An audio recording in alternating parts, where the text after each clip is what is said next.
Have your sports curiosity cured. Alexander needs a touchdown.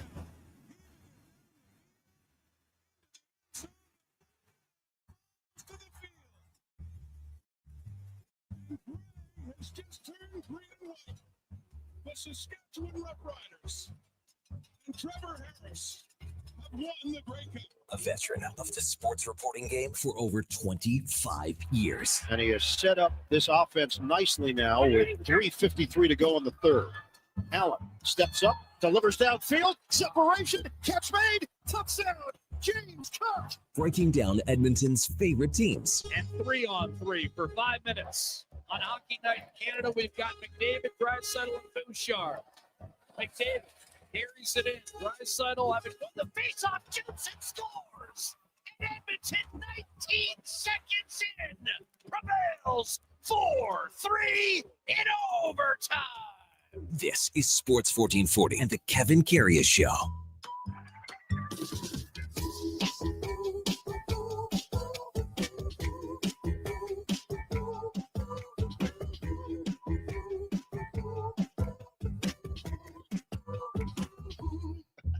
All right.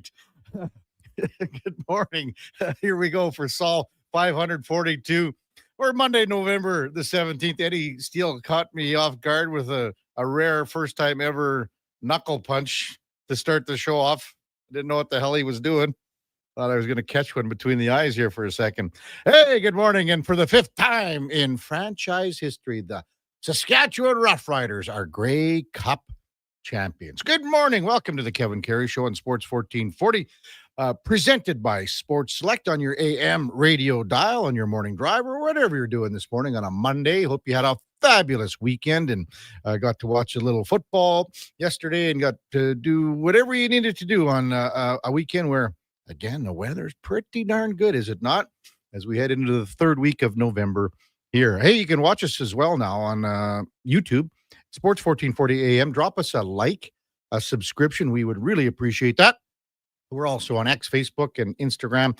As always, we're streaming on iHeart Radio, the TuneIn app, even sports1440.ca. If you miss any part of any show, it turns into the many, many podcasts that are out there on Apple, Spotify, Google, Amazon. Just subscribe there as well. It's free. Select the auto download. You'll never miss a second of the show. Yeah, hope you had a wonderful weekend.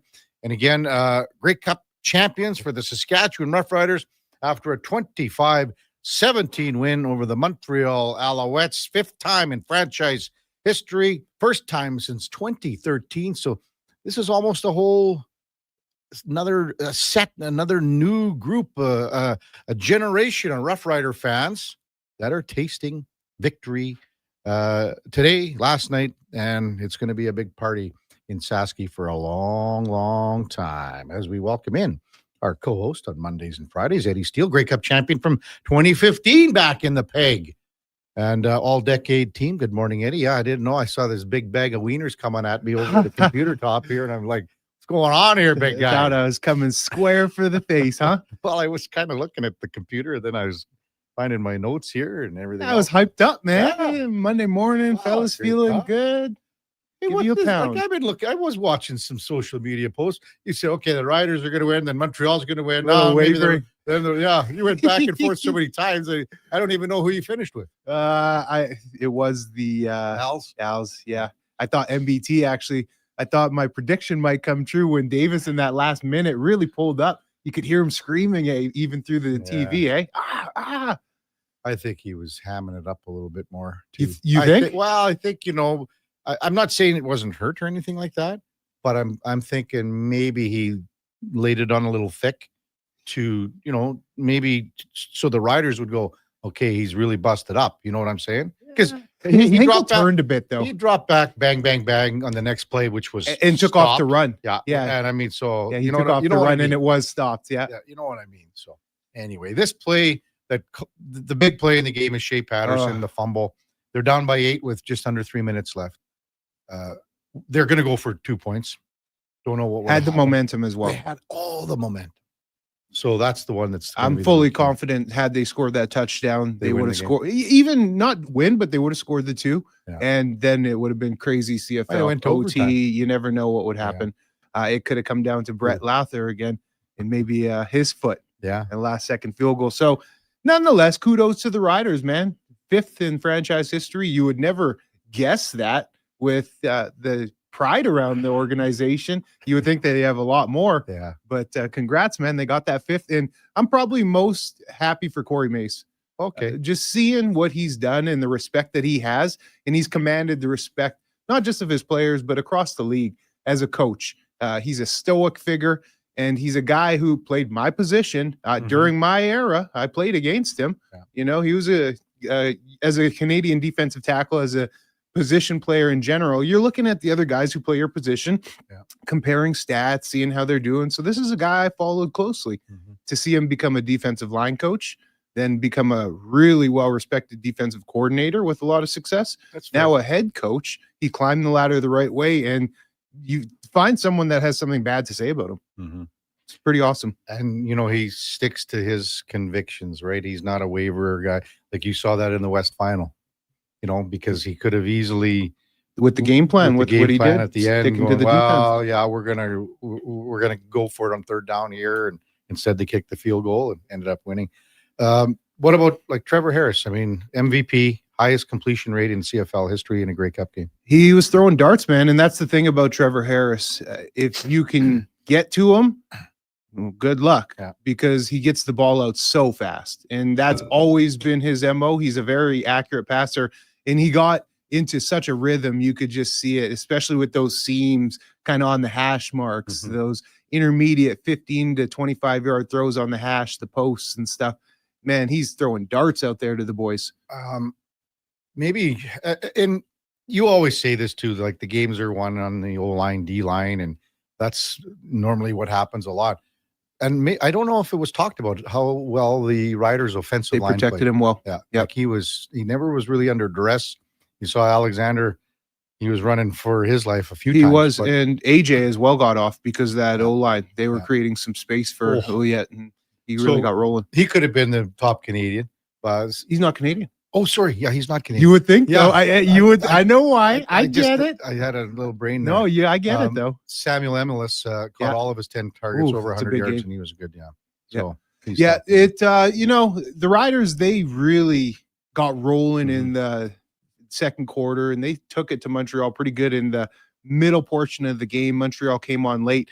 I will say, I think Davis's hamstring was an issue throughout the game because the game plan was changed. Davis, you saw, had to become a passer from the pocket, and that's not really his style. His style is using his athleticism, mobility, the RPO that we talk about, play action, getting on the edge, making the defense think, and he couldn't utilize that. And you could see as a pocket passer, yeah, he had some good throws, but he's just not quite there totally as a pocket passer yet.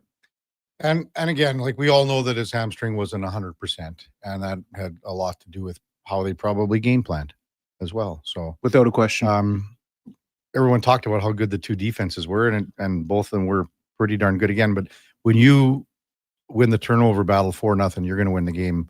You better 99 out of 100. Unless you're the Elks. What was the Elks time? It was 6-1. Didn't they win 6? They had 6 turnovers and they lost. Oh, how about that hit by Luau late in the game on really AJ? Good. Yeah, boy, he creamed him. He really did. Read the play well, and I watched him. I was kind of focusing on him a lot. Me too. And then even Joe had a couple of grabs. Joe had a pretty solid game. I would say Montreal's defensive line didn't have the best game. Luau didn't have the best game. Call a spade a spade. He kind of saw him get kind of dogged a few times, and hey, that's going to happen. But you can't have that happen in the championship game. You know, in that game, every play matters. And that's why. But we're talking about the Riders' offensive line being so dominant. Exactly. And that's one of the reasons there for sure. I was over at K97. These guys brought it up about the post-game celebration and the stage there. Like the stage was no bigger than this table. Tiny, man. Yeah, it was tiny. They had the stairs on the one side, and it was like, you know, it was like you could getting your oatmeal at, you know, back in Oliver Twist days. Yeah. You know, the little tiny lineup. Yeah. Can I get my trophy? Then, there's nowhere for you to get off the stage. You're gonna have to jump down or go down back the other way. Like, come on. Prime Minister there, would you think? Again, we don't got not politically, but what do you think? Well, I'm fine with him going. I don't care, but We never saw Trudeau ever at Grey Cups, man. Oh, Not that think I so. remember. Well, for sure. He was. I'm sure he was there, but you know. He would have been there because his dad was always there. His Oh, dad went yeah. to almost every Grey Cup. Really, eh? Oh, yeah. Pierre? Doug texted, "Morning, Kevin. I know he didn't watch the post-game interviews on the Grey Cup because he was listening over in Ched. I'm so disappointed in the Canadians fans when they booed everyone because they booed the Prime Minister, they booed the Commissioner, they booed the referees, they even booed James Duthie." He says, "People just get over it, but I find it also juvenile." Yeah, they booed a lot. They booed the Commissioner. He got it pretty good. Yeah, I'm not. Yeah. That's, That's every 'cause of the rules. commissioner gets Well, it. that's because of the new It rules. is, Yeah. but every commissioner gets it. Yeah. Well, it reminds me of a story. I don't know if I told you. I interviewed Gary Bettman on the catwalk at Rexall 20 some years ago in the intermission. And all of a sudden it started boo like bad. And I said to him, "Gary, don't worry. They're not booing you. They're booing me." Did he laugh? Oh, yeah. Well, He- much as he laughs. Look, yeah, exactly right. Yeah. Look at Roger Goodell at the draft. Like, Yeah. stepped on stage. Every commission gets it, but no, I get it with the rules, KK. For Yeah. sure, that's why Commissioner Johnson is getting it a little extra Mhm. because these rule changes, some make you scratch your head. Text 833-401-1440. We have so many Saskatchewan Rough Rider fans in Alberta. Send us a note how fired up you are for this. RBS text in says, "Good morning. Go Riders. It doesn't make up for the last 19 months of heartbreak between the Oilers and Jays, but it'll do. Have a good day, fellows." And there are so many, stubble jumpers that have moved into Alberta from Saskatchewan. I mean, and they're the best. Like when they are on the road, the Riders, they're the most They're the well-traveled fans. Easily. And the fans that have moved to Edmonton, Calgary, wherever, Winnipeg, Vancouver, a lot of They'll Rider show up. fans go out there. So I also, it's kind of a feel good being the Riders winning it in Winnipeg in their stadium. Yeah. That's just the extra little jab, the low blow. they should have had like a banjo out and Yeah, no throw doubt, the just to banjo stick it up to in them. the- Just to stick it to them. And obviously the game was pretty well attended. Did you notice or hear where there are a lot of Blue Bomber fans that gave up their tickets that would have bought them? And My pops Okay. has seasons, Okay. and he didn't Yeah. go to the game. Mhm. So yeah, there was probably quite a few, but I was actually surprised by how much Winnipeg there was in the stands. yeah, A Like lot of what- Willie Jefferson jerseys, Yeah. blue. there was a lot of blue and gold that I saw too. Yeah. So good for them for showing out. Yeah. It's what a time. I wonder how those boys are feeling right now. Like the Rider The guy? Riders, Oh, how they're hurting they are. The swell. crappiest thing, Kevin, so that we left the next morning, like you flying out the next morning. So Yeah. you're pulling an all night partying, and What do you- then you leave at 7 a.m. The bus will leave at 7 to go to the plane. Well, at least for us, Mhm. 7 a.m. leave the hotel, get to the airport. So everybody's hurting on that bus ride. We had a 2-hour wait on the Oh, tarmac to get on our plane because the paint had to dry on our airplane because they changed the logoing to the CFL logo for when we landed for all the media. They wanted the CFL logo. So we were just a bunch of hurting units sitting in this Okay, bus. But wasn't there you guys were partying? No, we There were was hurt. nothing? Everybody was hurting. Like it was like hurting because you had played the game, you had gone all night. You're not Yeah. nutritioned, right? Yeah. Like you're so hurting, you're dehydrated, you haven't slept. So at that point, everybody, you can't keep it going. You know what I'm saying? You really can't. Really?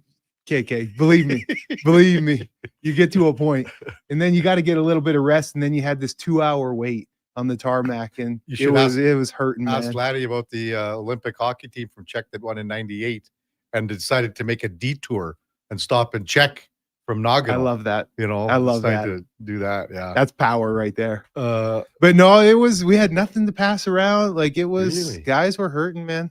I Wow. remember laying there with the hoods over their eyes because it's a long night, right? Like you don't sleep. You're going from games over at 11, say in the locker room, and it's like free flowing, and you have no food in you even at that point. So Yeah. even the champagne, a couple sips, you're feeling it, man.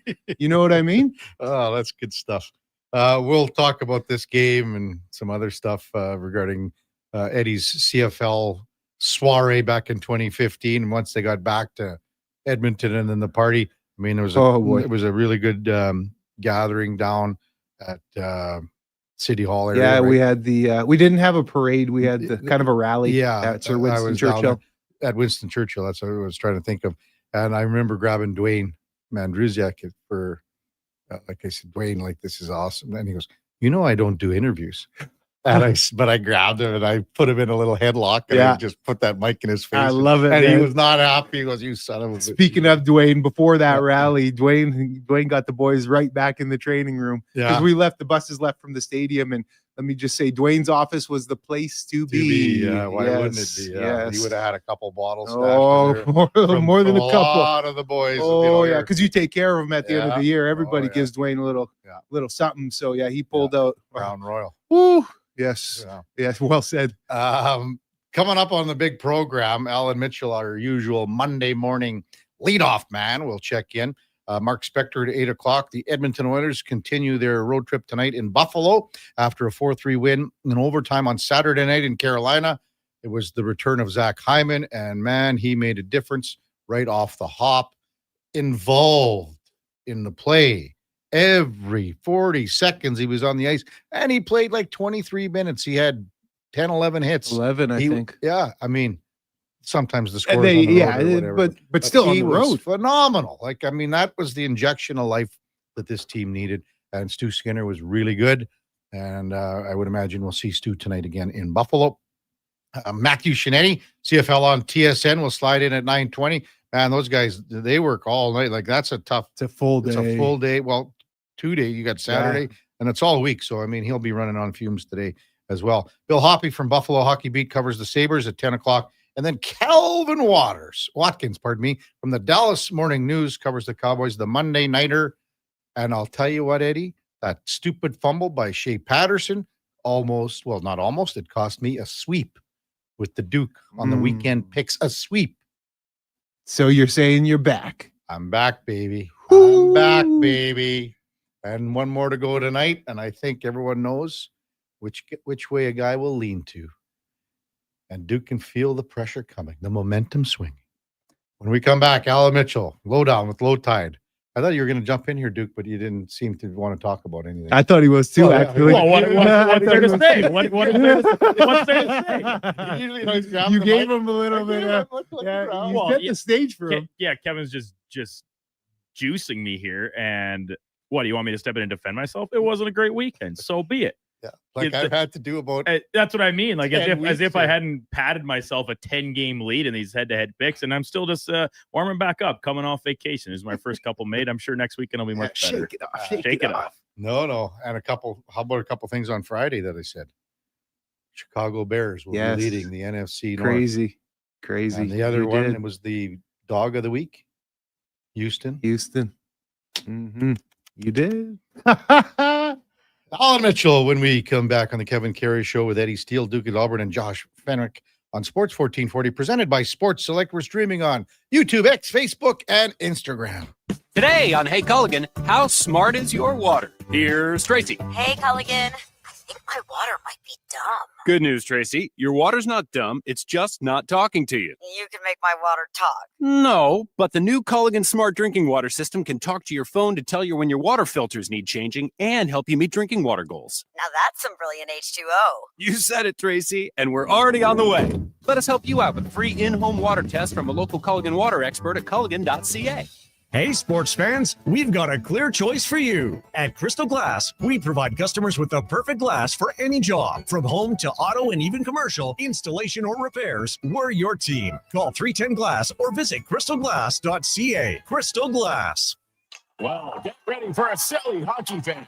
Your partner in power just skated onto the ice. EWEL.ca, the new e-commerce website for electrical wholesalers Edmonton, is ready for the power play 24/7, 365. UL skates to where the puck will be in 5 years. Now that's forward thinking. Killer selection, slamming products from the best brands, and legendary service. Don't sit on the bench. Get your account today at ewell.ca and win that project. Plug into your partner in power. Get an EWEL.ca account today. Sports 1440 is proud to support the Camrose Kinsman Radio Auction, Friday, November 28th from 6 p.m. to midnight on our sister station, New Country 98.1. All proceeds go to the Kinsman Club of Camrose to serve the community's greatest needs. Find out how to donate at sports1440.ca. Diablo Boots sells only Canadian-made work and biker boots made by Canada West. No American or boots made in China, so no tariffs. All of Diablo's boots have replaceable soles and heels for longer life. Sizes 6 to 14 Triple E. Buy quality, buy Canadian. And support Canada West and Diablo, the two best names in the boot business. So save on boots by Save On Foods. That's Diablo Boots, 3340 Gateway Boulevard on the east side of Save On Foods. Buy Canadian. They're terrific. Heard of Uline? You know, the have-it-all in stock, ready to deliver shipping and industrial supply specialists. The company that does things for you that are unheard of, like keeping 41,000 items in stock in our own warehouses. With customer service reps on the line to get you what you need when you need it 24/7, 365 every time. Maybe you heard it here first. Want to hear more? Visit uline.ca. ULINE, your shipping and industrial supply specialists.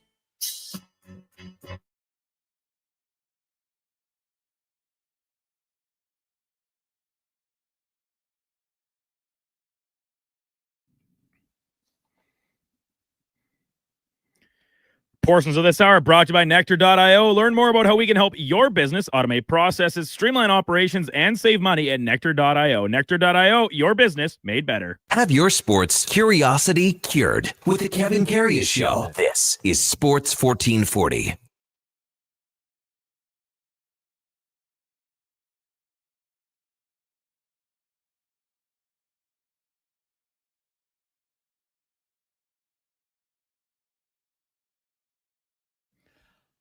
All right, welcome back to the big program. 7:21 in Edmonton, and time now for the Puck Report, brought to you by Fountain Tire. Hey, a quick heads up, it's tire changeover time, and right now at Fountain Tire, you can save up to 15% on select tires. It's the perfect excuse to get road ready and save a little cash. Check them out at fountaintire.com as we welcome in our Monday morning leadoff man, Alan Mitchell. You hear him from 12 to 2 right here on Sports 1440 with the lowdown with Low Tide. Good morning, Tide. How about all these stubble jumpers, the big party going on one province over? Huh? Oh my God. Oh. I lived in Regina when they won in the 80s. And I remember I had to cover 3 or 4 shifts that week because people just didn't show up for work. And I mean, you say, come on. No, I'm serious. I was at the Racquet Court Club. I left somebody stole the Grey Cup. From the Racquet Court Club in Regina. I mean, the stories you're going to hear this week are will be legend, because that whole province, the whole damn province, you guys, will just be celebrating from sun up to sundown. He's not wrong. You know, now that I'm thinking about it a little bit more, I've been placed in Edmonton, and I consider myself an Edmontonian. But I did spend 2 years of my career there, and I grew up in Winnipeg, so I understand the passion that's out there. And you're right, Ty. This week is a write-off in the province of Saskatchewan, because those people, they're going to be celebrating this number 5 for them for many days to come, man. Well, there's a parade tomorrow, but there's a little get-together today, like at 1:30. There'll be socials everywhere. Everywhere. I mean, I agree with you, Ty. I mean, I remember like in '89, I just got to Calgary, but that's when they won, and that was the Dave Ridgway kick. And yep. I mean, there were so many of us from Saskatchewan that were there. I mean, the party in Calgary was amazing. And I'm like you, Ty. I remember my first Grey Cup memory, because, you know, you're a little bit older than me, but you remember back in 1976. That's my first memory when Tony Gabriel caught that pass. Catch. Everyone thought the Riders were going to win that year. Years later, I was in Regina doing sports, and Al Ford was the GM, and I would tease him about it, and he would say, "That wasn't my guy."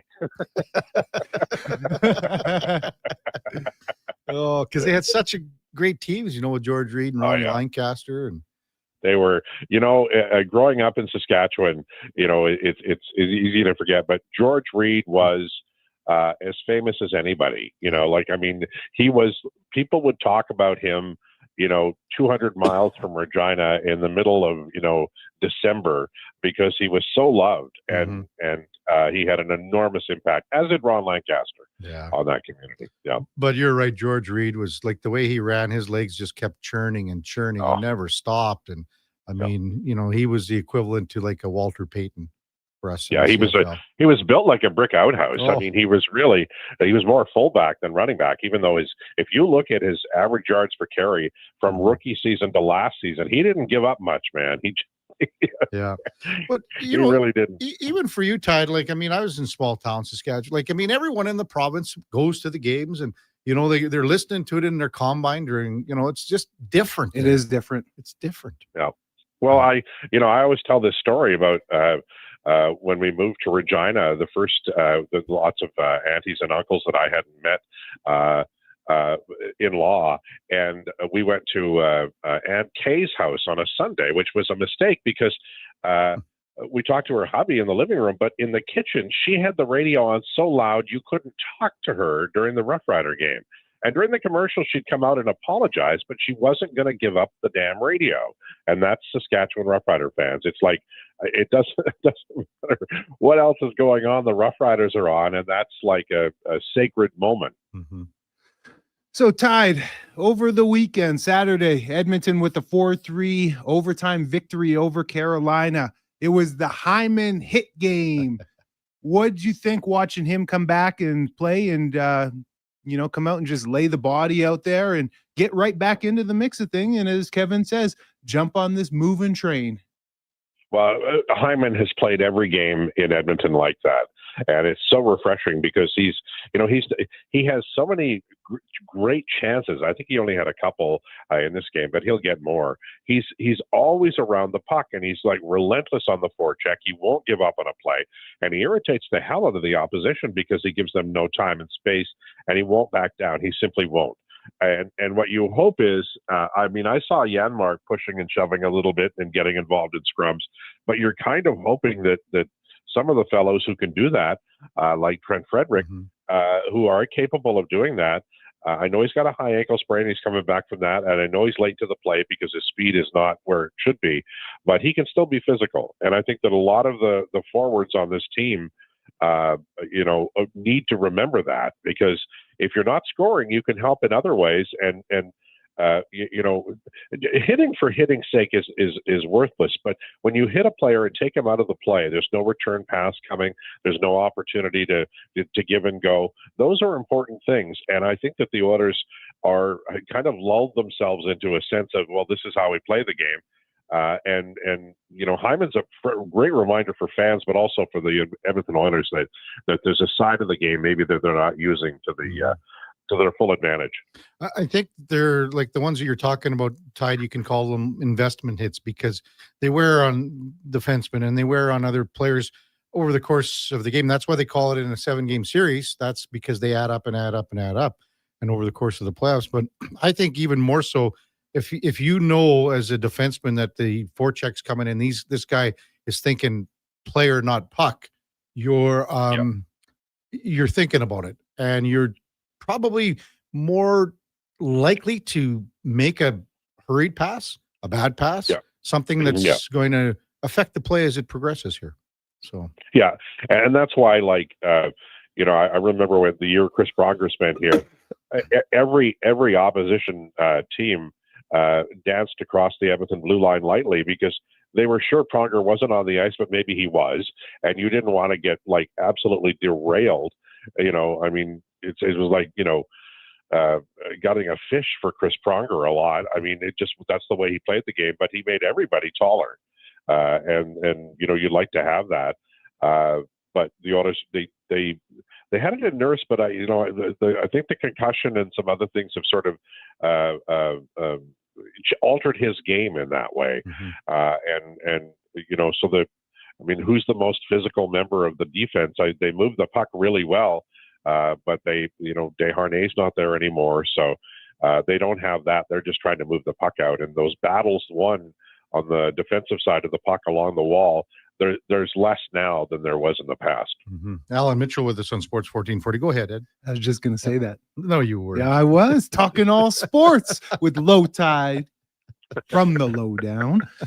Now, he's been a whooping boy out here, for quite some time, and oftentimes with good reason. But Stu Skinner rolled out a pretty solid game. Some might say the Oilers wouldn't have won the game if it weren't for him. He's expected to start tonight. Do you think that game on the weekend might have established a little bit of confidence in him moving forward here, Tide?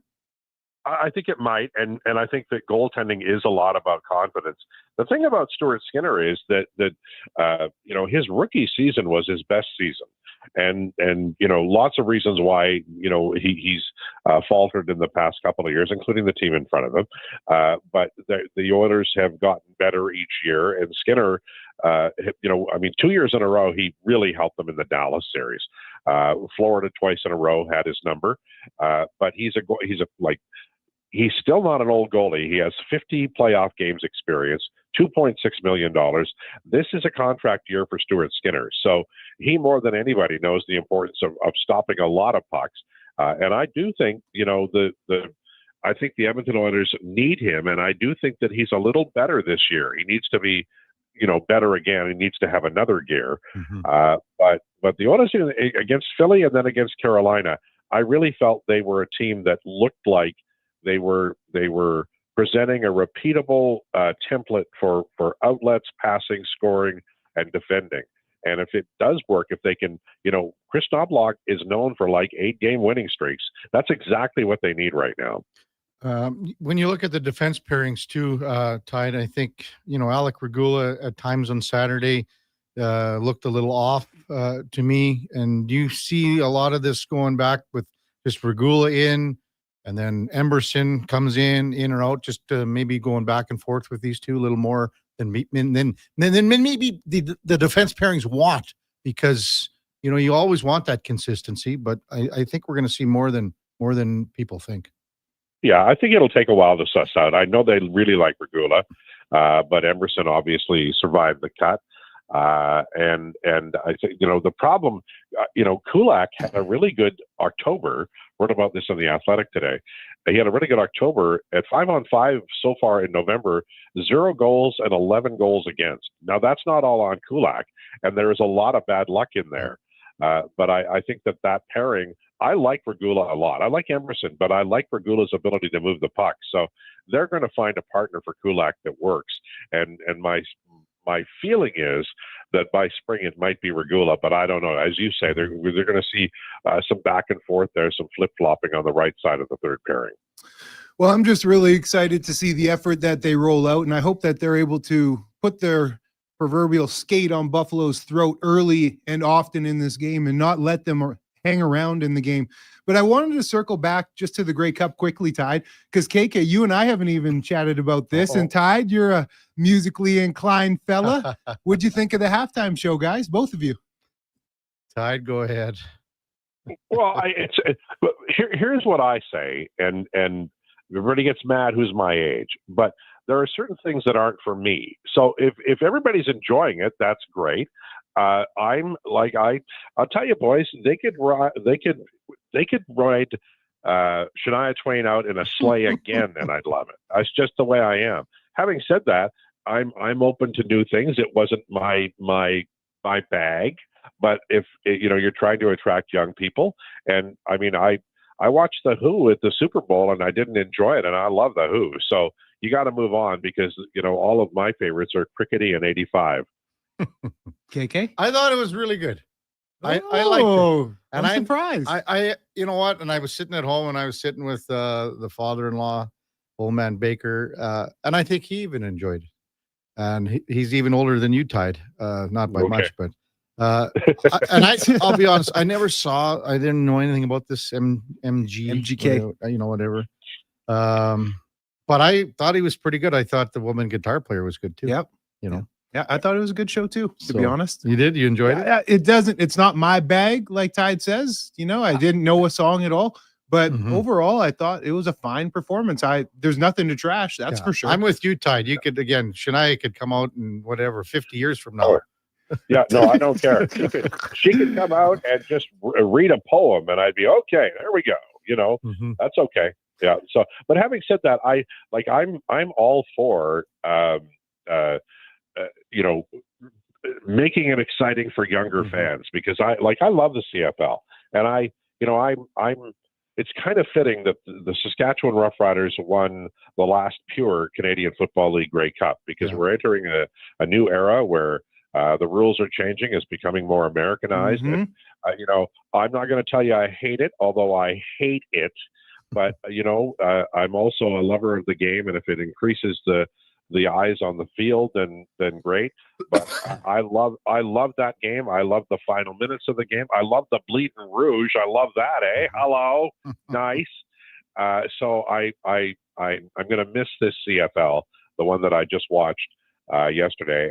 And boys, how many classic Grey Cup games are there? There are a ton. And by the way, the Rough Riders are involved in a lot of them. That's the truth. One last one with the Sabres and Oilers tonight in Buffalo. Do you remember? It's probably 30 years ago, not quite, but when the Buffalo Sabres, the clock fell from the. Oh yeah, do you remember that tide? It was today. Like the Jumbotron? The Jumbotron, not during the game, thankfully. Oh, okay. But well, if you want to upset Buffalo fans, just score while you're in the crease. They get really mad. They never forget it. Oh yeah, that's 1999, Eddie. That's the Brett Hull. Oh Dallas. yeah. In the cup. Yeah, well, that won the Stanley Cup for Dallas. What was that game? Was that a game 7? 6, I think. Yeah. I remember that. I was young and I kind of first started playing NHL on my computer back then. Really? Yeah. Oh yeah. Were you any good at NHL on computer? I could never score a damn goal. My kids beat the hell out of me. No, I sucked. That's why I transitioned to football real quick. Good call. Is there a certain someone coming on the lowdown today, Ty? Oh yes, Jason Gregor will be on. Silly man. We have Gregor on at 1:20. We have Rachel Krychak at 12:40. We'll have declinations, and I'll try to stop Declan from saying Rough Riders won 2,000 times. Oh, good but luck. I probably. Yeah, I know. I wonder what kind of green he's going to wear to Elks Nation podcast today. I think if his eyes are really yellow, I'm sending him home. You know what I mean? Come on. But I think he hasn't slept. That's the truth. Probably not. Why would he? I wouldn't. Good for them. Have a good one, Ty. Thanks, man. Boys, be good. It's Alan Mitchell. You hear him daily, 12 to 2 right here in Sports 1440. The Lowdown with Low Tide, and that was the Puck Report brought to you by Fountain Tire. And again, it is tire changeover time. You can get up to 15% on select tires. Check them out at fountaintire.com. We're just watching a replay. Cool stuff, all the Cool post game stuff. and stuff. They grabbed the microphone a lot from Yeah, old they Duffy, sure did grab that thing. grabbing, The taking nice over thing the for show. them is it's such a quick flight up and down.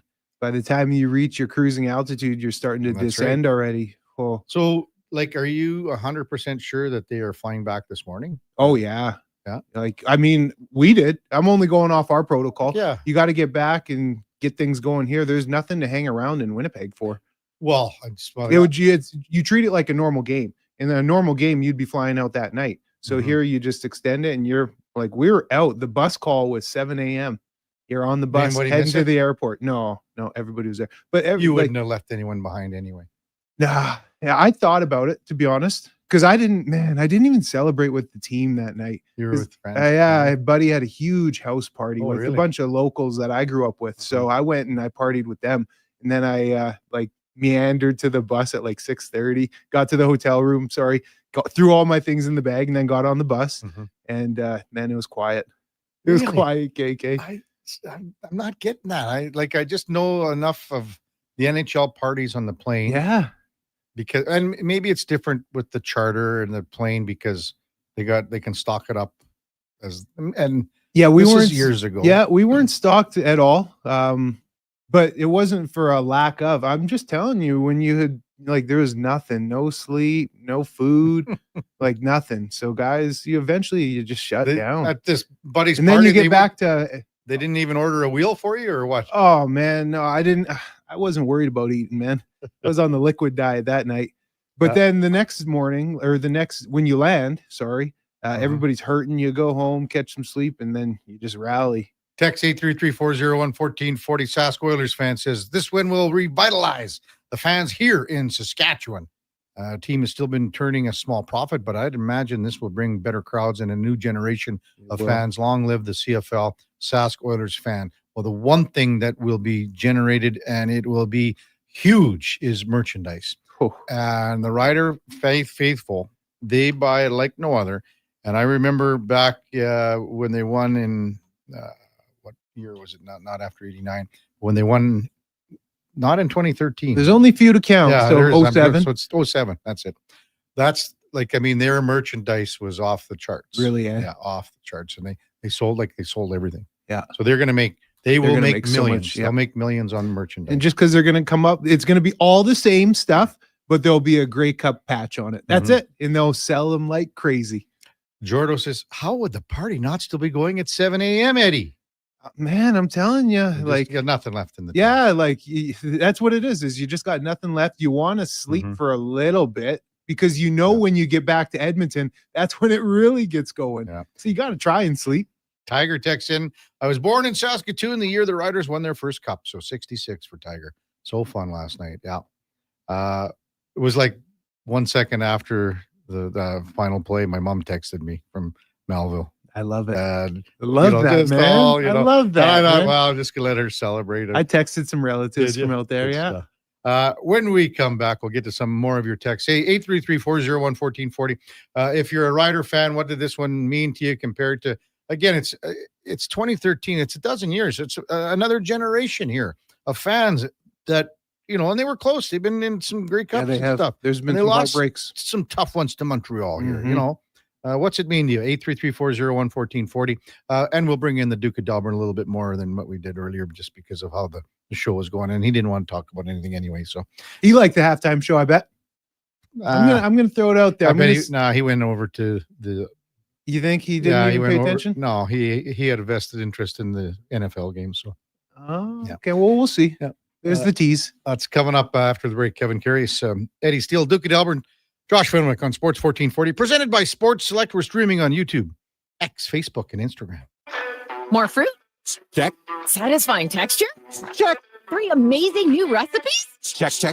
Let Booster Juice bowl you over with something completely different. 3 new acai bowls, loaded with delicious toppings including bee pollen, cacao nibs, and shredded coconut.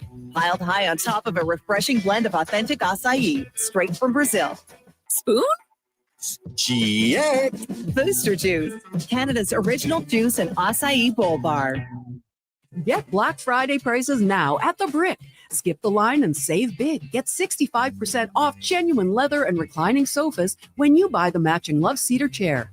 Plus, get up to 25% off bedroom and dining furniture. And buy more, save more. Get up to an extra $1,000 off select major kitchen appliances. Mattresses are up to 40% off. And with every mattress purchase, you're entered for a chance to win a cruise. Some exclusions apply. See in-store for details. The Brick, saving you more. When you have lifting and material handling needs, Northwest Crane delivers. Western Canada's Sandy dealer, backed by the industry's toughest one. 3 years, 3,000 hours, no compromises. They service all crane makes and models with skilled technicians and deep industry expertise. Alberta owned with locations in Leduc and Grand Prairie and fully equipped service trucks. Northwest Crane keeps your operation lifting. For more information on sales or service, visit northwestcrane.com or call today. Mr. Rooter watches the big game. Go deep! What you watching, Mr. Rooter? The Plumbing Olympics. Frankie Drain Dragon Sanchez is attempting to break the world record in the 100-meter snake. Watch! Wow! Did you see that? He snaked out a 50-pound clog. And in the middle of that wad, a gold medal. What theater? Yeah, that's very cool, Mr. Rooter. For a plumber who's good as gold, call Mr. Rooter.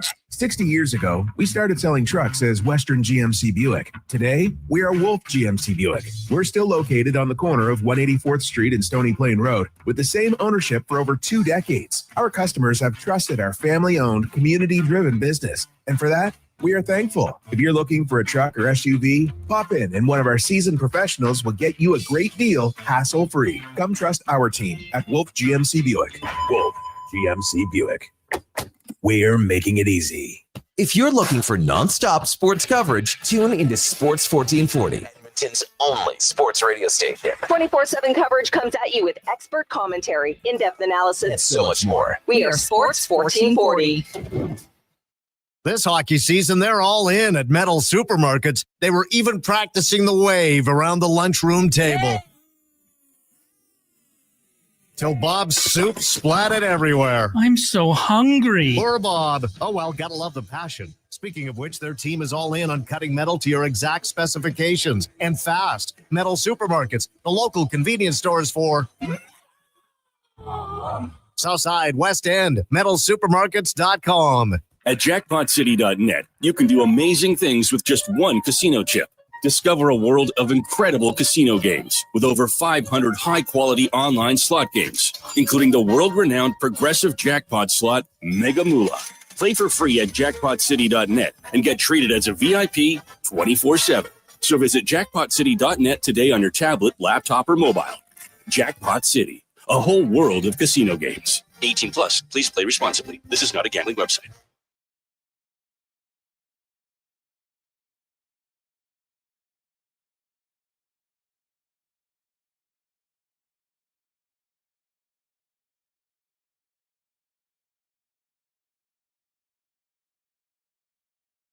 A veteran of the Edmonton sports scene for over 3 decades, the Kevin Karius Show, powered by Sports Select. Bet on the original at sportselect.com. Please play responsibly.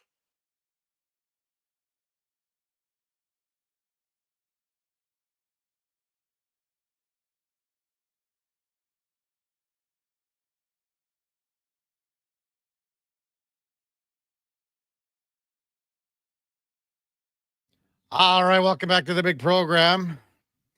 746 in Edmonton, Kevin Karius. Eddie Steele, Duke of Delburne, Josh Fenwick with you. That song coming out of the break, very appropriate to move to our text line, 833-401-1440. Army Darrell chimes in. I was at the Grey Cup in Regina when the Eskimos won, and I got to fly home with the team. It's pretty awesome sitting next to Brian Hall, and I got to carry off Jason Tucker's MVP check. Man, how'd he get on that plane? How'd you get on there, Army Dare? I know you. Well, how'd you get on there? It was probably just a normal flight back then. Oh, yeah, true. Yeah. It's not chartered. Yeah. I forgot. And, oh, yeah, Brian Adams was at the halftime show, Duke. Ooh. You remember that, Duke? I do not remember that. What year was that? Well, let's see now. He scratches his head. Oh, very good. Kevin, I love you, man. Yeah, okay. I don't. So I don't recollect. No, that was good, man. But the mannerism behind it, Kevin, you are the man. What? The way you just scratched your head. Yeah. Flying commercial back. Wow, that would be pretty cool. Flying commercial back after winning. Me, 03. With everybody, all the fans and 2003. So I was, just things are happening quick here. 03. No, it's all good, KK. You're doing it right, man. But I covered the very first Grey Cup game in Regina in 1995. And that was when the Baltimore Stallions were in the league. Don Matthews was coach. They probably set up some steel bleachers in the end zones. It was so bad. This was new for, there was never any thought of hosting a Grey Cup outside of Toronto at Skydome or BC Place, the Big O in Montreal. To do it on the prairies. Yes, they had them in Calgary at McMahon and things, but to do it in Regina in November, people were like, this ain't going to work. And then, they put it together and it was pretty wild, but it was cold. But those steel bleachers that they set up in the end zones, people were just urinating off the top. That's what it was. So the people that's just the way it was. Yeah. You're not going to walk all the way down at different times. So that's just the way it was. Oh, you just made me have a flashback of that old Taylor Field. Oh, geez. They had in the locker room sucked. Everything was bad. Oh, they called it back again, and it was the reign of error when they were so bad. But they only cared about the Winnipeg game on Labor Day, and they called it Hemorrhoid Hill because that's where the fans would come in and just sit on the grass, and it was that would September be long. that north end zone. Yeah. And there was never ever we're sold out. They just said we'll put you somewhere. Huh. And then, wow. I think capacity was like 25, 26, but for those Winnipeg games on Labor Day, they were getting 32, 30. One thing I remember about that field, it was so crested. No, a lot of fields are crested, so the water leaked. But that one, man, if you're standing at the sideline, it was like 5 yards uphill into the middle of the field. It was crazy. Mm-hmm. Armadillo says, yeah, normal flight. Tom Higgins was a true gentleman as well. 2003, same as the Heritage Classic. So, Armadillo, one last text in for us. Were guys tearing it up on that flight or what? Yeah, I would love to know about it. And also for next year's tailgate parties, can you maybe invest in some ice to get the beer on ice, Armadillo? I mean, those semi-cold, warm Pilsners just aren't cutting it anymore. Cutting it anymore, man. Oh. Hey, Duke, did you ever make it to Armadillo's number? No. It was when I would go to the games, I was usually rolling in at kickoff. There wasn't after I'd sit in the traffic to get down to the parking lot, there wasn't a lot of extra time. So well, it's funny how maybe next year. He says no, there was no tearing it up. It was a quiet, I believe he's trying to say, quiet 7 a.m. flight. Guys are hurting. Man. Guys are tired, man. That corroborates everything I said. Eddie, I'm still going. No, Cake, but you didn't play. If you're just watching and you're having your nachos and your hot dog and you're cool, but when you play in the literal amount of energy that you go in, not even the football energy to play, but the high, man. It's such an emotional high. You're exhausted. You're exhausted, and you go all night. Buddy, I went all night. I pulled into the lobby at 6:30. Mm-hmm. There was no sleep. You're still you're still tipsy, man. Yeah. For sure. You're groggy. You got to get a little bit of rest. For sure you are. King of Fort Nasty texts in, good morning, KK, Duke, Fenny, and Eddie. Speaking of merchandise, I went online to find the grandkids some Tropics jerseys with Douglas on the back. Couldn't find any. Had to settle for some little Eddie Steele jerseys. Oh, boy. Duke, is there some Tropics merch out there that I hope we're unaware of? I love that. Not that I'm aware of. Some Steel 97s or what? That's a much better investment. That should hold its value a lot longer, I think, than any Tropics player jersey. Got it.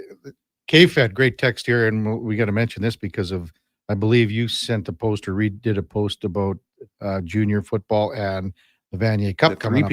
K-Fed says, with the same sentiment as the Saskatchewan football scene goes, don't fail to mention the upcoming Vanier Cup being held in Saskatchewan with the Huskies playing in it. That could be pretty crazy too. That's going to be and then wild. The Hilltops. They won it. They won Canadian Junior.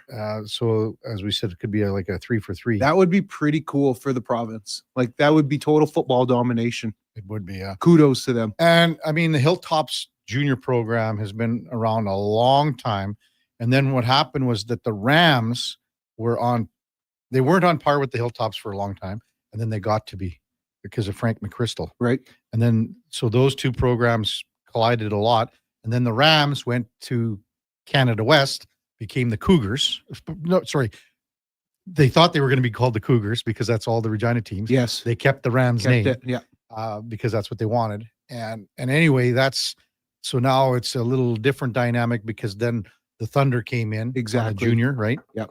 And the Hilltops are still, I mean. They're a factory. Yeah. They're a powerhouse. They're winning it every other year, if not continuously repeating. Yeah. I played with a lot of guys, college ball, even a couple in the pros who have like 4 or 5 rings from playing with the Hilltops. Same for me. So again, when I was working in Saskatoon, Eddie, I covered the Hilltops and the Huskies. That was my beat. I went to the Vanier Cup when the Huskies beat Western. Yes. It was unreal. Brent Schneider was quarterback. Cool, man. So anyway, here was the funny thing. There was a guy, his name was Weber. He was a DB. He played 5 years for this is before the rules changed. Yes. 5 years for the Toppers. And then he was in his 5th year with the Huskies when they won. He was older than I was. Yes, KK. Yes. He was 29 years old. That's the story of our 07 Vanier team. So you guys were how? Because it was the same thing. The rules, you could go 5 junior and then have your still 5 eligibility. They changed the CIS rules because of us, or the U Sport. Okay. Our average age, because the Bombers were in the Grey Cup in 07 against the Riders. Riders won it. Our average age was 27 in college. In the Bombers, average age was 26 point something. So our college team average age was older than the Bomber team, the pro team. Well, no wonder, and it's a good thing they changed the rules. Yeah, man. It's too old.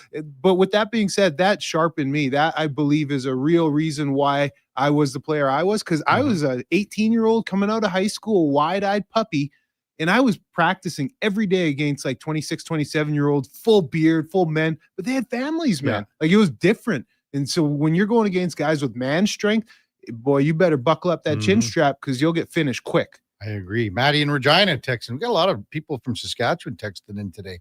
Hey guys, this Grey Cup is special for me. I was there in 2013. This year, my son, 18 years old, was there in Winnipeg. Yeah. That's the definition of generations of CFL Rider fans. And again, it feels like, okay, it's 12 years, but that is a whole new generation. And it's not like they've been bottom feeders either. They've been knocking at the door. Before Corey Mace was there, Craig Dickinson, he had a couple of successful runs deep to the Western Finals.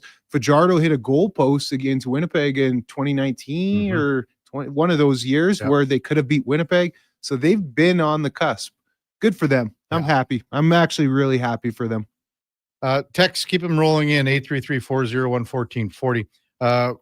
When we come back, it'll be Mark Spector from Rogers Sportsnet at the top of the hour. Before that, time now for a Sports 1440 update brought to you by Nectar.io, transforming field data into boardroom insights. Nectar.io is the all-in-one solution for your fleet, safety, time tracking, and materials management needs. Nectar.io, your business made better. Here is the Duke. This is the Sports 1440 update.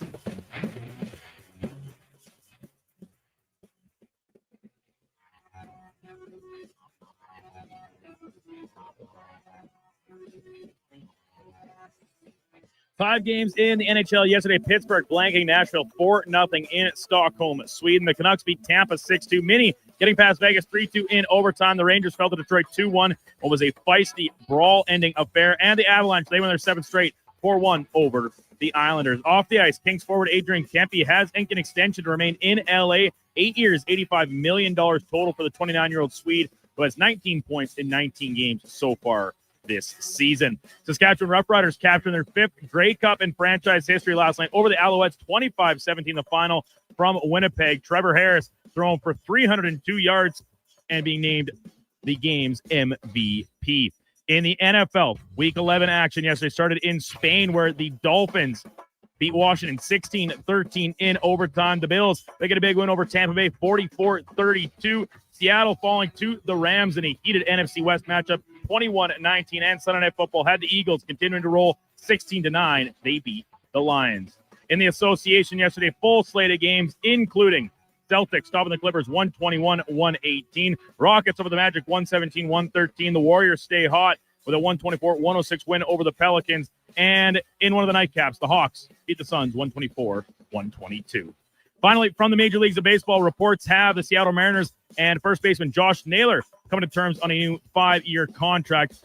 Numbers on the deal yet to be reported on. Coming up in hour 2, the Kevin Karius Show will be joined by Sportsnet's Mark Spector, and we'll check in with a new edition of In or Out. I'm Brandon Douglas at your Sports 1440 update. Sports 1440 in West Edmonton Mall and Wetaskiwin. CKJR is a Stingray radio station. Download the free radio player app and listen wherever you go. Mr. Rooter watches the big game. Go deep! What you watching, Mr. Rooter? The Plumbing Olympics. Frankie Dragon Sanchez is attempting to break the world record in the 100-meter snake. Watch! Wow! Did you see that? He snaked out a 50-pound clog. And in the middle of that wad, a gold medal. What theater? Yeah, that's very cool, Mr. Rooter. For a plumber who's good as gold, call Mr. Rooter. This is Andrew Walker, host of the postgame show on Sports 1440. After every hockey game this season, tune in and chime in as we talk about the game. It's all sponsored by Legacy Heating and Cooling. Don't get left in the cold. Visit legacyheating.ca.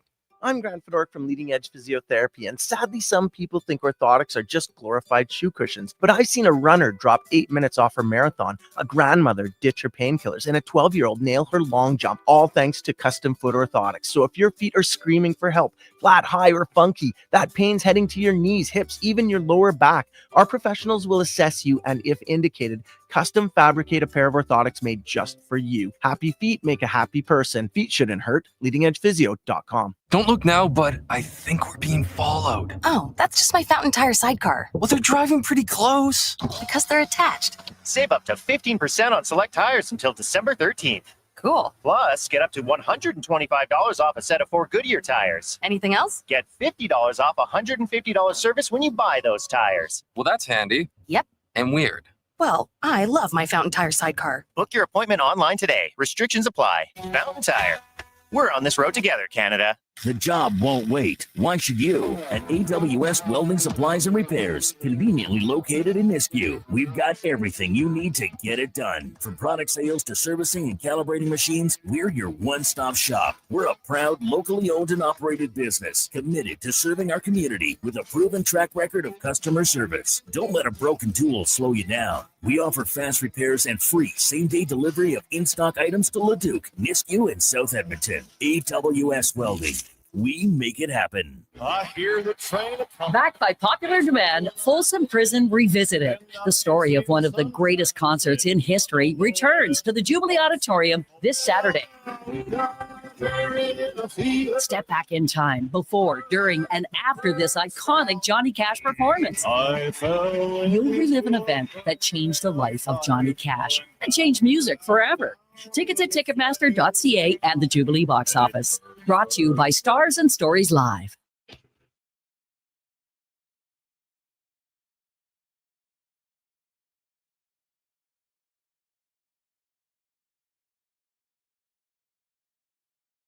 This is the Kevin Karius Show on Sports 1440, a proud presentation of Sports Select. In store or online at sportselect.com. Please play responsibly.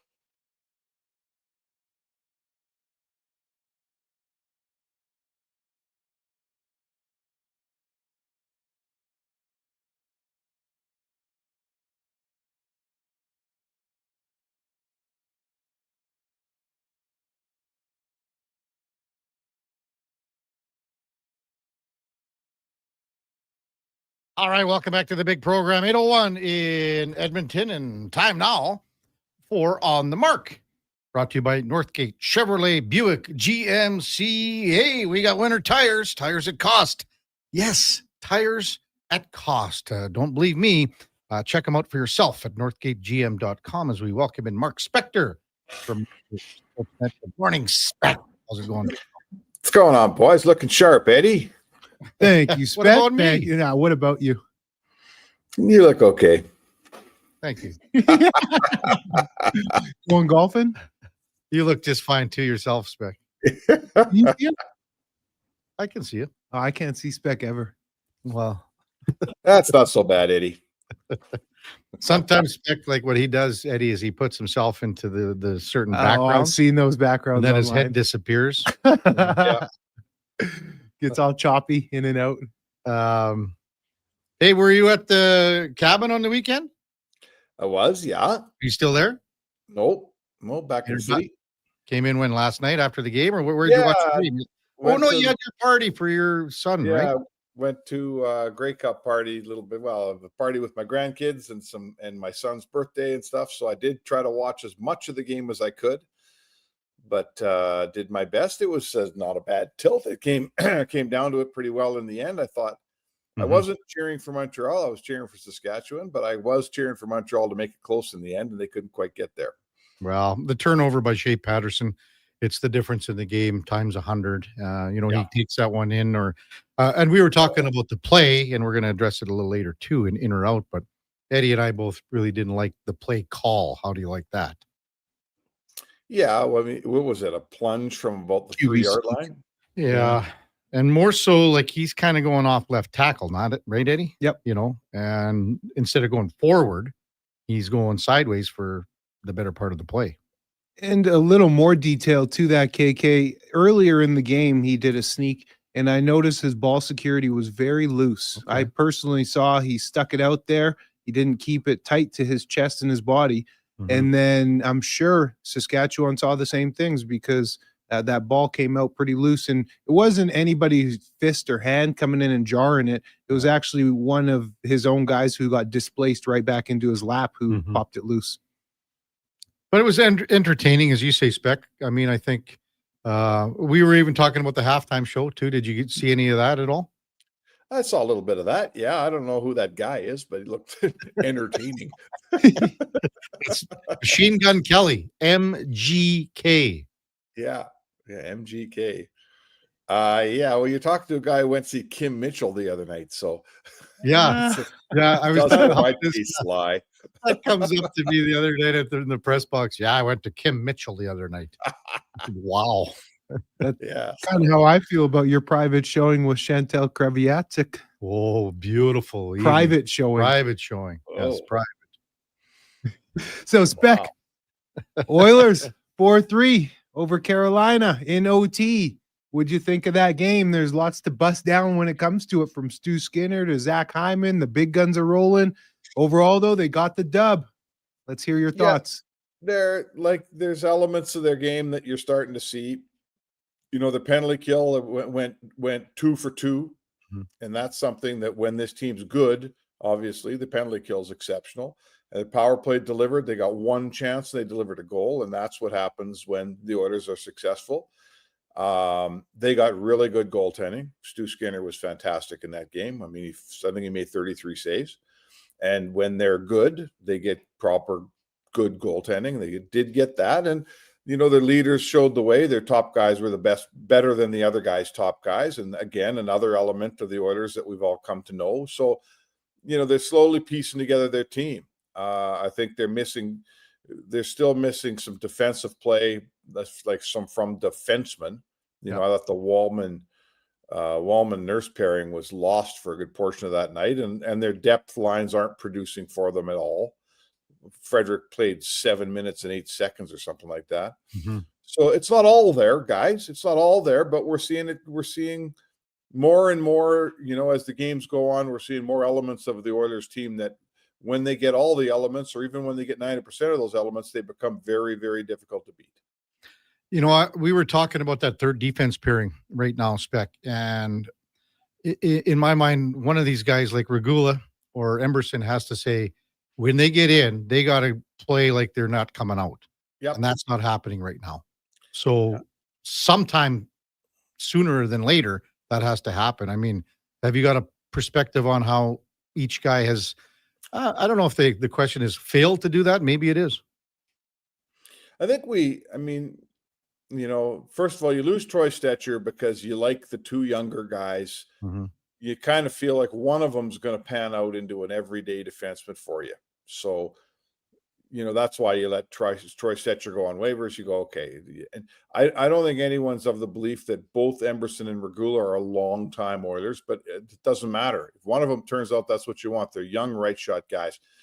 Carolina's a hard team to play against, and I think we forget how inexperienced Regula is, right? Yeah. Like, how many games has he played in the NHL? And he's been hurt. He didn't play all of last season. So I think there's some growing pains with this guy. He's played 28 games in the league, and he hadn't played in the league since 22-23, and he's got 6 games in this year, guys. So, you know, I don't think it's fair to look at Alex Regula as anything, even approaching a finished product here. He's young. He's barely played, and he's barely played in the last 3 years. So you're going to have to suffer through some time with him. And I thought the Carolina game was a great example. They come at you hard and fast, and he wasn't ready for it. He wasn't very good in that game, and that's fine. But you can't not play him. You keep running him out. I like him better than Emberson in terms of his size. Emberson probably moves the puck better right now, but let them battle it out, right? Let's see who steals the job, Kev. You're right. One of them's got to take that job. Let's see who does it. I agree, and it's like for Kulak, like he's the guy that has to adapt to this, because you know he's the guy that's playing with the most. That's okay. And he can handle it. He can handle it. You want a veteran guy with whoever you're playing, Emberson or Regula. And you know, sorry, go ahead. Yeah. Like Regula, he's an empty canvas still in my mind. Yeah. So 100% empty canvas, the perfect way to put it. He's so close to the starting line of his career that, you know, did he have a bad game? Sure, he had an awful game. Whatever, move on. Like that's how, you know, Ray Bourque had some awful games too when he was, you know, 25 games into his season. Paul Coffey. So that's just part of growing up as a defenseman. Spec, I asked you about this player last week, and that's Jack Roslovic. And what a November he is having. 10 points in 8 games this month alone What do you think is some of the keys to how he's finding the success he's been able to find here in the past 8 games? Sorry. I don't know. It's a good question. Like I've said a million times on our show that he's had lots of flashes of great play in his career. The one thing he's never done is keep it up and not fall into a lengthy sort of period where you don't notice him. And he doesn't appear to be anywhere close to that right now. So maybe some stability, Eddie. He's a winger here. He's not a centerman. Yeah, he gets the odd draw because Draisaitl gets thrown out every second draw, but he's a winger, and he's using his speed, and he's playing with a world-class centerman. Like, he's played with some decent centermen in Winnipeg and New York, but Draisaitl's better than all those guys. So, and he's showing confidence. When he goes in on a goalie, he looks like he expects to score right now. I'm tell you what, like, this is the guys around the league. I'm starting to see tweets from guys in other towns going, man, we should have got this guy. Why didn't we get Roslovic? Exactly. Look what he's doing in Edmonton. And how much is he getting paid? 1.5. And he fired his agent, right? Yeah. Because he could have probably got more on the market. Well, yeah. He was asking probably I too would much say for he July 1, likely overestimated. Sorry, Kev, go ahead. Like, you probably would say that he was asking for too much on July 1, right? Yeah. Yeah. And not just July 1, July, August. There was a couple teams after him. Edmonton was one. Edmonton made him an offer in the summer and he turned it down. Now he's playing for Edmonton for less money. So, you know what? Hey, stuff happens in your career. I mean, I will give him credit. Some guys would pout and cry and, oh my God, I left money on the table. He just picked the team with the best centerman, went and signed with them for $1.5 million, and now he's having 1 year. And if this year turns out if it continues the way it started, he's going to be a $5 million winger next summer. So, no one's crying tears for Jack Roslovic. He's going to be no. For me too, Spec, and we brought this up last week and even in the week prior. Every time that someone has come in here to play with Connor or Leon or both, everyone says, well, you have to change a little bit of how you play, where you get the puck to them and give them the puck and then go find some open space and they'll get it back to you. Roslovic isn't like that all the time. He wants to make a play himself, which is now opening up things for Leon and put Coles in. Not always deferring to the big dogs. Because that's what everyone expects. Exactly. Everyone just expects that. Yes. Yeah, I know. And that's because he's a veteran guy. He's been around a long time. I mean, this is his 5th team. So he's been through this thing before where you join a team and try to fit in as fast as you can. So, yeah, that's a good observation, though. You're right. He's walking in here. He'll carry the puck through the neutral zone sometimes. He'll take it to the net. He's putting his shoulder down. There's not a lot of Oilers taking pucks to nets here so far this year, but he is one, and I like to see it. So it's all there for this guy, and he's been give Stan Bowman credit. He brought in a player at no cost, and the guy's making $1.5 million. I mean, he's barely making more than Kasperi Kapanen makes. And look at the effect he's having. He's a top 6 winger all day long right now. We're going to see Stu Skinner tonight, I would imagine, and then we will probably see the split again in the back-to-back. Yeah. Maybe we're getting ahead of ourselves a little bit, Spec, but regarding Cal Pickard, I mean, is this a game here, if he doesn't have a pretty good game, that there might have to be some decisions made? Well, I don't know. I mean, I think if his game can't go much more south than it's at, there's no doubt about that. He gets a little bit of leeway around here because he's been a good player on this team for a couple of years now. I guess my point would be this, Kev. I don't see them just getting rid of him for another 100% backup guy, unless it's February and Stan Bowman says, I can't find a goalie to challenge Skinner, but this backup ain't enough. Then maybe but not yet. I'm not, he's not going to trade him for Laurent Brossoit tomorrow. Do you think they would do that? No, but I mean, maybe in a month or so, as you say, like say we get into a little bit before Christmas and someone's playing well down on the farm. Maybe, you know what? Well, that's different. Maybe at that point you go, because no one's going to pick up Pickard off waivers. I wouldn't see that, right? So you're sending him down and then bringing someone up. Oh, like if Connor Ingram finds his game and gets really good, sure. You know, that would be, if the door is open, if Pickett's leaving the door open, Eddie, you played on teams. If you're not performing, the door's open. They're going to do something. But Pickett gets a little bit of time here. No, he hasn't been good. And no, the team in front of him most nights hasn't been any good either. He's got a lot of starts where the team was really loose. So, yeah, if he keeps that door open, boys, it's professional sports. Someone will take his job. Hell, Matt Tompkins is a guy that's played in the league for a long time, like been pro for a long time. He's backed up Vasilevsky at times. If he's consistent and good in Baco and Picker's not getting the job done here, absolutely. And that's how it should work. Absolutely. Yeah. Hey, what do you think of that end of the Rangers-Detroit game, Spec? It was, the empty net, and then Jonathan Quick went bananas. Like if that's what, don't call it a bench clearing brawl. Oh, of course not. Don't call it a bench clearing brawl. That's all I'm saying, right? Like, did you see anyone in the stands beating up a fan with his own shoe, Kev? Because I didn't. The old Millbury special, huh? Yeah. Like, so they cleared the benches. They look like a bunch of baseball players. That's what they look like. Right? Peacocking around. Yeah, yeah. So, hey, Quick, I don't know what's with Jonathan Quick. Mike Fuda mentioned Jonathan Quick as if the Oilers go, if they go a couple months here and they just can't, if Stan Bowman just cannot find his guy to share the job with Skinner, or a guy that's better than Skinner, whoever it is, he said Jonathan Quick. What do you think? Well, that's the name that was brought up here too. But here again, Quick is a really good complementary backup to Shesterkin, and you would have to say that the Rangers would fall out of it, though. They have to fall out of it. Yeah. So, but again, you're not getting the Jonathan Quick. He's 39. Yeah, man, he's an older guy.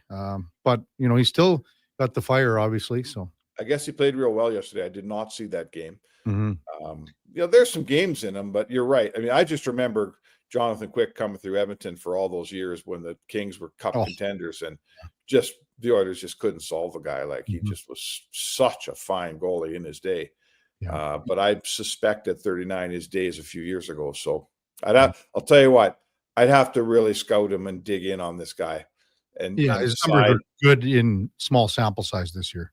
Yeah, but I think the solution we want here is a guy that could actually take the job from Skinner and run with it. And I don't think he's that guy. Really press him. Yeah, that'd be tough. Yeah. Father Time is undefeated. Father Time is undefeated. It's up for with Kevin Karius, Eddie. It's somehow he's still winning. Well, have you seen this beauty's face? I'll tell you what, Eddie, we were just talking about Eddie not being able to continue the party on 10 years ago when they won the Grey Cup from like at 6 a.m. Like, to me, I'm still going all day the next day. Yeah, you also aren't playing the game. Oh, well, yeah, not playing the game. Oh, yeah. Like I said, it's easy if you're having your beer, hot dogs, pizza, the rally all night. But when you played and you go right from a game to champagne to Crown Royal to all night, you need a little bit of rest. Get someone to order a pizza. Man, you're not worried about eating. You're not worried about eating, man. I don't know. How was the party in Winnipeg? Did anyone, any reports back from Winnipeg? Well, we were just talking and comparing it to Eddie's time, right? Because he said that they partied all night and then they flew back at 7 a.m. So Eddie feels it's similar. They're probably landing in Regina right now. Regina right away. Yeah. Either that or they all carpooled. It is the CFL. Can you imagine? That would be a hell of a. That would be wild. Just like a player just jumps in with a bunch of fans. Yeah, just in their minivan. That would be pretty fun. Oh, that would be something that Charleston Hughes would do. All right, Spec. Have a good one, buddy. We'll talk to you tomorrow. All right, boys. That's Mark Spector from Rogers Sportsnet. On the mark, fueled by, energized by Northgate Chevrolet Buick GMC. This truck's for you. When we come back, we'll get to some of your text 833-401 1440. Nogi texts in and says, how about those riders? Old buddy Nogi. We'll get to some NFL talk too. Shedeur Sanders came in. It looked like, what's funny? Everyone's going, Cleveland could win this game. And then Shedeur came in and she was lights out, hey? Man, the game's going fast. He's going, hey, wasn't this fast in Colorado, was it? You think that's it for him? Think he gets another opportunity? I think he might have to, no? Injury. If just due to Gabriel. Well, Gabriel's got a concussion. Mm-hmm. Then what? Like now you go, oh boy. We'll see. It was moving quick for him, was it not? It was. That's coming up right after the break. Kevin Karius, Eddie Steele, the Duke of Delburne, Josh Fenwick, presented by Sports Select. Get in on the action with hockey. We've got Monday Night Football. Basketball's really smoking along. How about the Toronto Raptors, man? Bet on the original at sportselect.com. It's 100% legal. You must be 18 plus. Please play responsibly. We're back right after the break. And of course, we're always streaming right now on YouTube, X, Facebook, and Instagram. More fruit? Check. Satisfying texture? Check. 3 amazing new recipes? Check, check, check. Let Booster Juice bowl you over with something completely different. 3 new acai bowls, loaded with delicious toppings including bee pollen, cacao nibs, and shredded coconut. Piled high on top of a refreshing blend of authentic acai, straight from Brazil. Spoon? Check. Booster Juice, Canada's original juice and acai bowl bar. Across the province, Albertans are taking their shot on Play Alberta. With casino winners every hour, jackpots worth millions, and revenue that stays in the province, there's never been a better time to sign up. Right now, our listeners can score a $50 free bet when they make a minimum $50 deposit with code Gregor50. That's code Gregor50 for a $50 free bet. Start playing with your game sense today to find out if you're Alberta's next winner. Hi, Mike here from Northgate Chevrolet Buick GMC. Snow, colder weather, shorter days. November is officially here. But it doesn't all have to be bad news. If you're thinking about a new or used vehicle, now is the time. Massive savings, 0% financing, and don't forget tires at cost. Yes, that's right. We sell winter tires at cost. There's lots to celebrate in November. And as always, we'd like to thank all of those who have fought and served for our country. Stop in and see us today, 13215 97th Street, or visit us online at northgategm.com. You're in Northgate country. Michelle and Colette are sisters. Sisters who don't agree on much, especially when it comes to which hockey team is the best. Edmonton is the best, baby. Vancouver's #1. Even when it comes to meat snacks from Wilhawks. I love the Harris Schwiener. The ham sausage rules. But they will agree Wilhawk beef jerky is the best. it might just be the only thing Alberta hockey fans can agree on. Others can try to imitate, but no one can duplicate Wilhawk beef jerky. Only available in the Duke. Get yours today, because you don't win friends with salad. Is your company drowning in paperwork and administrative tasks? Do you need more data to make better decisions? Nectar.io is your company's all-in-one solution for fleet and materials management, safety, time cards, and GIS-based project management. Now is the time to capture and transform field, site, and shop data into boardroom-level business intelligence, all with one login. Visit Nectar.io to book a demo today. Nectar.io, your business made better. Sleep is for the off-season. What off-season? Sports 1440 is live, loud, and locked 24/7. Oilers, Elks, Riverhawks, Stingers, Oil Kings. We've got your fix. Edmonton's home for sports is Sports 1440. When your driveway's covered in snow, Toro and the Lawnmower Hospital have you covered. Toro's gas or battery-powered single-stage power clear snowblowers make it easy to clear right down to the concrete with incredible Toro-powered Propel technology. Face the next snow day without fear thanks to Toro and the Lawnmower Hospital. Visit lawnmowerhospital.com. The Lawnmower Hospital.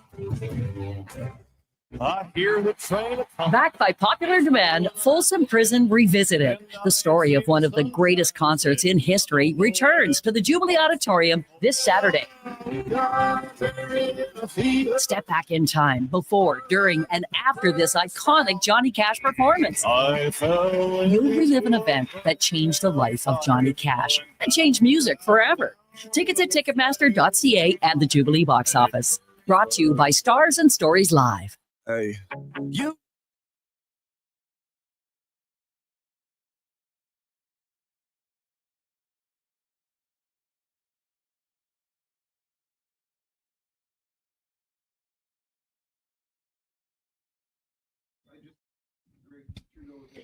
Portions of this hour brought to you by Sports Select. Get in on the action with football. Bet on the original at sportselect.com. 100% legal. Must be 18 plus. Please play responsibly. Just in time for the morning skate. This is the Kevin Karius Show on Sports 1440.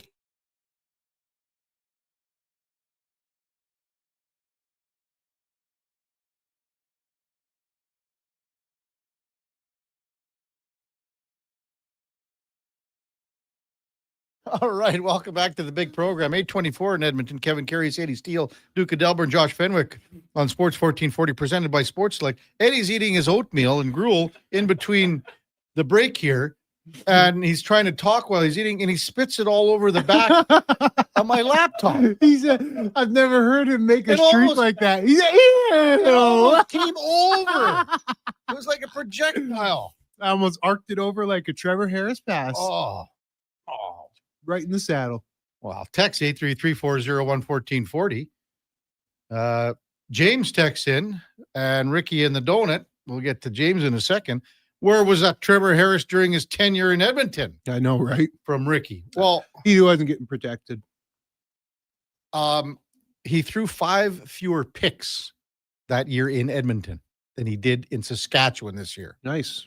He threw for 500 less yards in Edmonton. Just 500. That's a game and a half. He was here, what were the years? 2019 through 21? And then COVID 2020, right? That's done. So then that cost him a year.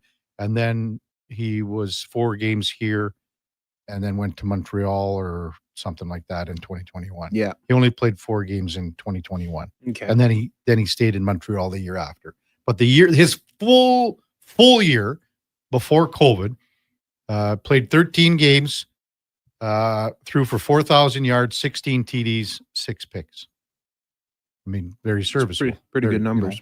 Similar to what he was this year. More touchdowns with the Riders. But again, it's funny when you stay upright, isn't it? Yeah, it is. And that was just weird times too. Like Jamie Elizondo was the head coach, for that one. It was weird, man. Just going back to it. You have It no was idea strange. how weird it was to cover There, this team. or was Moss would have been here in 19 still, I believe, right? Or would he? Yeah, No, he was the Elizondo came- OC in Sask at that point. I'd have to check. I'd have to. Elizondo came after COVID. Yeah, I believe he was after COVID. Yeah. But then just the whole, like everything from Presson to Milanovic. Yeah. And then Brock. Elizondo comes in. Brock. And it was unbelievable. And yeah, Brock. It was just like It was it ugly a made you couple wanna of years. throw up Yeah. covering the team. It was a couple of ugly years. And then Chris Jones comes and it stayed ugly. Yeah. For a couple more years. Mm-hmm. Man, I remember doing, like I said, well, can I do a one-on-one with Elizondo to start the year? What do you mean? Like, I mean, well, what do you mean? What do you mean? Like, you're going to sit down and we're going to have an interview. Yeah. Pretty Well, standard I don't know stuff. about that. And I was like, you got to be kidding me. Just making it This is so you hard. guys just lost a full season. You spent $6-7 million of mismanaged funds for the year and a half. Your board of directors is as bad as it's ever been in the history of a board of directors. And you're talking about stupid little things like this. Wait, let's also throw in a complete rebrand of the organization. Another Let's one. throw that in there too. You don't think you'd want to get in front of a camera and Everything. put yourself out there? Same with Sunderland. He was the same. Like, man. It was as poorly run an organization from the board of directors Top down. to everything. Top down. And it was embarrassing. How many other clubs went through 3 or 4 presidents, 3 or 4 GMs, 3 or 4 head coaches, all in 6 Man, years? Now you're getting me started. How many other teams across the league in pro sports, not even in the CFL? These numbers aren't made up. 3 or 4 presidents, 3 or 4 GMs, 3 or 4 head coaches in 6 years. Oh, now you're getting me going here. Text 833-401-1440. Oh, yeah. MTR finally comes in. 2-glove Jared Goff, the worst quarterback in the NFL. Oh, come on, MTR. 2 gloves. That game last night, though, coaching. 5 turnover on downs. And I mean, I know that's your identity, but sometimes you've Take got the to points, man. sometimes you got to look at it and go, maybe not this time. Field position. In fact, Montreal, how they got bringing it back to the Grey Cup, Sask, they early on in the game, they punt, they get the Rouge. Montreal, they punt, they pin Saskatchewan down at the 3. You play the field position game, and it worked out a couple possessions later because Montreal got favorable field position back. They're inside the 50 essentially, and they go in to score a touchdown. It's all about the long game. But sometimes these head coaches, man, they got the blinders on. It's crazy. Yeah.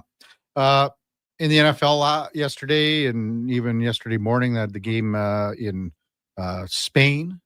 It's kind of neat. First time ever. They're going everywhere. Miami wins that one in overtime on a field goal. It was nice to see that cover by a half point there, Duke. Kevin. Anything else? We talked about Shadur Sanders last night's game, Detroit. How about young Bryce Young? Huh? Best game of his career. Yes. Tet McMillan had a really good game. Maybe there's something finally there that they can build upon They down have the road. 6 wins, hey? Yeah. Well, and you look at it and Tampa Bay's, it seems they're going up against a tough team every week. True. And Tampa Bay's they haven't had their bye yet, but Tampa Bay's at 6-4. The Panthers are 6-5. Yeah. They're right there. And I think the Bucks have another tough, I don't know who the Panthers are playing next week. I'd have to have a quick look, but the one thing that I wanted to mention again, the Bears just find a way. Yeah. So it looks like that game's over. And then they bust off the 50, 60 yard Huge return. And they come back with a game-winning field goal. It's a killer. An absolute killer. And then, the Detroit Lions lose in Philadelphia. And right now, at the 10-game mark in the NFC North, the Chicago Bears lead the division. Unbelievable. Yeah. Unbelievable. With a -6 in point differential. Yes, I see that. That's outstanding. That tells you that, that they were blown out a couple games and they won every close game that they've been in. Talk about Ben Johnson, the job that he's done as a head coach, completely revamping that team. Yeah. Completely. 7-3 Chicago? 7-3 What? Chicago Bears. That doesn't make sense. It doesn't make sense. And then when you look at, you would probably say the Vikings, because of that loss, are now out of it. Yeah, they're cooked. But the Packers and Lions are still in it. And the Packers, that tie down the road, that tie with Dallas, might be something that helps them. So anything else, Eddie, that maybe think about, the Philadelphia Eagles have already probably clinched the NFC East. Well, you look at some of the big dogs like the KC. There's trouble there too. And Jacksonville, the blowout. Are the Chargers? Are they pretenders? That was unreal. Like Jacksonville, the Chargers went in 35-6. favored by 3. 35-6. Blown out. The big game besides, I thought the Kansas City didn't show up as much as they could. I know Denver's defense is really good, but Kansas City didn't. Now Kansas City might not make the playoffs. They have an uphill battle. Yeah, that's for sure.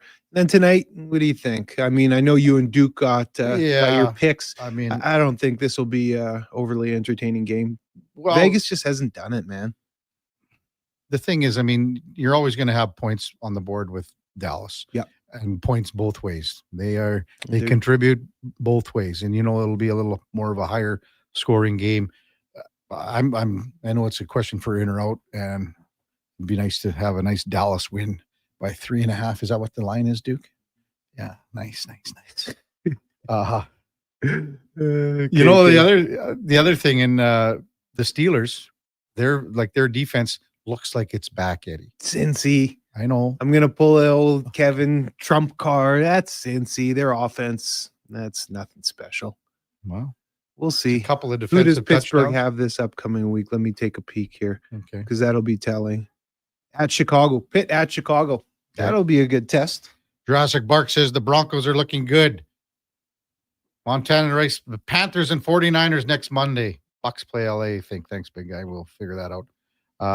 Corey says, gentlemen, that Shea Patterson fumble more than likely cost me $3,000 on Sports Select. All I needed was a tie in the Grey Cup. And you are right, Corey. Brendan says, if Montreal would have won, I would have won $542 off a free $50 Play Alberta parlay bet. Ouch. Sorry, guys.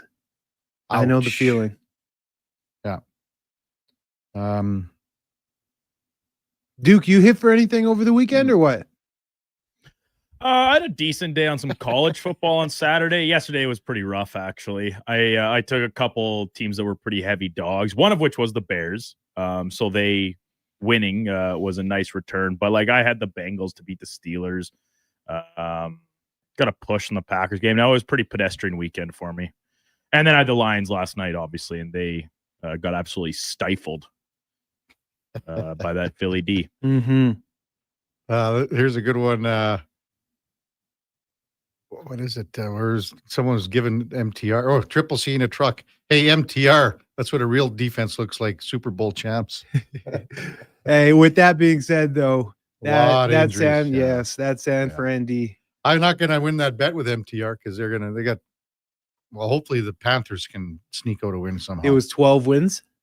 13 or something like that. I don't know. I can't You're moving This number goes up every time. Way to Kevin move the talks about it. goalposts. I think 12 is a push, 11 is a win. I'm going to start calling you Stuart Johnson, moving those 12 goalposts. is a push, 11 is a win. For I don't know about that. That's funny. He'll be Kevin. texting He it said, right away. I think 13 is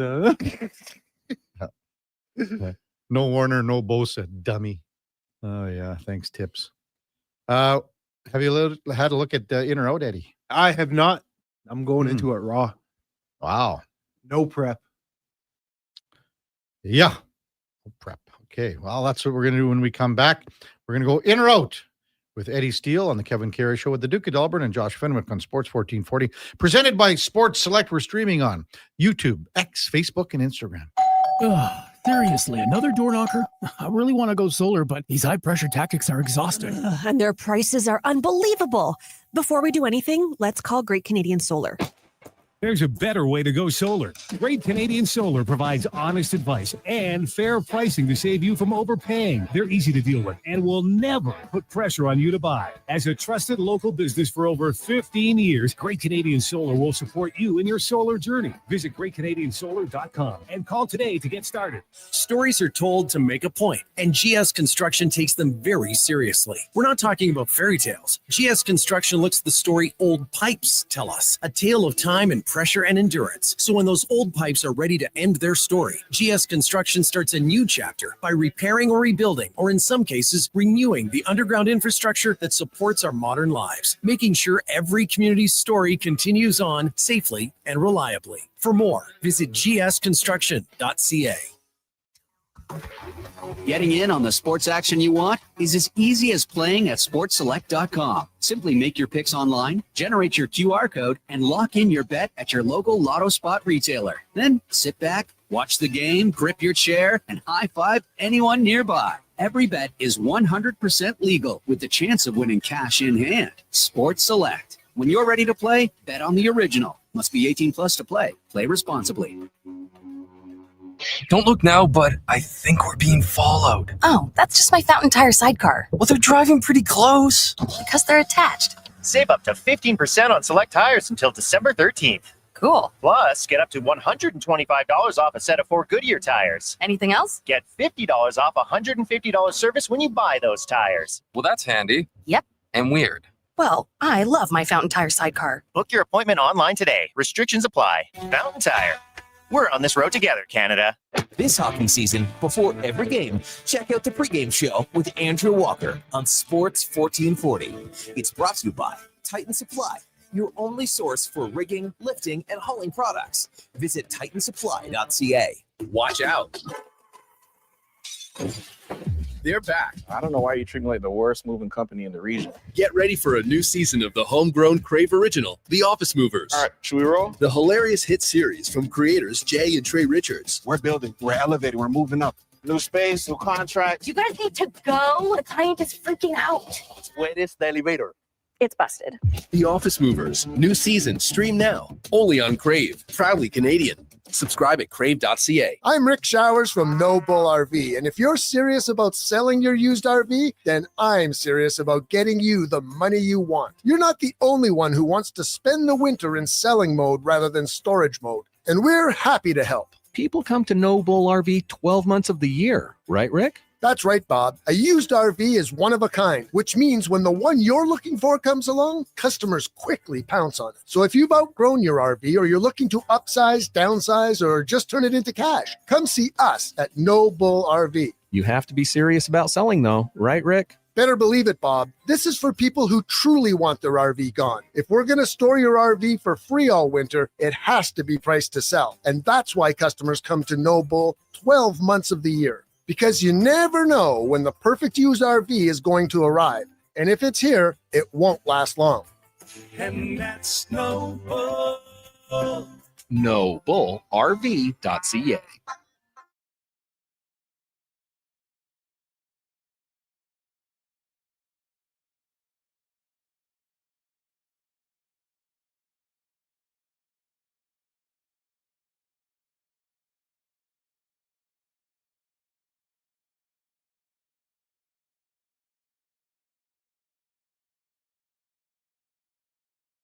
With over 30 years of sports experience, this is the Kevin Karius Show, brought to you by Sports Select. Bet on the original at sportselect.com. Please play responsibly.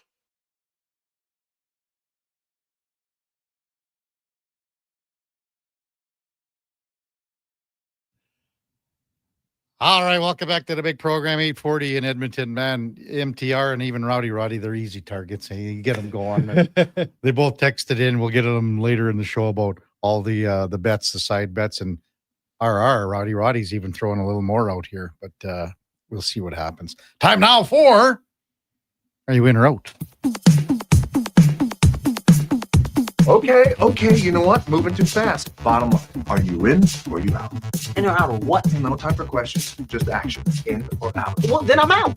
I'm sorry, Jet. Actually, you're already in. Are you in or are you out? On Sports 1440. I thought you would go, I'm in, Bob. We would have had a really cool moment, but you kind of ruined the whole thing.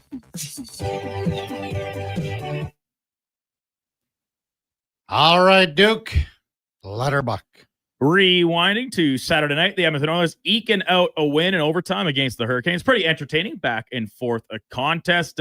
Even after just one game, Zach Hyman's return to the Oilers lineup should be instilling confidence, whether it be from the media, the fan base, even inside their own locker room, for the team's ability to get their season back on track. Oh, hey, why not? I mean, this guy drags people into the fight, and that's the number one thing with Zach Hyman. He's the de facto leader and de facto captain of this club. I've said this for a while. Can you say that again? De facto leader, de facto captain of this club, because he has he's got that compass that is always pointed in the right direction. His values or everything like that. But again, you look at about leading, being a leader is about getting people to follow you when you're doing all the right things. Think about it. Go back 2 years, Eddie, when they lost in the Stanley Cup final, and all the video from the Prime documentary is being aired, and it's several months later, and you see Connor McDavid basically inconsolable. Who's the guy that stands up in the room? Zach Hyman. And he says, you know what? I know this hurts like a bitch or whatever right now, guys, but we will be back. I guarantee it that we will be back. And they were. And what happened last year? Because he wasn't playing. I honestly couldn't agree with you more in terms of that. And that's so profound to say, but he is the de facto leader, the de facto captain. Yeah. Look at how this team plays, and he leads by example. Yes, he is a great human, great individual on ice. By example, and there's no shade at Connor and Leon. No, this is not about that. But the reality is, Zach Hyman is the leader of this club. Yeah. Yes, Connor is the best player in the world. Leon's one of the top 5 players in the world too. Mm-hmm. But what Zach brings with the leadership intangibles, it's different than Connor and Leon. It is. There's no denying it, KK. So, I mean, it's funny, their season, get it back on track. I think if they win tonight, they could be tied for first in the Pacific. Oh, yeah. They're right in it. They're right in the wild card. They're right in it. Expectations are so high. It's the thing.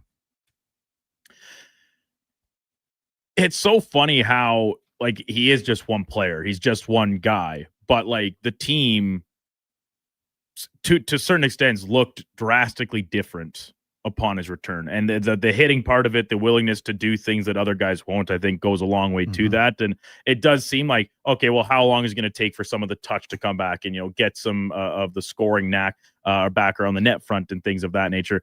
Those are Is it easier to regain the touch to cash in a 5-foot rebound or to score on a twisted wrister from 40 feet, right? And it seems like everything's lining up for him to seamlessly get back into his game. And Saturday, with Ohio State in the obvious, pretty good start to it. And the one thing, and we touched about, like, it's going to take a while, timing and everything like that.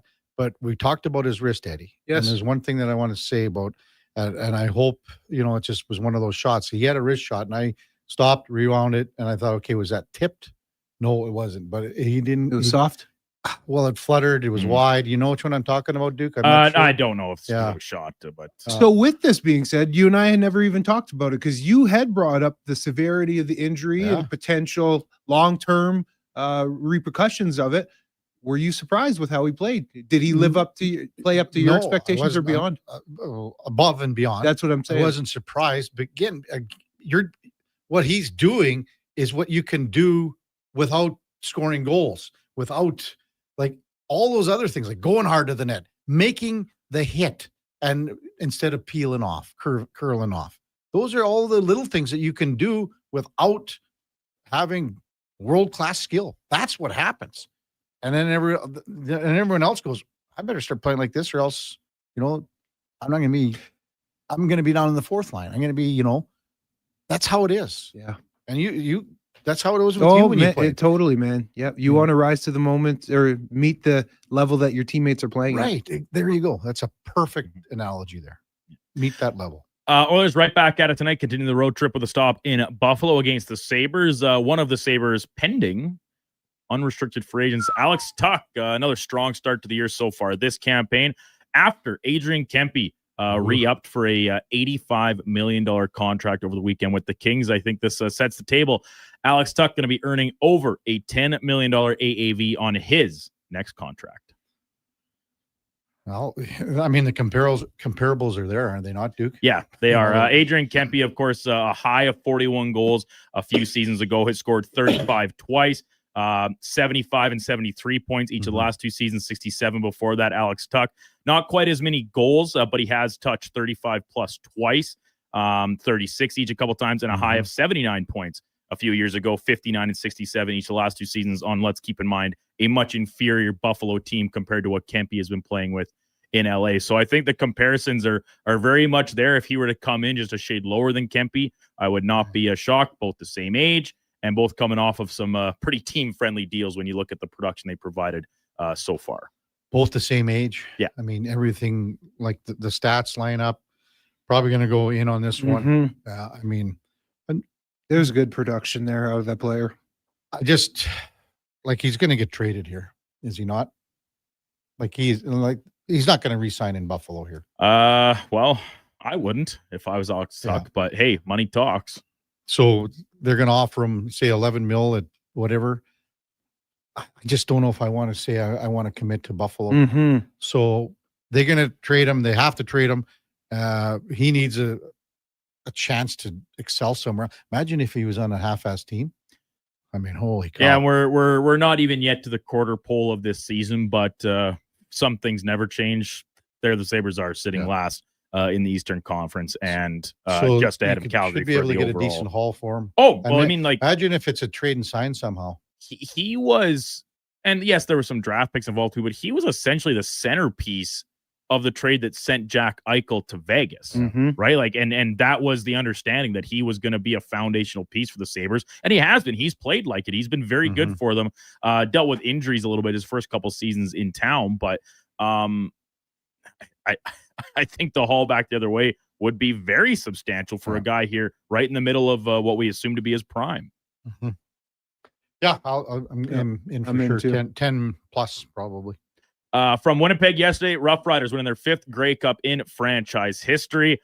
Shea Patterson's fumble for the Alouettes in the final quarter of the game, proving costly, essentially maybe costing them the football game. I think it just proves that when the game is on the line, the ball should be in your best player's hands. Go ahead there, football boy. You know, I really think, I'm in on it. But then here I was watching on TSN over the weekend, the 2015 Grey Cup that they had, because, they're replaying the Grey Cups.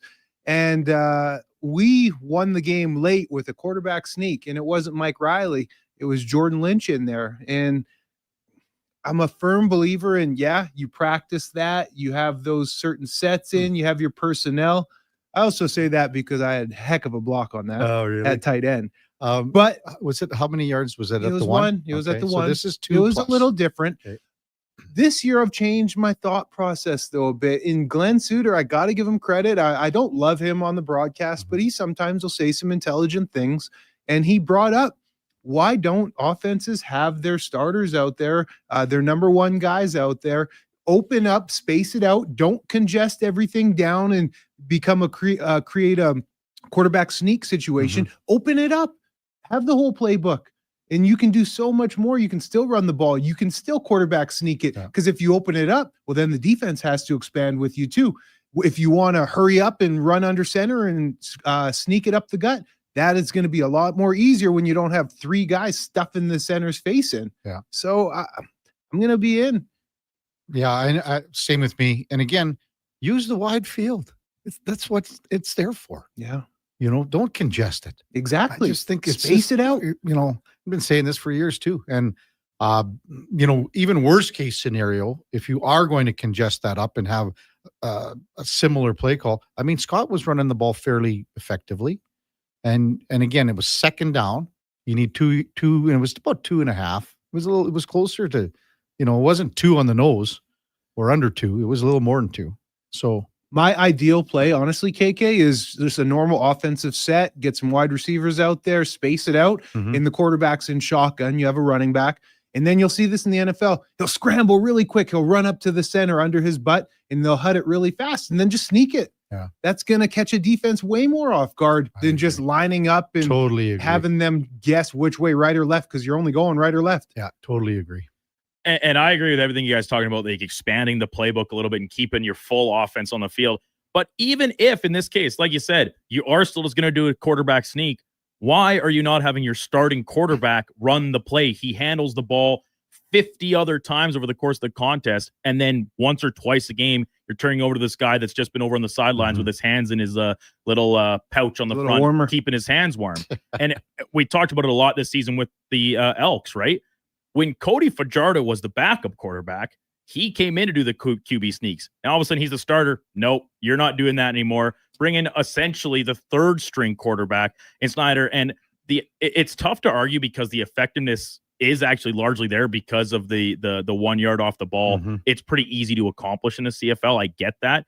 But at the same time, I would rather lose the game with the ball in the hands of my starters, with my best players, with my franchise players, than handing it off to backups, and whether it be for the sake of injuries or, like I said, you practice it for the week. I just don't get it. I don't get it one single. And like, what are we worried about injuries here? Because how often do we see a quarterback get hurt on QB sneaks? Never. The other thing too, again, for me, it's even the design of the play from 2+ yards out. And again, he skirts left instead of going forward. There is only one exception that is totally okay under this circumstance, and that's using Tommy Stevens, the backup for Saskatchewan, because he's a huge human. This guy's 6'5", 260 pounds. So yeah, do that. He's always successful. If you're putting that guy in to replace, say, Trey Ford in a QB sneak for a yard, I see a little more validity to it. But when you're talking about Davis Alexander, the strength of his game is running the ball. He's obviously very comfortable, like ball security wise and everything, and he's not a small guy. I just can't. I can't find the reasoning behind it. South of the border, week 11 in the NFL wrapping up tonight in Las Vegas, taking on the Cowboys. Unfortunately, I think I know how this is going to shake out for it's Kevin's pick for our head-to-heads, but I think the Cowboys cover the 3.5 points here. They're currently favored in the game. Well, obviously that's the pick I'm taking here, Duke. Damn. So I'll take Dallas to cover the 3.5. And again, it is a Shea Patterson fumble away from a clean sweep. A clean sweep, Duke. Well, no, if let's just say they got that and then tie it, if we find overtime? Well, you can win on a touchdown that still covers the points. We all know what would have happened, Duke. No, we don't. Yes, we do. Well, yeah, we do know what did happen. Riders won, covered easily, just like I predicted.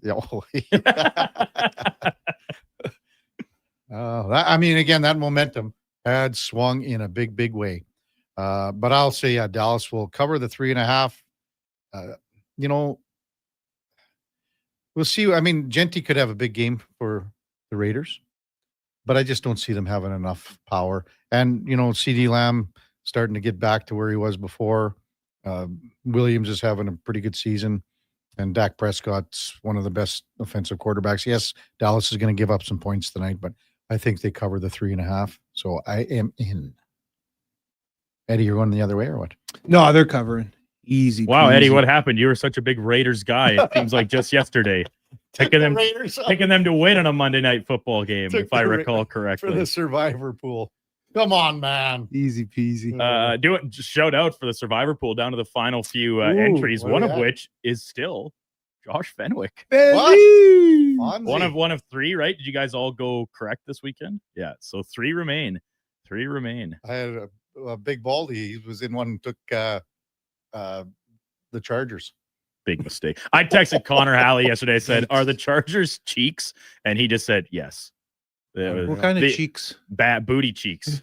The O line is just abysmal. It's sad to watch. Well, I mean, two perennial good play. I mean, Joe Alt was he a rookie this year? Second year. Yeah, I mean, he had a heck of a rookie season. When you lose Joe Alt and then Slater, your two starting tackles, for sure, tough. Adam Schefter reporting Michael Penix done for the year with a knee injury. Ooh, Kirk Cousins time, baby. Cousins takes over. Kirk Cousins time. Very interesting. Lastly, iconic director Martin Scorsese turning 83 today.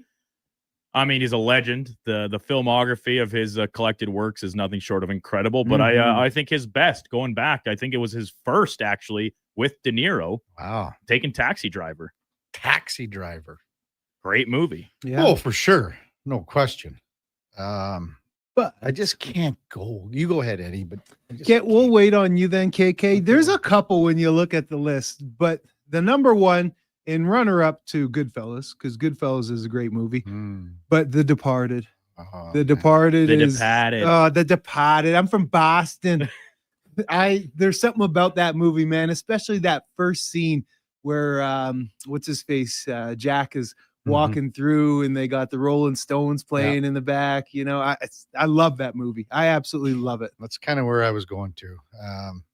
I mean, Goodfellas gets the most publicity because, for what it was. And I mean, the truth of it a little bit with Henry Hill. And, we brought up Lufthansa, the big heist a couple weeks ago.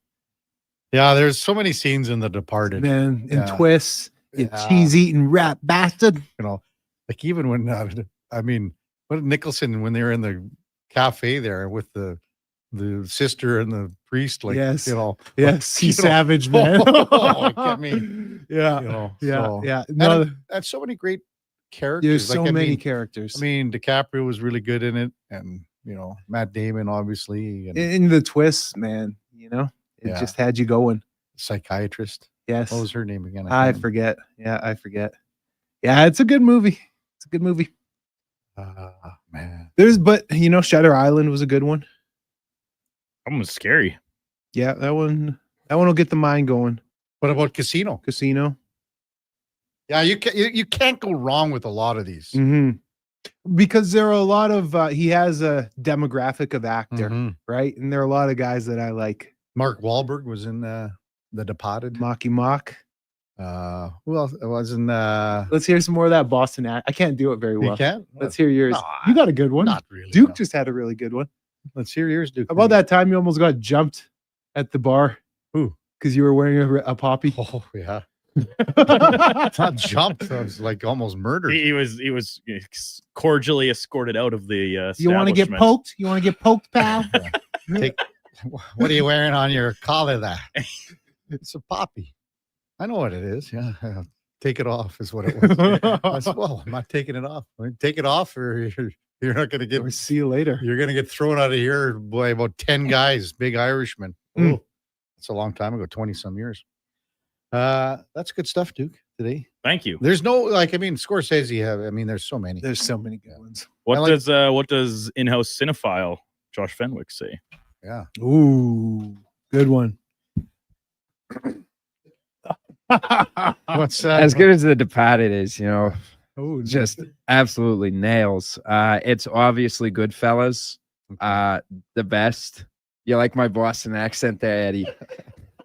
Yes. I don't know, man. I Big love fan it. of Boston accent there. I can't really get all the way into it because there's a lot more F words used to get into the rhythm of things. But just wait till I start quoting the town here. Oh, the town. I Whose didn't see car the we town. taking? Well, it's not Martin Scorsese's movie. That's why. Because it's I didn't see the That's town an on my Affleck list. movie right there. That is. I like the town too. That's Goodwill Hunting. Yeah. That's all. That's all the crew that I like, man. I like those types of movies. What's the name of the town where he was from? In Charlestown. No. Oh, well. Southie. Oh, no, yeah, Goodwill, yeah. when Goodwill Hunting. Yeah, he's from Southie. Southie. Southie boy. Oh, he's Good. from Well Southie, done. man. Well done. That's not bad. Well Not done, bad. boys. All right, Fast Eddie. So you're off to see Declan Kruger? Off to see Deck. So- He's going to be riding high. Okay. Like I knew Declan. So where's Declan? He's a Sasky guy then? Or Yeah, not? he's No. Sasky. Where though? Well, his Where? dad. I think he's from here, Okay, but yeah, his dad is oh, Sasky. Yeah, that's what I didn't think So he was he's Sasky. no. He's not a true. Not a born no, Sasky guy no, like no, some of the no. guys in the room here, man. Anyway, so his love for the Riders. I was deep. cheering for the Riders yesterday. I would like to see that touchdown though, so that and a missed 2-point convert. That's what I was cheering for. So Just they for would, the when they the hype of the game covered and the no, cover. they covered, they would have still won. Yeah.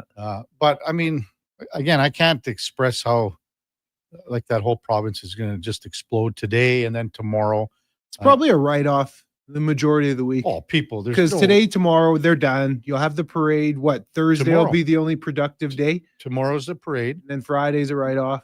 Yeah, we just take the week You off. got Thursday is the one productive day. Yeah. When you had the Grey Cup, did you go to any small towns around here? No, I did not. It was pretty they were pretty chintzy with the Grey Cup. Really? Yeah, man. Like for me, in order for me to get it in Winnipeg in the off season, because everybody gets a time with the cup. Mm-hmm. They wanted me because you have to escort it. They wouldn't fly it out to you, Yeah, ship yeah. it to you. So they wanted me all on my own dime to fly from Winnipeg to Edmonton to pick up the cup and then fly back to Winnipeg. You get it for 24 hours That's and so then fly it stupid. all the way back on my own dime. So 4 flights, 2 round trips, all on my own dime to keep the cup for 24 hours. I said, forget it, man. I don't need the cup. It's That's ridiculous. It's unbelievable. ridiculous. All on my own dime. I can't believe that story. Yeah, man. Chintzy. Yeah. Super chintzy. I can't believe that story. I mean, And there was 2 of us from Winnipeg, Yeah. me and Donnie O, the other D Mhm. tackle. And of course, we both went to the same high school together. We could have paraded this thing around high school, Yeah. University of Manitoba. But no, we weren't willing to pay that couple grand in flights just for 24 hours. Yeah. Silly. the year that the 03, the year the Elks Eskimos won it. We were doing the Boston Pizza shows at the time, and Ed Hervey, Singer Mobley, Ricky Walters, and I'm missing someone else. They brought the cup to the Boston Pizza. My mom and dad were there. Oh, cool. We got a great picture. My dad loved that picture. Yeah. And anyway, Singer came on to do highlights. Well, he was so bombed. That would have been funny. F this, F Yeah, that. yeah. Like, come on, Singer, you can't. do that." Get it together, buddy. Yeah, absolutely. Good stuff, Eddie. You too, And even KK. like 2.5 minutes that you didn't. I did it for you, man. I well, did it after for you. can you get a rag to clean up this mess on the back of my? Holy Say it, don't spray it. man! Yeah, I asked for the news, not the weather. Jeez. I love you, man. Have a great, I love you too, bud. Have a great day. Good show with Declan here on Elks Nation. Thank you very much. Take care, Edmonton. Eddie Steele, our co-host on Mondays and Fridays, and we'll talk a little more CFL later in the show with Matt Shinetti coming up in the 9 o'clock hour. Before that, time now for a Sports 1440 update brought to you by First Round. And tonight's the night. Head down to First Round. You could win an NFL jersey at both locations. I guess we should do a $50 gift certificate today too, Duke, maybe. Yeah, we'll do a $50 GC for First Round to give away over the course of the next hour or so. You could win an NFL jersey tonight, both locations. Also 50% off boneless wings. Mark Levers is bringing in some leaves. He just landed back from Winnipeg this morning. He's bringing in some boneless wings on Thursday. Just enough for me and Laddie boy, sorry. Check them out. First Round, Edmonton's NFL headquarters. Here is the Duke. The Sports 1440 update.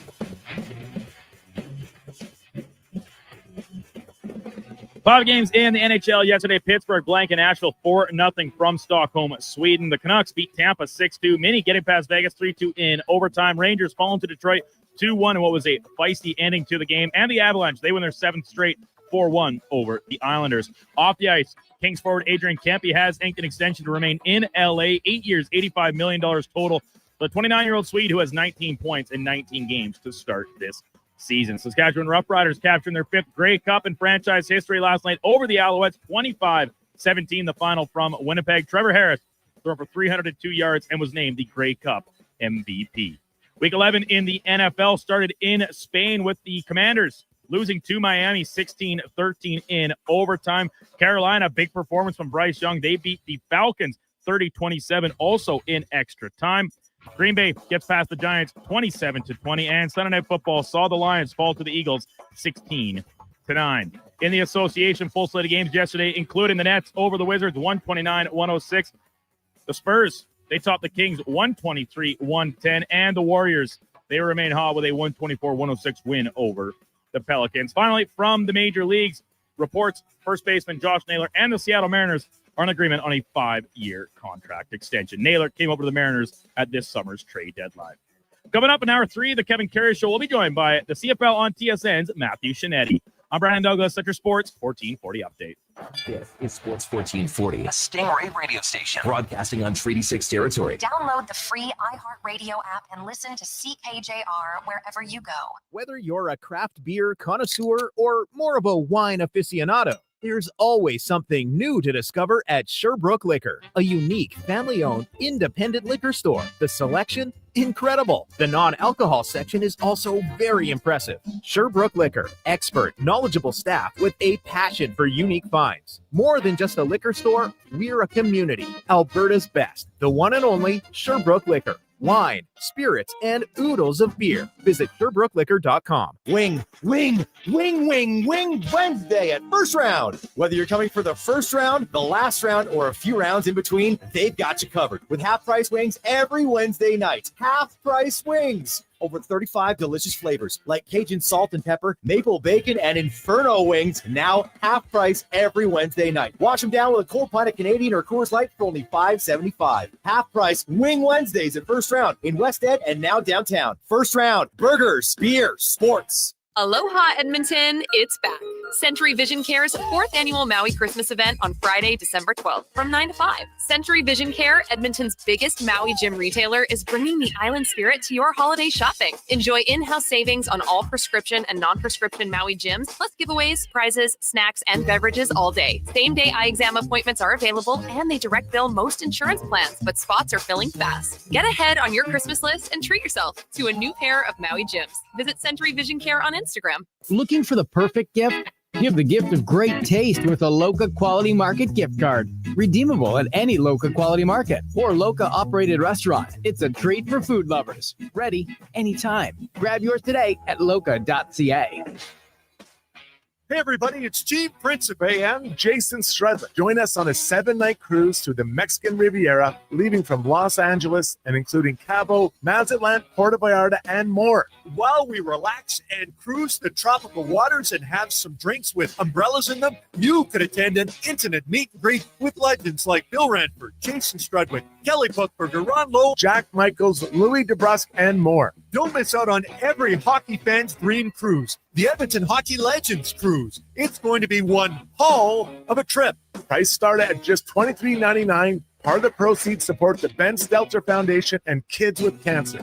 The Edmonton Hockey Legends Cruise, July 2026. Visit cast.tours/Edmonton or call 1-833-347-7678. Book now and save $500 per cabin when you mention promo code Stingray Radio. That's cast.tours/Edmonton.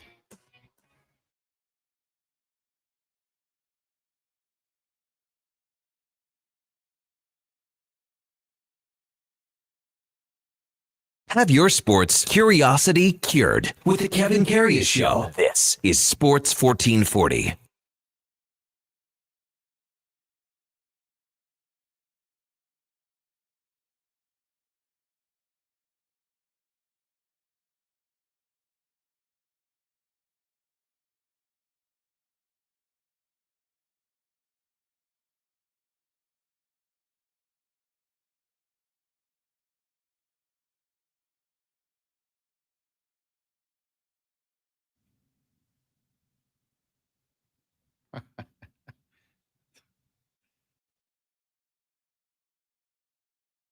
All right. Welcome back to the big program. 9:09 in Edmonton. Kevin Karius, Duke of Delburne with you, and Josh Fenwick running the board for our stream on YouTube, X, Facebook, and Instagram. The Kevin Karius Show is presented by Sports Select. It's pretty simple to play. Just generate that QR code. Check the how to play videos. It's a step-by-step instruction. Check them out at sportselect.com. It's 100% legal. You got to be 18 plus. Please play responsibly. Text rolling in, and it is a busy morning on the text line. Thanks everybody for sending in. We'll try to keep up as best we can. 833-401-1440. Pillman sent in a text from 2015 and a picture. It says, I got to hang out with the Cup back in 2015. I assume that's in Winnipeg, Pillman, but I'm not sure. That's when Eddie and the Eskimos won the Grey Cup, but I'm assuming the picture is from the Peg. Mike from Kindersley, we are really looking forward to the winter province-wide tour of the Grey Cup. And again, so much different. I mean, it might not sound like 12 years is, a long, long time in between Grey Cups, but just think about how much has evolved, just social media-wise and everything like that in the last dozen years when the Riders last won and how big it was across Saskatchewan, and it's going to be even bigger again. They got to get together today in Reggie. The streets last night were just packed down on Albert and area. They had a very strong presence, and then they've got the parade tomorrow. I haven't checked what the weather forecast is in the next couple of days, but it's kind of similar to what it is here. It's going to be pretty darn good. Husks text in says Cape Fear KK. That was a good one too. Yeah, by a Scorsese film. Mert says, wasn't the blocker stood up on the line for Montreal and then Patterson fumbled? Yeah, I mean and Patterson was kind of vertical more so than horizontal. But I think Mertz, when you look at the play develop and he's taking a couple steps to the side, that gives those defenders time. And again, from 2+ yards out, that's the difference. It's the difference in the game. I mean, Montreal gets a touchdown there. They're down by 2. Who knows what happens on the 2-point convert? Hey, Duke, anything NFL-wise that caught your eye? I mean, we touched on Jamar Chase. That's going to be looked at today, I think. Oh, yeah, I would think so. And, I mean, hey, film don't lie. It's pretty obvious that he spit on Jalen Ramsey. And I'll be honest, when that initially happened, I kind of thought like this could cost the Steelers the football game because it obviously gave them a first down to keep that drive alive and takes your best defender in your defensive backfield out of the game in what we know is a really dynamic Bengals offense passing the ball. So it didn't end up doing so. But, yeah, I have to think that some supplementary discipline will be coming Jamar Chase's way. And you and I touched on it off air. Like if we rewind to the start of the season when Jalen Carter spat on Dak, they didn't suspend him because they basically said, well, he didn't play in this game. So that served as his suspension. This game, pretty close to the end of the contest. I will be surprised if he doesn't get a 1-game suspension. Yeah, I think you're right bang on there. He's going to get a 1-gamer. And, since he's out of it anyway. But, I mean, Chase was having some decent weeks, even with Joe Flacco. Oh, well, I mean, yeah, he's Joe Flacco coming over from Cleveland earlier this year figured out that, wow, there's actually good receivers on this team. I can just kind of throw it out there and they'll probably catch it. Now, with that being said, these 2 weeks straight wasn't really electric. He was a non-factor yesterday. Oh, for sure. 3 catches, I think. Was he, and I didn't watch that game.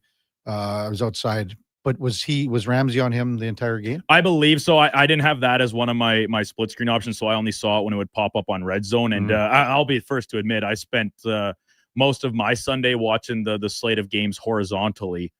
Had a bit of a late one Saturday night at old Chucky Slick's place east of Sherwood Park. Yeah, I just went over there with and the big Cebolla came into town. We watched the Oilers game, played 18 on the golf sim, and then a little darts, some drinking, some hanging out, chopping it up. Yep, some darts, and then watched a little film to wrap it up. Look who's here. Wait a second. The star of the Critters. with some treats from Cookies. Where's this from? Cookies by George. Attaboy SKS. Must be a client of yours, eh? Wow, look at Little that. Christmas bonus from SKS. Wow, thanks, Sean. These ones are the best. Yeah. These ones with the little dusting of some wow, this cinnamon is type unbelievable. stuff up top. Did you what you grab one? Oh yeah, I got this one. Let's have a look there. This one's the best. I don't know. The monster. What about cookie. the peanut butter one? Those are good, yeah. Well, Nah. hey, yes, newsflash, they're all good.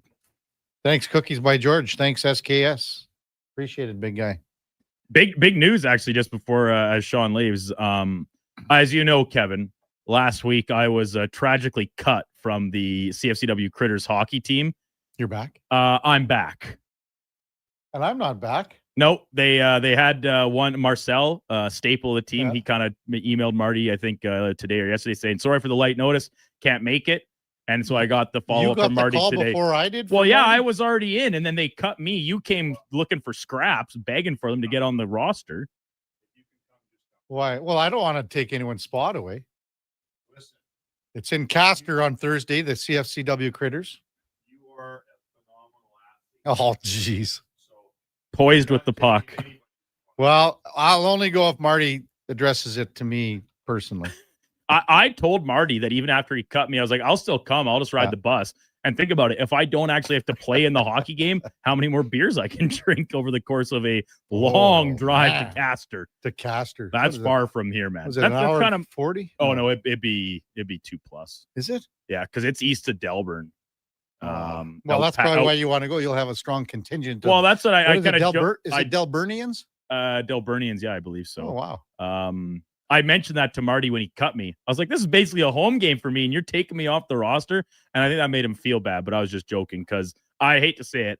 I will be shocked if there's a single Delburnian in the Castor barn. There will be now because you're going. Maybe now. I'm going to put the word out. I think they'll probably. Your sister's got to go. It's more likely that there will be some fans or players of the Coronation Royals who play in the ECSHL. They'll come to boo me due to my former exploits against them when I was playing for the Senior Outlaws. We're going to have Matt Shinetti. I want to ask you about your Friday night call with the Delburne Outlaws. Oh, yeah. We'll talk about that at 9:40. Sure. When we come back, Matthew Shinetti, the CFL on TSN, will guest with us. Man, he's got to be a tired guy after a long week of work in Winnipeg. That's coming up right after the break. Kevin Karius, Duke of Delburne, Josh Fenwick on Sports 1440, presented by Sports Select. We're streaming on YouTube, X, Facebook, and Instagram. You know your neighbor, right? The one who watches your house when you're away, who keeps their yard looking nice, who says hello every day. That's us. GS Construction. Now, we probably don't live right beside you, but we do live in your community. And when it comes to water and wastewater infrastructure, moving along smoothly, we're the ones doing that work. GS Construction has been doing it since 1974, over 50 years. So you could say we are your neighbors who wear hard hats and work boots. To find out what your neighbors do, visit gsconstruction.ca. Hi, Mike here from Northgate Chevrolet Buick GMC. Snow, colder weather, shorter days. November is officially here. But it doesn't all have to be bad news. If you're thinking about a new or used vehicle, now is the time. Massive savings, 0% financing, and don't forget tires at cost. Yes, that's right. We sell winter tires at cost. There's lots to celebrate in November. And as always, we'd like to thank all of those who have fought and served for our country. Stop in and see us today, 13215 97th Street, or visit us online at northgategm.com. You're in Northgate country. Getting in on the sports action you want is as easy as playing at sportselect.com. Simply make your picks online, generate your QR code, and lock in your bet at your local Lotto Spot retailer. Then sit back, watch the game, grip your chair, and high-five anyone nearby. Every bet is 100% legal with the chance of winning cash in hand. Sports Select. When you're ready to play, bet on the original. Must be 18 plus to play. Play responsibly. I'm getting McDonald's. You want anything? Oh, yeah. I'll get I'm obviously going to get the McVeggie, medium fries and a medium fountain drink for $9.99. It's my favorite meal and it's new. Plus, if I get that, maybe he'll want it too. And then he'll always thank me for introducing him to the McVeggie. I'll be a hero. So, McVeggie fries and drink? How'd you know? You were thinking out loud again. Get yourself a McVeggie meal for just $9.99 plus tax for a limited time only at participating McDonald's restaurants. Sleep is for the off-season. What off-season? Sports 1440 is live, loud, and locked 24/7. Oilers, Elks, Riverhawks, Stingers, Oil Kings. We've got your picks. Edmonton's home for sports is Sports 1440. This Black Friday, unlock incredible savings with Quello Concerts. Get 50% off our yearly and 2-year plans and enjoy unlimited access to the world's best concerts and music documentaries. Stream legendary performances anytime, anywhere for as low as $44.99 a year. It's the perfect gift for anyone who loves music. Visit stingray.com/deal and start streaming the world's best shows today. Diablo Boots sells only Canadian-made work and biker boots made by Canada West. No American or boots made in China, so no tariffs. All of Diablo's boots have replaceable soles and heels for longer life. Sizes 6 to 14 Triple E. Buy quality, buy Canadian. And support Canada West and Diablo, the two best names in the boot business. So save on boots by Save On Foods. That's Diablo Boots, 3340 Gateway Boulevard on the east side of Save On Foods. Buy Canadian. They're terrific.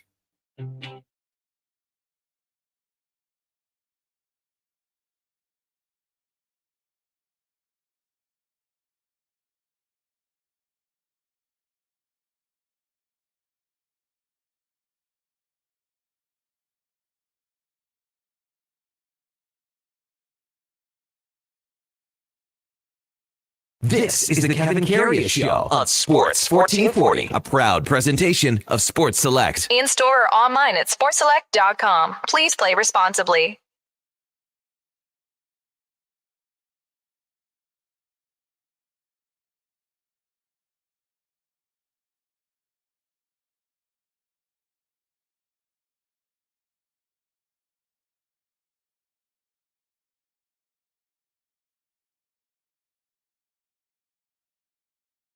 All right, welcome back to the big program. 9:21 in Edmonton, just awaiting the arrival of Matthew Shinetti, the CFL on TSN. He will be our headliner of the day momentarily.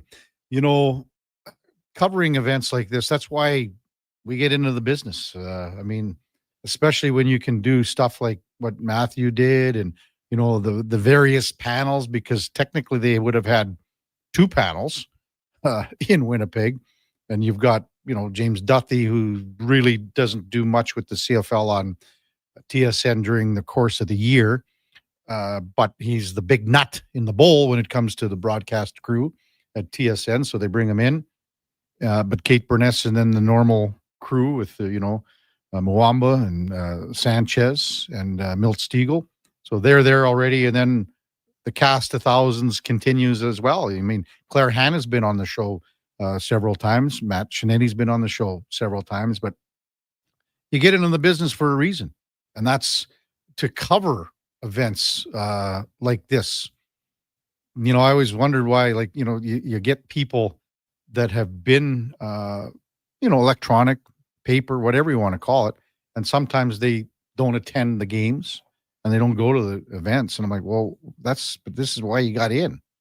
This is why you want to cover this stuff. So to cover a Grey Cup and a Grey Cup week, it's a different beast because there's so many storylines over the course of the week. As a reporter, you know, you have to keep your eye on the ball. And, you know, obviously TSN is blowing everyone out of the water with their coverage because this is their baby. You can look at what they do on a yearly basis. This is number 2, I would imagine, for them, behind the World Junior Hockey Championship, because that is a massive deal and it's going on for a couple of weeks. But when you're covering a story that is culminating with a 1-game showdown on the Sunday and you know who's going to be in it a week prior, you start to do your research and things like that. And you're starting to do getting things in order as far as your reporter skills are coming into play.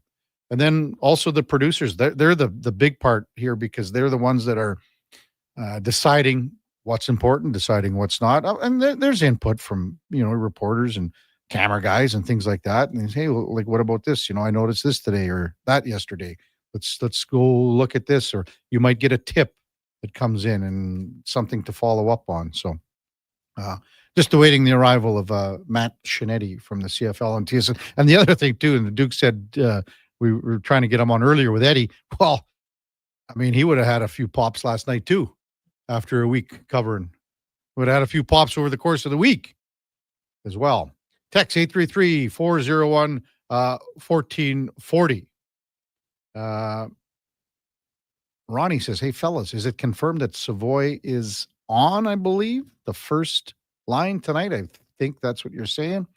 Well, I would imagine that's how the game was yesterday, on Saturday with Connor McDavid, Zach Hyman, and Matt Savoy. Then, I mean, Draisaitl, Roslovic, and Podkolzin have been very good. So that's where that is sticking around. So I would be stunned if it isn't, Ronnie.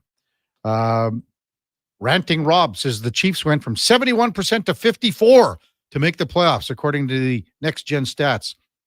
They play the Colts, Cowboys, Texans, Chargers, Titans, Broncos. Will they make the playoffs? I don't know if they will. They're not winning the division. They're not winning the division. So they got to think about a wild card.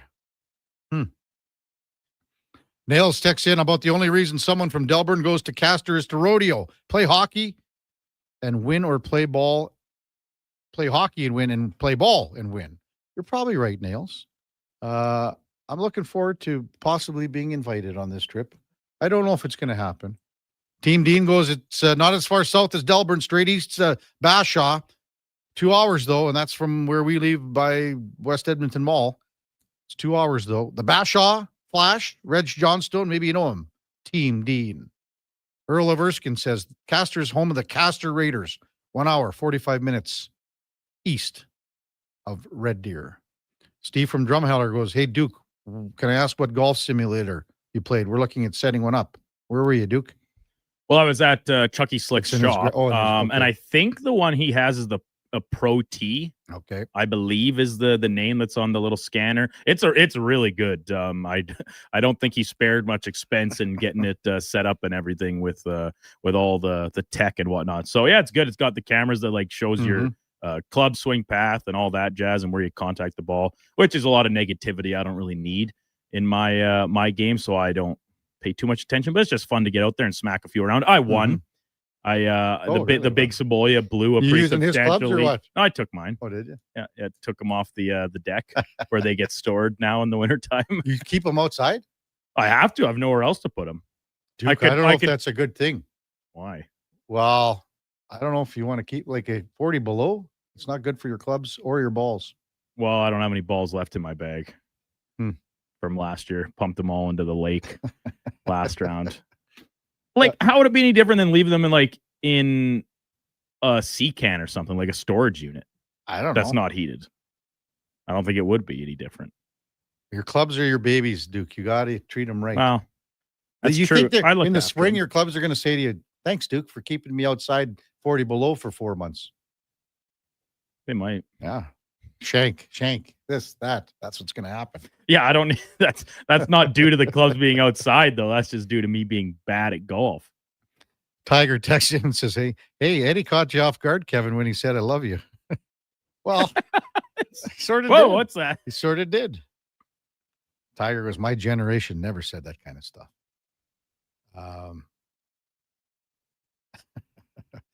Back to MTR and Rowdy Roddy says, hey, KK, it was MTR and I, 12-5 Niners. He says, I'm not going to back out. I'm upping the bet, in fact. We don't have to up it at all. He wants to donate $100 to any charity if he loses. Wow. Very good on you, Roddy Piper. And MTR again, so 12 wins. 12 wins. They're close. And again, that schedule is just so easy. MTR, easy. Rockford says there's a nice golf course in Castor. Have you played it, Duke? I have not. No? No. 833-401-1440. How about this? Playbook Vic says, Playbook Vic says 193 days until the Riverhawks home opener. Man, We got a bunch of guests coming in here. Oh, boy. From Tim Hortons, I think, and the food bank. We've got, it's not Marjorie.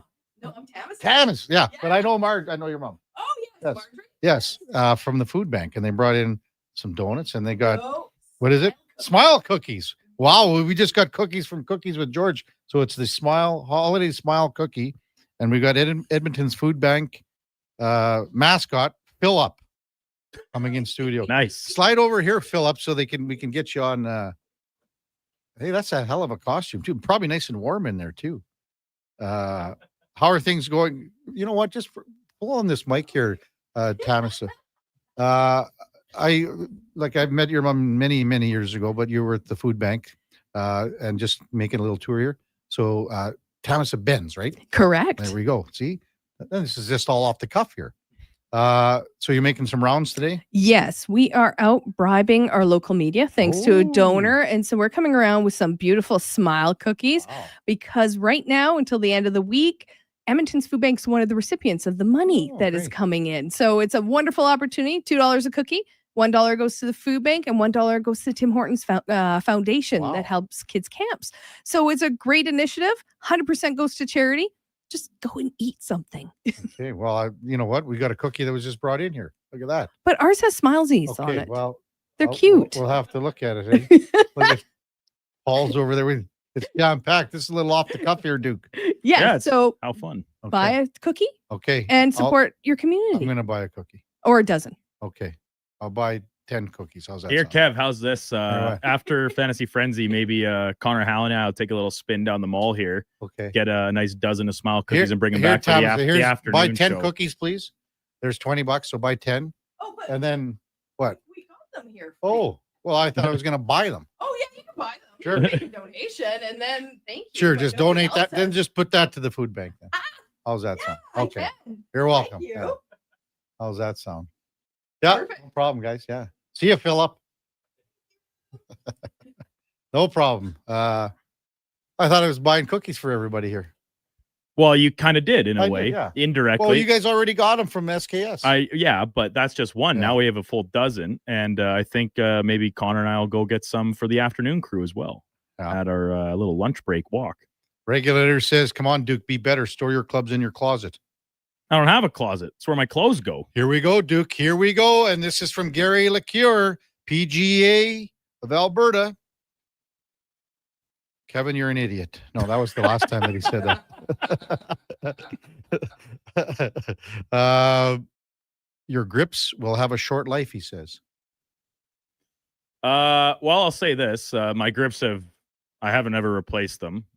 So they're probably due anyway. So maybe that'll be the case. Listen, it's a logistics thing. Yeah. If I bring them somewhere in the house, I am quite certain that my cats will just claw on the side of my bag.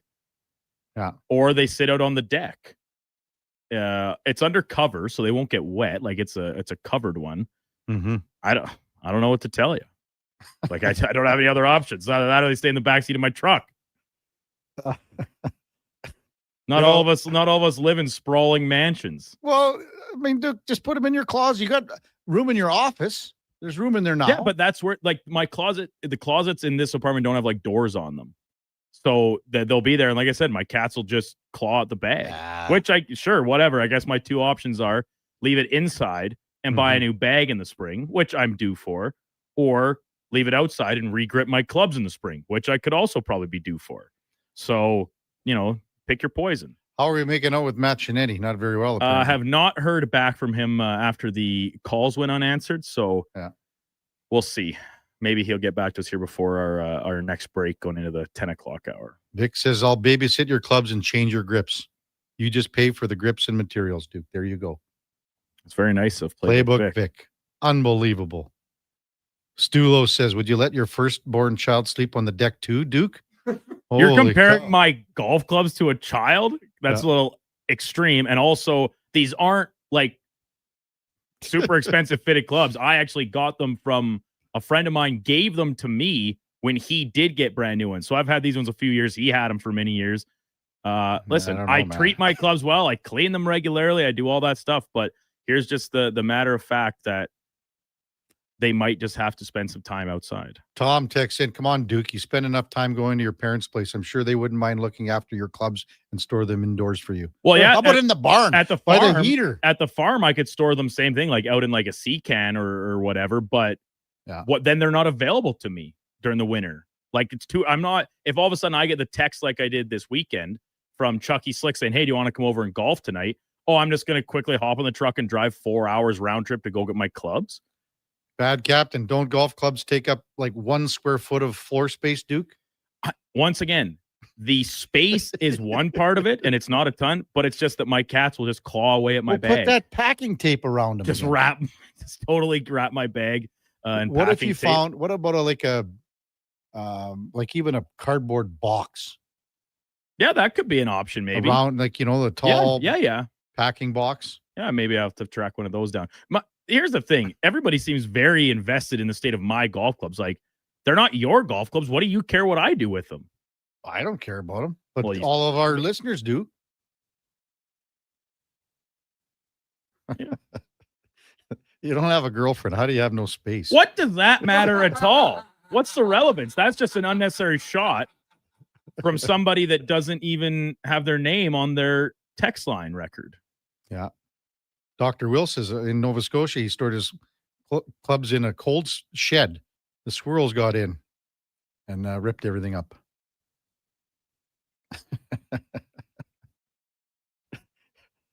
JDO, I don't care. Put them in a 5-gallon pail. He says put them on a 5-gallon pail. Whatever. Which is that supposed to get them out of reach of these cats? Do you know how? I'm done with this conversation. I'm through with it. I will make an effort to keep them inside. And then if I need to buy a new bag in the spring, which, like I said, I'm probably due for, strap's broken. I've had this bag, I think, since I was 16 years old. It's had a good run.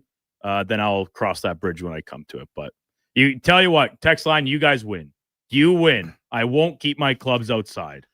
Well, we're either going to be talking a little bit about this after the break or Shanetti's calling in, one of the two. I really hope he's up then, because I can't take Come anymore. on, man. I we can't need take you. any more of this. Why can't I just live my life the way I want to? John, the comedian, texts in, hey, KK, did you hear about those 2 quartets from Castor? That's the site of this week's CFCW Critters game. Mm-hmm. Did you hear about the 2 quartets from Castor? They combined into one band, and now they call themselves the Castor 8. Nice. Wow. The Castor Raiders was, in fact, the name of their school athletics teams. Yeah. I don't believe it is anymore. I think they eventually caught on and changed it. I don't know what it is now, but they were the Raiders. Yeah. Dr. Dick Richard, Tricky Dicky, says, when you guys have a guest that doesn't show up, you could bring on a listener to fill in. Could you imagine 5 minutes with Tricky Dicky pontificating all things sports and politics? No, I couldn't imagine that. I could imagine it. I don't know if I could take it. And we love you, Tricky Dicky. When we come back, maybe Matthew Shinetti. If not, we'll ham and egg it till 10 o'clock when we got Bill Hoppy from Buffalo Hockey Beat, and then Calvin Watkins from the Dallas Morning News to tee up tonight's Monday night football game. It's the Kevin Carey Show with the Duke of Delburne and Josh Fenwick on Sports 1440, presented by Sports Select. We're streaming on YouTube, X, Facebook, and Instagram. Weekly NFL giveaways, drink specials, huge screen TVs. The hits keep coming at First Round, Edmonton's NFL headquarters. Watch NFL football at First Round, and you could win a trip to your favorite NFL city for a regular season game next season. Catch NFL action Thursday nights, all day Sunday, starting with the Pro Bowl brunch from 10:30 to 2. Then Monday night with half-price boneless wings after 6 p.m. First Round, burgers, beer, sports. Downtown and Bourbon Street, West Edmonton Mall. Hand delivering a hamper to a family in need fills everyone's hearts with joy. Be part of the Holiday Hamper program. Adopt a local family and see the difference your groceries and gifts make firsthand. Sign up today at holidayhamper.ca. Silent Rides is one of Alberta's premier specialty charter companies.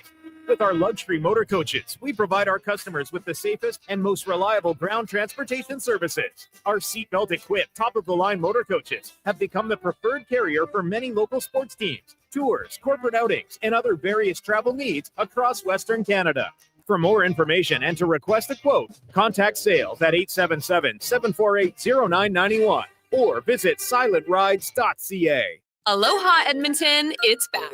Century Vision Care's 4th annual Maui Christmas event on Friday, December 12th from 9 to 5. Century Vision Care, Edmonton's biggest Maui gym retailer, is bringing the island spirit to your holiday shopping. Enjoy in-house savings on all prescription and non-prescription Maui gyms, plus giveaways, prizes, snacks, and beverages all day. Same-day eye exam appointments are available, and they direct bill most insurance plans, but spots are filling fast. Get ahead on your Christmas list and treat yourself to a new pair of Maui gyms. Visit Century Vision Care on Instagram.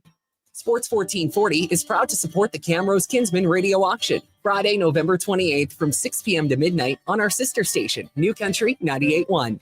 All proceeds go to the Kinsman Club of Camrose to serve the community's greatest needs. Find out how to donate at sports1440.ca. That, my friends, is more than a jingle. It's the sound of local, the sound of a family company that isn't owned by some big corporation. Hi, it's Dennis from Weiss Johnson, and I'm proud of our commitment to remain local, providing personalized sales and service whenever you need us. Some people say, go big or go home. Not us. We'd rather keep on doing what we're doing, focused on what matters most. You, our valued customers. See what our family can do for your family at weiss-johnson.com. Listen up, because we're about to tell you what nobody else will. There's a serious problem in auto service. The price you expect is almost never the price you pay. Big Toy Shop tells it like it is. No BS, no false inflated bill. It's just the honest service you need, done quickly and done well at a price that doesn't make you feel like a chump. Take your ride to Big Toy Shop, 8315 Argyle Road. Call 780-298-2797.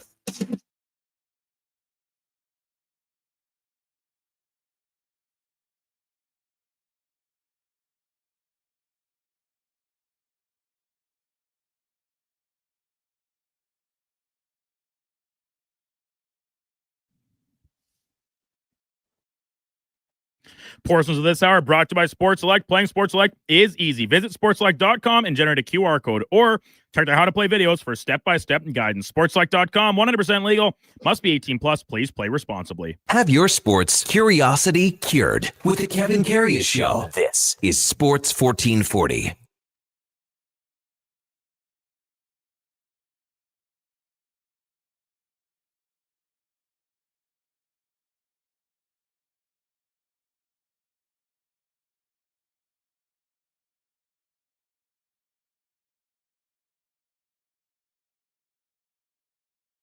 All right, welcome back to the big program, 941 in Edmonton. Kevin Karius, Duke of Delburne with you, as well as Josh Fenwick. We're also streaming on YouTube, X, Facebook, and Instagram. And you can listen to us as you have been for 2 years and 3 months or whatever it is on your AM radio dial on Sports 1440. The Oilers are just getting onto the ice for their morning skate in Buffalo ahead of tonight's game against the Buffalo Sabres. Basically, status quo from what we saw on Saturday as far as the lineup goes.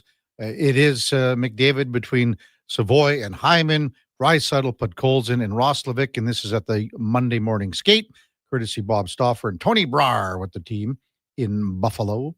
Henrique centering Mangiapane and Frederick, then the fourth line of Philp, Janmark, and Lazar.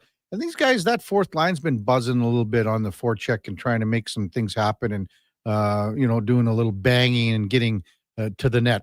Ekholm and Bouchard, Nurse Wallman, Kulak and Regula. Stu Skinner gets the start in goal. And we touched about how Kulak is going to be that guy where Regula and Emberson are going to be shifted out. Even on like back-to-backs, you can expect that there will be, one guy playing one night and one guy playing the other night. That is, unless one of those two guys really takes the bull by the horns and takes control of that number 6 defensive spot. Across the NHL, man, there were some crazy things on the weekend. The biggest one, I guess that was Friday night, was it Jack Hughes? Was that Friday night, Duke, when it happened and then released on Saturday morning? So Jack Hughes, at a team function, so cuts his hand. Hard to believe how this could happen. There has been some weird injuries over the years. Like the one I always remember is years and years ago, just, Brian Leachin spraining his ankle, twisting his ankle on a curb in New York. Obviously, it was at night and had a couple of pops and things like that. But I mean, Hughes is out for, what are we looking at? Like 2 months here, Duke? And this is an injury where, I mean, obviously there's like nerve stuff that you got to worry about. Oh, yeah. Yeah, 8 weeks, I 8 believe, weeks, was what eh? I saw was the expected timeline on a return. I mean, that's just and there goes my Sports 1440 Fantasy Frenzy pool because he's gone now. Jacques Hughes. Yeah, I mean, that's the guy that I had in that block. So he's done. Man, I got a lot of injuries in that thing. So I don't. Do you recall any other like injuries over Well, the years? in hockey, I don't like was it Dustin Penner eating the plate of pancakes? Injured himself. Trevor Bauer, right, cutting his hand up on a drone. Kept him out of playoff action for the Guardians or the Indians at the time, if my memory serves me correctly. So yeah, just weird, random stuff like that. It's unfortunate, but guess what? Like, these guys are still humans and regular people that try and live lives away from the rink and stuff. So accidents do happen, even if you are a multi-millionaire professional athlete. You know, a lot of them have the things in their contract. No using power tools, this and that. Yeah. Water skiing. Like No, downhill skiing. not allowed to go skiing on your Christmas break with the family. None of that. And like a lot of them, like they all have boats now. They're all skiing. But I think a lot of them do that when they're hanging on and it's not as dangerous or whatever. Like Speck. No, Speck goes Freebird. He's wake surfing, Kevin. We've seen that. That video is changed. That is plus he's probably airbrushed himself in there somehow. I was thinking about like even on the ice, like freak stuff. Like I remember that Taylor Hall in when he got cut in warm up. Like hitting the head, right? And then Potter. Yeah, and then helmets became mandatory. mandatory. He had no lid on, and skates sort of cut his cheek area, sort of thing. That was Corey Potter, and that's all. That's got to be a dozen years ago too. Oh yeah. 833-401-1440 text line, and it's been busy this morning. Oh, Nathan, how about Billy Chappell, the table saw from For Love of the Game? That's the one. Yeah, Dustin Penner from David, reaching for pancakes at home, injured his back. Does everyone think that that's the true well, part that's kind of story? the funny thing, right? Is that what actually happened? That's the excuse you come up with and parlay out to the general public. Yeah. Boy, a lot of people are still texting in about your golf clubs, Duke. It's whatever. You said you didn't want to talk about it, but man, oh man. Well, they won. I said that. They won. I gave in to the peer pressure, I guess. Have some control with the cats, Duke.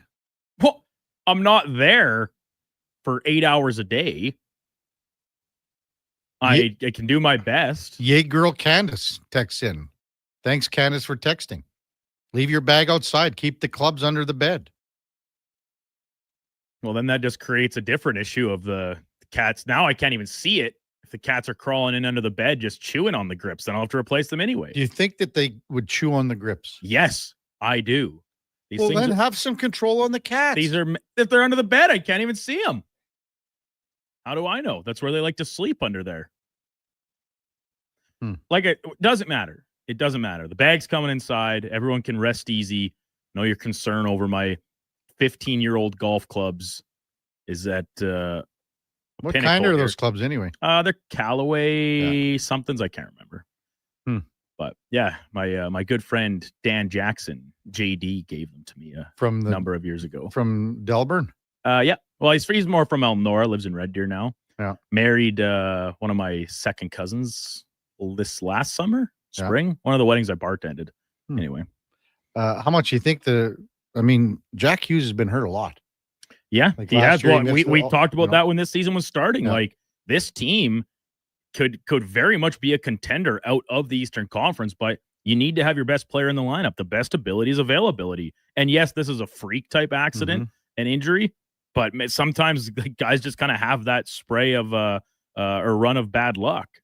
And it kind of seems like he's caught another lick of that here. I don't know what it is. So last year, I can't remember what was the injury. Was it shoulder? No. Yeah, that's one of his past ones was. He had a separated shoulder, I think. Because he missed last year. He missed end of the season, right? Mm-hmm. I mean, man, oh man. 833-401-1440. Too bad. I mean, Matt Shinetti, he ripped her up last night. And he said that to me when I was talking to him yesterday morning. I kind of asked it because I was hoping to get him on with Eddie, obviously, to talk some CFL. He said, can we push it past 10 o'clock Central Time?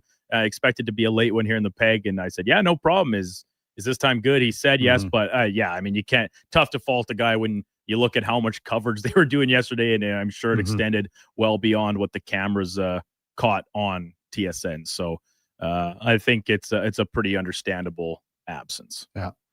Looks like that the Oilers will see in the Buffalo net tonight, Colton Ellis. Oh, Nova Scotian. We'll talk about that with Bill Hoppy coming up at the top of the hour. Yeah, Colton Ellis. I'm trying to find that weather forecast in Regina. It wasn't popping up on me, but ours is the similar. So I think they're going to be good for the get together today in Reggie and then the parade tomorrow. I just can't imagine how that province is going to be blowing up here in the next several weeks. And again, all that merchandise that's going to get purchased, man, that is going to be a windfall for the riders. There's no question about that. Riggs says, I guess the Devils is going to have to put a clause in that Jack Hughes is not allowed to feed himself. Is that because of was a glass, was it not, Duke? I didn't actually hear what the. I don't think it was a knife. It was a glass. No, I have no idea what it was. I didn't read quite that far into it, but yeah, I just heard it was at a little team dinner type function. Yeah. Unfortunately. It was a rookie dinner, correct? Is that what it was? I'm pretty sure it was the rookie dinner. Okay. Yeah. But I mean, when you got a glass cut on your hand, so like it just doesn't make sense. Like, so it has to break obviously in your hand, or or you're leaning on something. Yeah. Or you're falling. Maybe you're off balance. A little tipsy. Yeah. That didn't happen. Hey, well, that's Friday night in Delburne, the Outlaws. How'd the game go? Oh, yeah. Another excellent performance by the Senior Outlaws. They win their third in a row over the Irma Aces, who are perennial contenders inside the ECSHL. So a strong effort by the team. They were up early, gave up the lead. They trailed for some of the game and then came back in the third to win by one. Strong effort. I'm trying to think who was player of the game was Rory Davidson. Didn't you call the player of the game? No, I don't. No, they do that in the dressing room. Like they got the firefighter's hat to decide who it is. That's what they have, the firefighter. Yeah, that's what they have. I have the picture. Oh boy, well, this is a big. What do you get for this? Anything besides this hat? No. Oh, I lied. Riggs Ringdahl, the young buck. Oh. Like he's like 18 years old, playing first year senior hockey. So he was player of the game. And what do you get? A hat? It's like a firefighter's hat. Like just like think about it. You see it on all the NHL teams do. Like the Oilers give out the paintbrush and the plunger, one for kind of each thing. Outlaws can't afford two different props, so they just have the one player of the game. Firefighter's hat. Northside Lou, it says maybe he slipped on the floor, landed on some glass, likely in his hand when he fell, according to reports. Oddball said Bill Lee, we're talking about strange injuries, weird injuries, and not injuries, just accidents, I guess. He said Bill Lee got hurt. He said got hit by a taxi on his way. This is the spaceman, Bill Lee. Used to pitch for the Expos on his way to the Big O. In reality, he hurt his leg jumping out of a married woman's bedroom window. That probably makes more sense. Do you know anything about the spaceman, Bill Lee, Josh Fenwick? Nothing. Zero? Nothing. You're kidding. You never heard of the spaceman? No, sorry. Bill Lee was out there. That's why they call him the spaceman. One time he was asked, this one was, anything about the Houston Astrodome? No, actually, I don't think I. Oh, come on. No. It was the first, they called it like the seventh wonder of the world. The Houston Astrodome was then, so they had artificial turf in there, and it was the first place that they had really turf, inside in a building like that.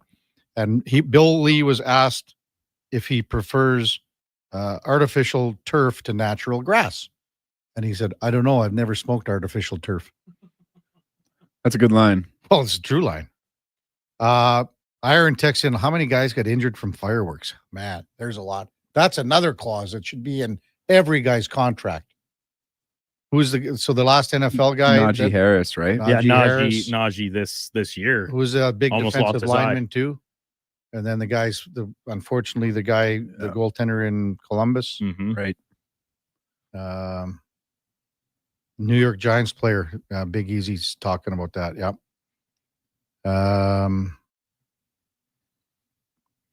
Beerman says, yep, Houston Astrodome, home of the Bad News Bears. The second film, let them play. William Devane. William Devane was the manager. And he came out and he said, let them play. Have you ever seen that movie, Josh? I've only seen Bad News Bears 1. I have not seen Bad News Bears 2. Breaking Training. Yeah. I think that's the one. So they go and you got Kelly Leak. And then in the first one, it's what's the girl's name? The pitcher? Tatum O'Neal? No, not Tatum O'Neal. Yeah, could be.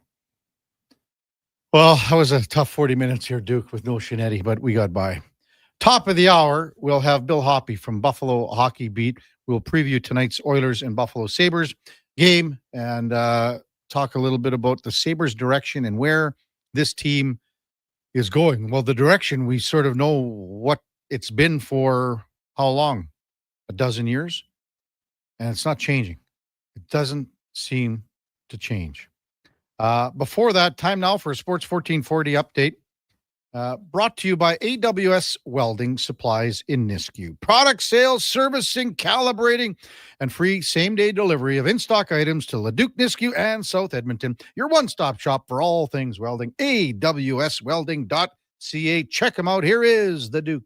This is a Sports 1440 update.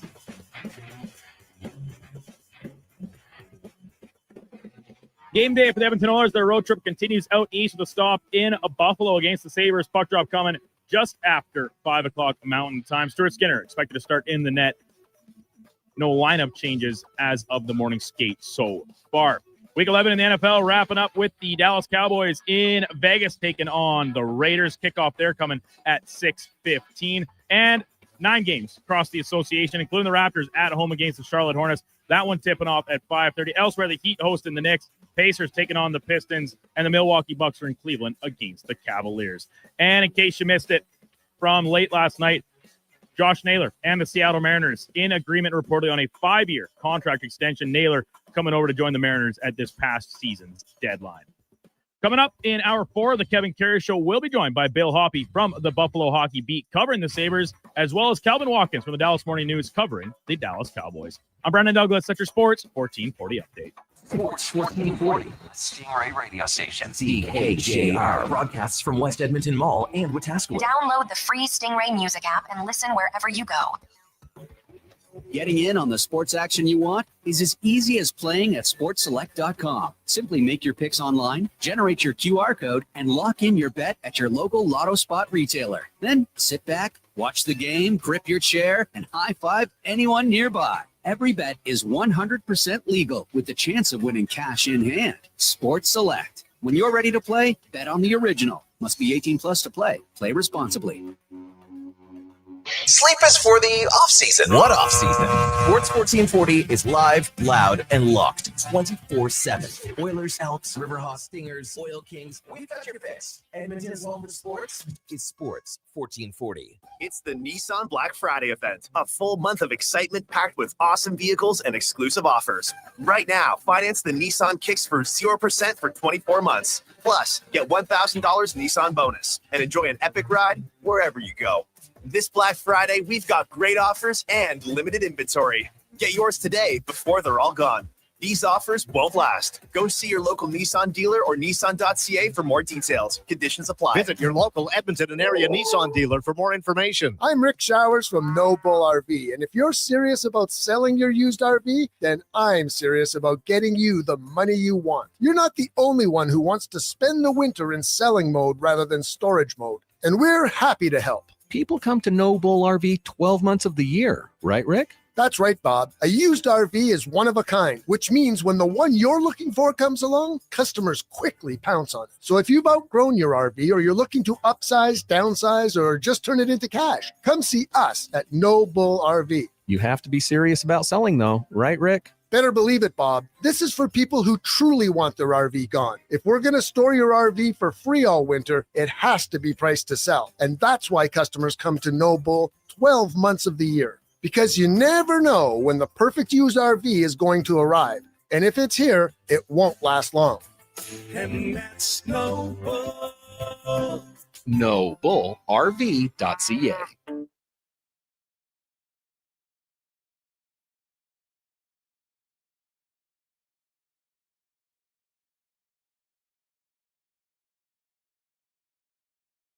Just in time for the morning skate. This is the Kevin Karius Show on Sports 1440.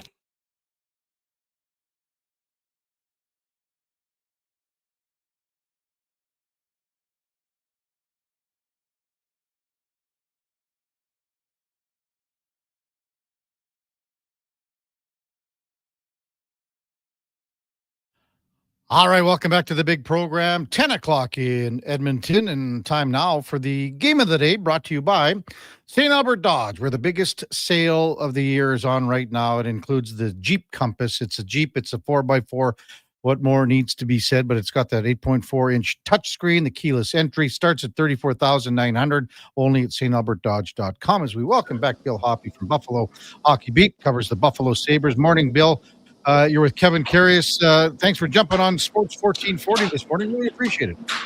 Thank you for having me, Kevin. So what do you make of this tilt tonight? I mean, the Oilers are on this longer road trip. I mean, I'm sure you get asked about this all the time, Bill, for your many years covering the Sabres, but it just keeps the same questions keep coming up and up, and it just goes on and on, doesn't it? It does. They've had a weird season. A slow start, really bad opening 3 games. Then they got going, and they really they had something nice for a few weeks, and they lost some games in overtime, but they were getting points, and it seemed like they had figured things out a bit. And then they kind of hit a little slide, and it snowballed, and they found themselves in last in the East. But they had a nice win in Detroit on Saturday. 3-goal comeback, 5-4 overtime win. And I think if you want to look at it in a positive light, they're probably closer than people think. I mean, they're not in the best standing right now, but they're playing well for parts of most games. And maybe that doesn't sound like much, but I mean, they've had good 40 minutes, good stretches. And I think, based on that, they're a lot closer than they might, people might see from the outside. And, they're missing a ton of guys to injury. And it's to the point where, it does have an impact. If you're missing, they just missed Rasmus Dahlin for a week because of leave of absence, but, missing 4 of your top 6 forwards. They just lost Kesselring again. They're going to get Josh Norris back. It seems like soon, maybe not this week, but in the near future. They're going to get Jason Zucker back soon, not tonight.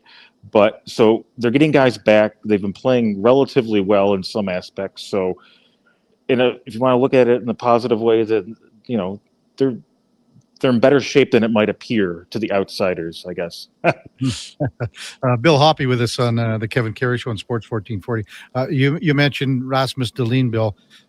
Sometimes there's a lot of things that are more important than hockey, sports, and everything like that. This falls into that category. How difficult has this been to handle for Rasmus, his team, and the organization as a whole? Well, I'm sure it's been tough for everyone, and the organization has given him, I think, everything he's needed. They let him go for a week. I mean, and knowing Rasmus, it was tough for him to leave his teammates, but he had to go back overseas. It was just something he needed to do, and I think seeing his fiance again has given him some some peace of mind. I think it's what he needed to do, and you think about what he's been through over these last 5-6 months. I mean, it's a lot. So for anyone to handle. So I think, he's handled it well. The Sabres have handled it well. And I mean, you think what he's been through, and he's still playing, 25, 26 minutes a night, one of the best defensemen in the league. I mean, it's been something interesting for sure. Mm-hmm. Hey, Bill, we have a little segment in the show called In or Out. I'll just read you the question as it was given to us a little earlier. Oilers back at it tonight against the Sabres in Buffalo. Alex Tuck will earn over $10 million AAV on his next contract. That was the question. I'm just going to add a little bit more to it, Bill. Can that contract be in Buffalo? I think so. From everything I've seen, he still wants to be here. They've been talking for a long time. I just think with the cap going up and the way things are playing out around the league, I mean, he's been waiting for guys to really set that market. And with Adrian Kempe signing, I guess it was yesterday, that huge deal, I mean, that's going to impact him. So my thought is when the time's right, that he'll sign a deal like Kempe's, whether that's next week or in 3 months. But my thought is it's coming. And just, he represents a lot to the Sabres organization. He's from Syracuse. He grew up a rabid Sabres fan. He was the guy they got for Eichel, and one of the guys they got in the Eichel trade, the key piece. I mean, he represents a lot. I mean, his buy-in and happiness being here represents a lot. So it's a big deal for the Sabres to get done. Is that contract almost comparable, like the same numbers, term, possibly, as what we saw Kempe, Bill? I would think so. I mean, just based on who the player, just the players. I mean, Alex Tuck, I mean, he doesn't get a ton of attention, I think, sometimes because he's on he's been on a losing team for a few years here, but I mean, he's one of the league's best all-around forwards. I mean, he's great at hunting pucks. I mean, his two-way play is terrific. I mean, I gave him a Selke vote last year because I think he's that good. And if you can play that way and have 30 goals, 70 points, I mean, that's what he's worth. I mean, those guys are $10, $11 million guys now. Yeah. Bill Hoppy from Buffalo Hockey Beat, our guest on the Kevin Karius Show on Sports 1440. When you discussed and brought up Michael Kesselring, can you give us a status on him? And he's only played half the game so far this year? Yeah, sorry, someone was walking by me there. Yeah, he suffered a lower body injury Saturday. He's going to be out. It sounds like a little bit. There's no timeline. He's being evaluated. And he suffered a knee injury late in the preseason. He was battling through it, and then it just became too much for him. So he missed, I guess, the first 9 games, and now he's out again. And it's been tough. He was their biggest acquisition during the offseason. Right shot D. They wanted him to play with Owen Power. He was excited for more, and he just hasn't been able to get going. And it's a big piece the Sabres are missing. Yeah, no question about that. Bill Hoppy with us on Sports 1440. The other part of that trade that you were just mentioning with the acquisition of Kesselring and Josh Doan for JJ Peterka. How has Doan fit in so far and his short time in Buffalo? He's fit in very well. And one of the things when they traded JJ Peterka was you wondered where they were going to get his scoring from. A lot of the talk during the offseason was the Sabres finding another top 6 forward. And in reality, they might have it with Josh Doan. I mean, he's been that good. I mean, he's going to skate on the first line, it looks like, tonight with Tage Thompson and Alex Tuck. He's earned everything. I mean, he's a guy I think they saw growth in, and he's showing it right now. I mean, he could definitely score 20, 25, even 30 goals. I mean, he's just a mature guy. I think he's a good guy to have in the room, and really an underrated part of that trade. I don't think the Sabres would have done that trade if they didn't get him. What have you made, Bill, of the play of Owen Power? Everyone's expectations so high for this guy. Is he starting to find it? Has he got a ways to go? Where are you at with him? He's not quite there yet. I mean, people ask me about him all the time, and I always mention he came in the league his first full year was 22, 23. He was still 19 at the beginning of that year. I mean, he didn't win the Calder Trophy, but I mean, he was, to me, the league's best rookie. Not just from a talent standpoint, but just the minutes he played, the hard minutes, the matchups. I mean, 19, 20-year-old defensemen don't step into the league and do the kind of things he's done. Mm-hmm. And, over these last couple years, I don't know if he's quite been at that level, but he's still been pretty good. It's just that expectations are really, really high. And I think at some point, whether it's this year or next year, he'll hit that groove and he'll become one of the league's better defensemen. You heard a lot of Hedman comparisons back in the day, and that's pretty. It's about as good as it gets. But at some point in the near future, I think he'll take steps and become more like that player. Do you think, Bill, that because he's 6'6", 230 pounds, and he's just turning 23 here, I believe, next week. Now, right. Because the way he plays his style, I mean, are people saying they expected a little more physicality, harder, tougher to play against because of his size? I think so, and I think he's still learning that. I mean, he's a guy. A lot of guys like that. When they grow up, when they're developing, and junior college, they're the best players. So they don't. I don't know if they learn how to use that size the way maybe some other guys would.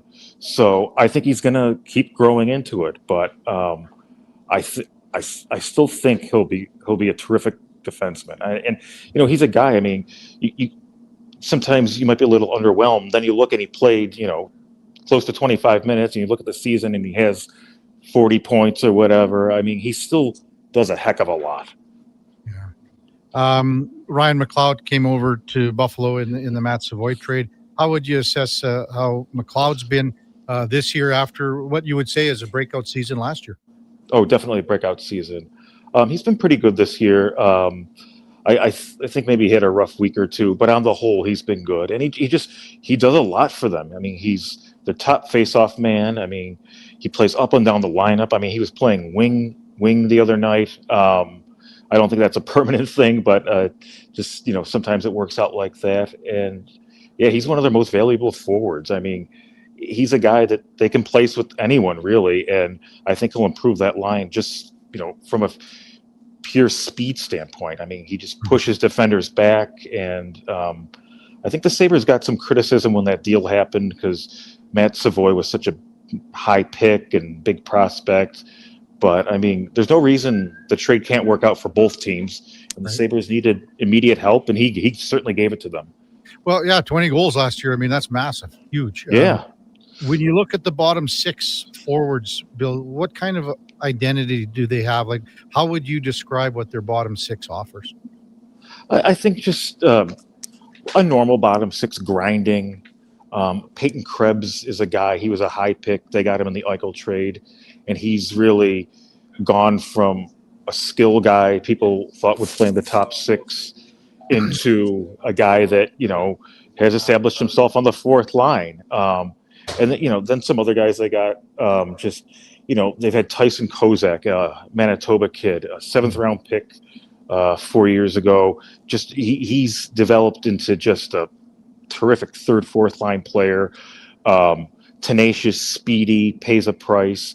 So they've added some nice assets in that bottom six that have certainly helped them. Who's starting in goal tonight? Is it Colton Ellis for the Sabres against the Oilers? It looks like Colton Ellis, and that just underscores the immediacy to win. I mean, Ukko-Pekka Luukkonen he's been hurt. He's played okay. I mean, he was terrific a couple weeks ago against the Capitals, but I think there's a couple goals that they thought he should have stopped, and they're going to ride the hot hand. And Colton Ellis played twice last week. He played well. So, I mean, Ukko-Pekka has the big contract. I mean, he has the career numbers, but I mean, Colton Ellis, who's going to play, I guess, his fourth game tonight, gives him the better chance. So it looks like him. What do you think of Colton Ellis? I mean, it's a kind of a pretty neat story from a guy that's from Nova Scotia. Nobody can pronounce the town he's from. Yeah, right. So what do you make of this journey for him? It's been interesting just because we thought the Sabres were set in goal. They have Devin Levi in the minors, and they're pretty intent on keeping him there for a full year in the AHL. They have Elks Lyon, who's been their early season MVP, and they signed Georgiev, and I don't think they liked what they saw in the preseason, so they saw an opportunity to get a free prospect, a free goalie who had kind of hit all the checkpoints in the minors, paid a lot of dues. And what's interesting about him is, he joined the Sabres. He had played in Springfield, but he had played more games in the ECHL than the AHL. So, he's grinded, and he's talked about how he, at a certain point, hockey started to feel like a job, and then he kind of redeveloped a passion, and, now he's in the NHL. Mm-hmm. And one last one for you, just with GM Kevin Adams, and so many people have talked about his thought process and how he's trying to get this turned around. How much more runway does a guy like this have? That's a good question. Terry Pagula, the owner, he worked with him in other parts of the front office, other endeavors, and there's a lot of trust there. A lot of people think they need to make the playoffs, myself included, but they've had a lot of injuries, so who knows how that factors in. It's been interesting because Kevin rebuilt the Sabres very quickly, and I thought he did a terrific job. They hit rock bottom in 2021, and he got them going very quickly, just to a competitive team that seemed to be on the brink of the playoffs. And they just haven't been able to get over the hump. But when you look at their roster, to me, that's not a roster that should be in last place. It's a roster that should be in a playoff spot or just a couple points out. So to me, it seems like he's built a pretty good roster. So we'll see how this plays out. But, he gets a lot of criticism. And some of it, you understand because they haven't gotten it done. But on the other hand, I think he's made some good moves. So time will tell. Bill, as always, thanks for your time. Enjoy the game tonight. There's always, I imagine, a buzz when a guy like Connor McDavid comes into Buffalo. So enjoy the game, and we'll talk soon. Thanks for coming on. All right, Kevin. Thank you so much. It's Bill Hoppy. Buffalo Hockey Beat covers the Buffalo Sabres. It's the Sabres and Oilers tonight, 5 o'clock puck drop our time. That's the game of the day, brought to you by St. Albert Dodge. Again, the biggest sale of the year is on right now with the Jeep Compass, only at stalbertdodge.com, starting at $34,900. When we come back, Calvin Watkins from the Dallas Morning News. We'll have a preview of tonight's NFL Monday Night Football game between the Cowboys and the Raiders in Vegas. That's coming up right after the break. Kevin Karius, Duke of Delburne, Josh Fenwick on Sports 1440, presented by Sports Select. We're streaming on YouTube, X, Facebook, and Instagram. Top quality flooring, locally owned, and Canadian products from Beaulieu. Yeah, that's CFI. CFI what? No, CFI, Custom Floors, Inc. From free estimate to professional installation, contact Custom Floors Inc. at customfloorsinc.ca. You matter. Your mental health matters, and you're braver than you think. Not Alone is an organization focused on creating a space of acceptance and support through tough, meaningful conversation. My name is Tyler Smith, and you are never alone. NotAloneCo.com. It's okay to not be okay. Are you looking for safe and professional transportation solutions for your group events and sports teams? Look no further than Silent Rides, Alberta's premier charter bus company. Whether your group is big or small, Silent Rides has you covered. We offer state-of-the-art motor coaches, first-class service, and affordable rates. Get your quote today. For more information and to request a quote, contact sales at 877-748-0991 or visit silentrides.ca. More Edmonton families than ever are struggling as food prices skyrocket. The Holiday Hamper Foundation provides festive meals for 2,000 homes in need. Your donation ensures a turkey is on the table for every family. Donate today at holidayhamper.ca. Sleep is for the off-season. What off-season? Sports 1440 is live, loud, and locked 24/7. Oilers, Elks, Riverhawks, Stingers, Oil Kings. We've got your fix. Edmonton's home for sports is Sports 1440. Legacy Heating and Cooling is the only place to call for heating your home. So when it's time to replace your old furnace, call Legacy. Or for 24-hour repair with no overtime rates, Legacy even heats your shower with hot water tank. Call Legacy. Call Legacy. And with no interest and no payments for 1 year, it could only be Legacy Heating and Cooling. Listen up, because we're about to tell you what nobody else will. There's a serious problem in auto service. The price you expect is almost never the price you pay. Big Toy Shop tells it like it is. No BS, no false inflated bill. It's just the honest service you need, done quickly and done well at a price that doesn't make you feel like a chump. Take your ride to Big Toy Shop, 8315 Argyle Road. Call 780-298-2797. With Johnson, whoa. That, my friends, is more than a jingle. It's the sound of local, the sound of a family company that isn't owned by some big corporation. Hi, it's Dennis from Weiss Johnson, and I'm proud of our commitment to remain local, providing personalized sales and service whenever you need us. Some people say, go big or go home. Not us. We'd rather keep on doing what we're doing, focused on what matters most. You, our valued customers. See what our family can do for your family at weiss-johnson.com.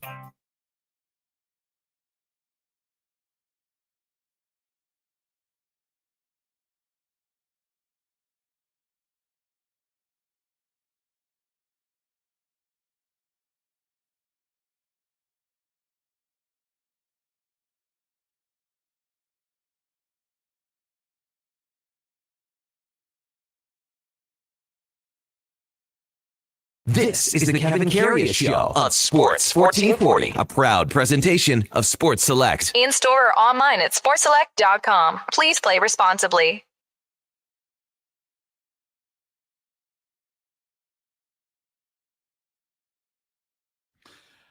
All right, welcome back to the big program. 10:20 in Edmonton from Rob Domofsky, reporting out of Green Bay, saying Josh Jacobs and the knee injury is not major, as they reported last night, no structural damage, but considered week to week in Green Bay for the running back Josh Jacobs. Time to tee up tonight's Monday night football game with Calvin Watkins from the Dallas Morning News. Good morning, Calvin. You're with Kevin Karius. Thanks for jumping on Sports 1440 this morning. Really appreciate it.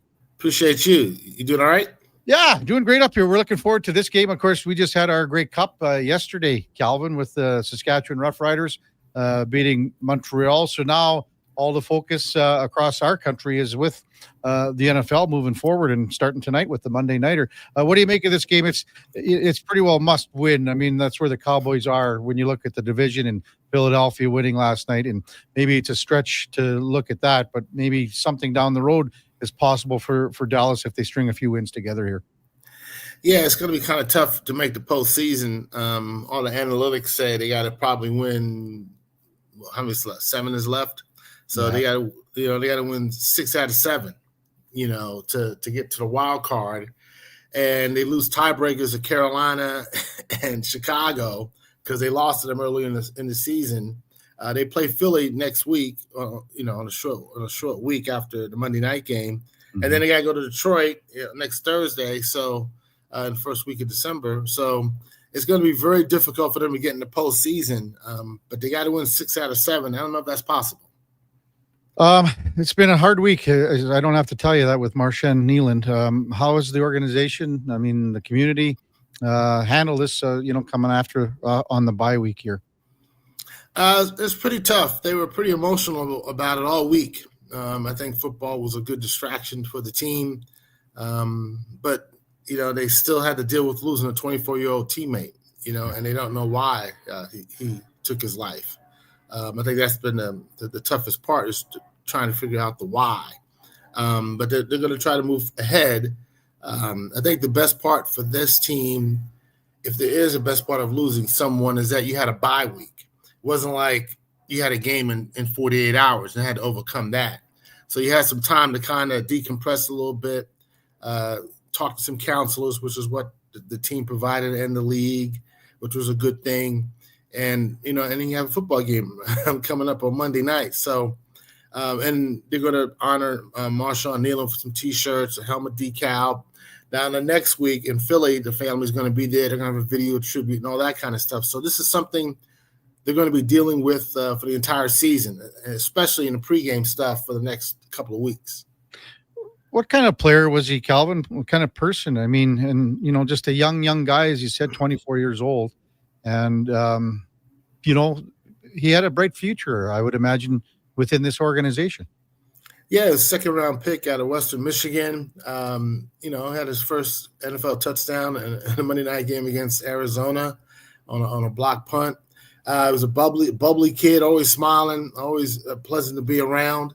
I remember doing a draft story on him when he got drafted. His mom had passed away through the draft process, and he had her ashes on a chain around his neck. Obviously, he was thinking about wearing it during the NFL game, and so he was going through some stuff, but he seemed to be okay. Right? He was smiling, and he was always a joy to be around.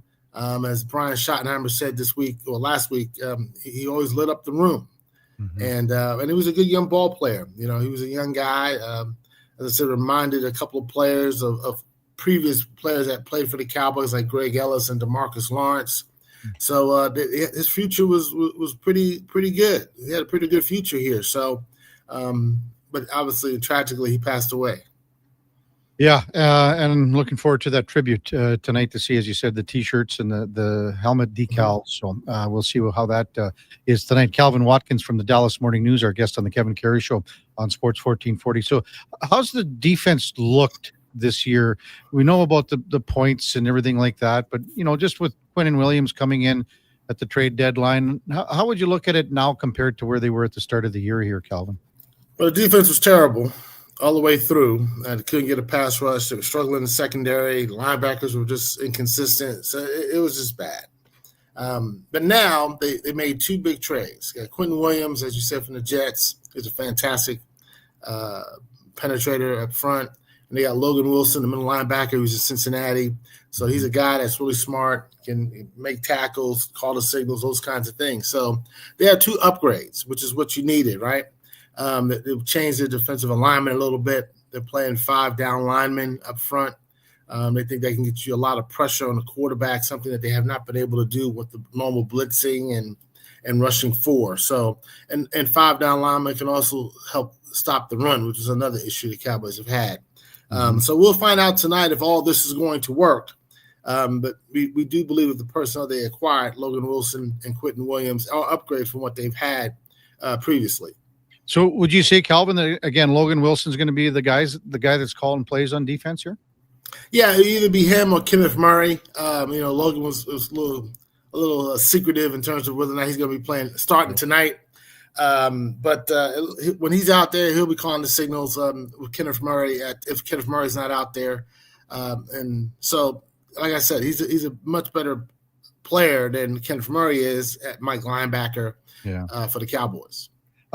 What do they do like with Brock Bowers? And you know that he's going to get a lot of targets tonight for the Raiders. So how do they manipulate that as a defense here, Calvin, to kind of limit what Bowers can possibly do? Yeah, they've struggled in covering in covering receivers and covering tight ends and covering running backs. They've just, they're one of the worst defenses in the league. Brock Bowers might have a big day tonight here in Vegas. I would say if Malik Hooker is back, and I think he will be at a toe injury, he might get that assignment on Brock Bowers. They've tried to put Kenneth Murray on tight ends this year. It has not been met with success. Demarion Overshawn, who will make his season debut tonight after recovering from a knee injury suffered last year. He's another guy that could possibly cover Brock Bowers. And, the Cowboys play a lot of zone, and they play more man-to-man as the seasons progress.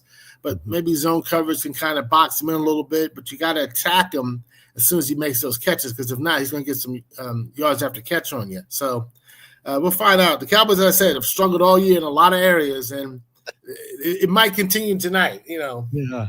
I'm sure you've said this, Calvin, over the course of the year, they try to outscore their mistakes, and that's seems to be one of the recipes for success. So offensively, on the offensive side of the ball, Calvin, how impressed have you been with running back Javonte Williams, where I think a lot of people were concerned about the running game going into the season, but Williams has sure done the job so far. Yeah, I'm very surprised at how well he's played. I was not a big fan of his when they signed him in free agency. I kind of like Miles Sanders, to be honest with you, but then Miles was put on injured reserve with a knee injury. And Javonte Williams has been outstanding. He's in the top 5 in rushing yards. And the offense has struggled the last 2 weeks, but overall he has been fantastic. He's fully recovered. I think he tore his ACL about a year ago. And it almost takes maybe 2 years before you can really get back to your normal self. And that's something that he had talked about. And you're seeing that he is playing really well. And if he continues this path that he's on, he might get 1,000 rushing yards, and he'll be a free agent in the offseason. So someone's going to pay him a little bit of money. I'm not saying he'll get like $50 million, but he'll get a nice little contract because he is playing really well right now. But he has been a pleasant surprise in the running game for the Cowboys. Jaden Blue has been in and out a little bit this year, but, being a top draft pick, what have you made of his addition? And then maybe speak to what the future lies ahead with Blue with the Cowboys. Yeah, Blue is still developing. He had a fumble in this last game there, and I didn't really get a lot of playing time. He's a speedy guy, but he didn't start at Texas, so he's a backup here, obviously. We still got work to do. I think he's getting better in pass protection. That's something that's always big for running back, especially a young running back. So, but Javonte Williams has played so well that he really didn't need Jaden Blue to get a lot of carries. So, but he's going to get maybe 3 to 5 carries, and that's about it. But once he does get out there, we haven't seen that speed that we've been looking for, like he had at the University of Texas. So he's a backup right now, and we'll see what his future is for next year if they don't bring back Javonte Williams. Right. Calvin Watkins with us from the Dallas Morning News on the Kevin Carey Show on Sports 1440. With CeeDee Lamb being injured and missing some games, is there a game this year that you could recall, Calvin, where both CeeDee Lamb and George Pickens were together and at the top of their game? Well, that's almost every week, it seems, because they're playing fantastic. Pickens is one of those guys, but he's been drawing, double coverage. He's drawing pass interference calls.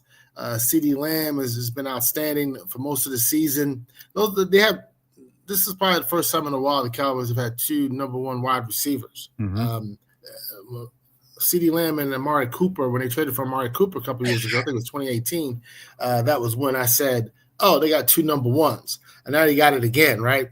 So, defense is, the Raiders secondary is a little shaky anyway.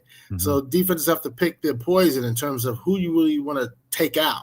Right? So you want to take out CD? Fine, do that. You got George Pickens running around the other side of the field. So those 2 guys have been fantastic all year. Now, I said the offense has struggled the last 2 weeks, but not because of Lamb and Pickens. It's been the running game. It's been some other things that's been going on. But they've been fantastic all year so far.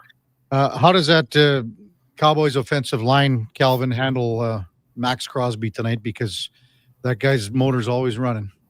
Hope that he misses the bus to the game, right? Or you get a flat tire on his car on the way to the game. He's late.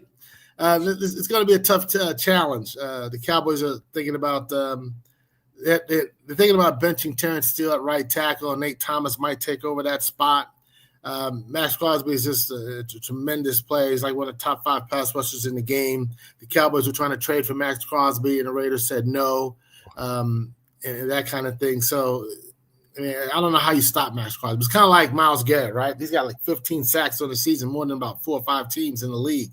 So I'm sure you're going to have to chip Max with a tight end. You're going to have to slide some protection to guard and tackle, that kind of thing. And Dak's going to have to get rid of the ball quickly, right? So there's all kinds of ways you can try to avoid him, but at some point he's going to have an impact on the game.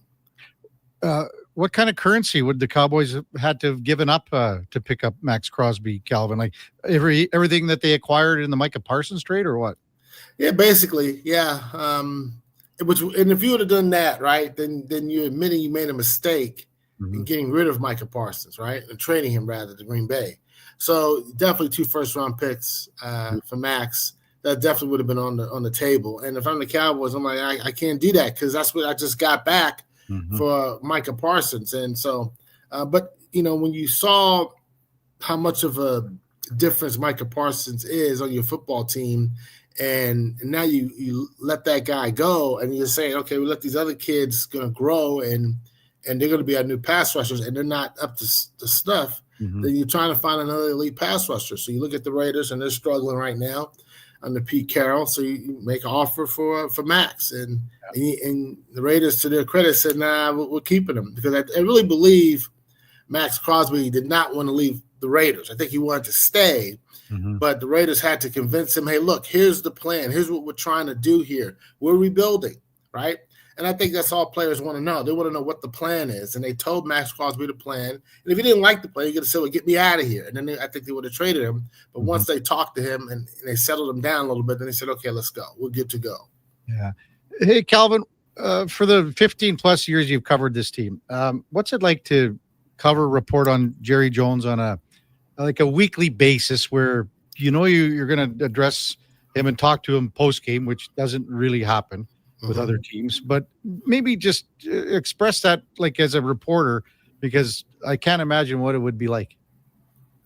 You're not sure what you're going to get out of Jerry. That's the fun part, right? You can talk to coaches and players sometimes. You kind of know what you're going to get.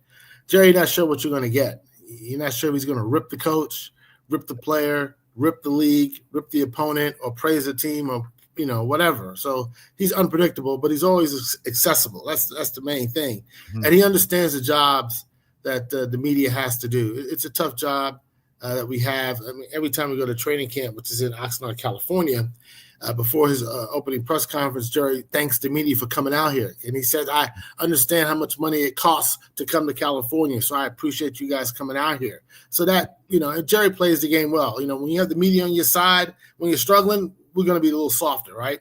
That's just how it is, right? We're humans, right? And Jerry understands that. He's a great promoter of the sport. He'll say, "Hey, we might trade somebody, we might not." And then we're writing about that kind of thing. So he knows how to play the game well.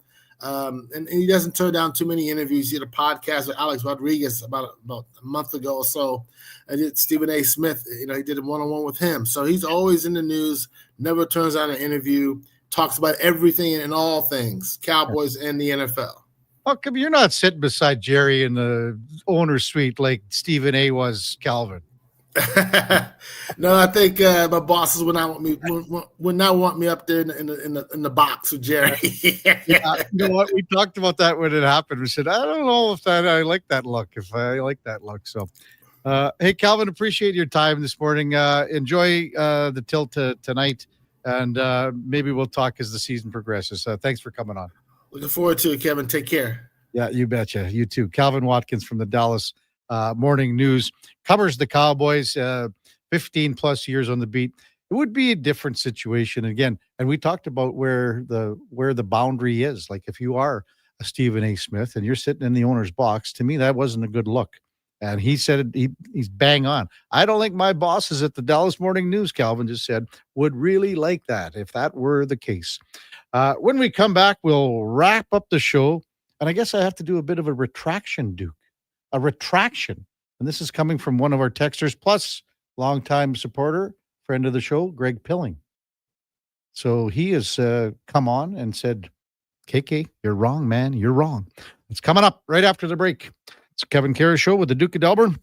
Josh Fenwick on Sports 1440, presented by Sports Select. We're streaming on YouTube, X, Facebook, and Instagram. I'm getting McDonald's. You want anything? Oh, yeah. I'll get I'm obviously going to get the McVeggie, medium fries and a medium fountain drink for $9.99. It's my favorite meal and it's new. Plus, if I get that, maybe he'll want it too. And then he'll always thank me for introducing him to the McVeggie.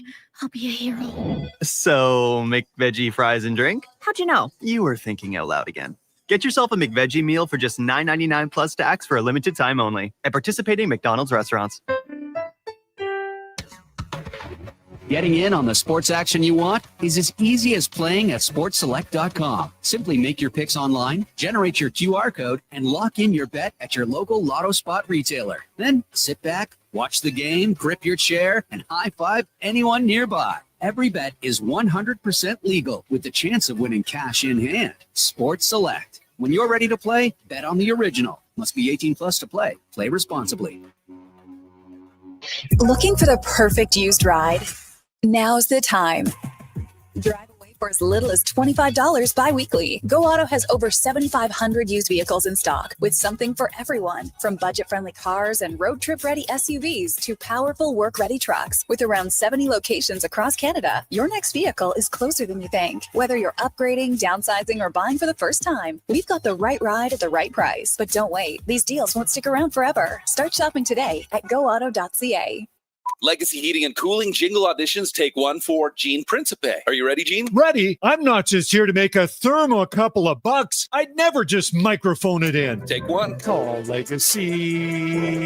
Call Legacy. Nice. Boom! I'm a musical genius. Legacy's going to love this for furnace season. What's not to love with no interest and no Principe payments for 1 year? Are you always like this? Yep, unlike a furnace, I have no filter. Legacy Heating and Cooling. This is Andrew Walker, host of the postgame show on Sports 1440. After every hockey game this season, tune in and chime in as we talk about the game. It's all sponsored by Legacy Heating and Cooling. Don't get left in the cold. Visit legacyheating.ca. Backed by popular demand, Folsom Prison Revisited. The story of one of the greatest concerts in history returns to the Jubilee Auditorium this Saturday. Step back in time before, during, and after this iconic Johnny Cash performance. You'll relive an event that changed the life of Johnny Cash and changed music forever. Tickets at Ticketmaster.ca and the Jubilee box office. Brought to you by Stars and Stories Live.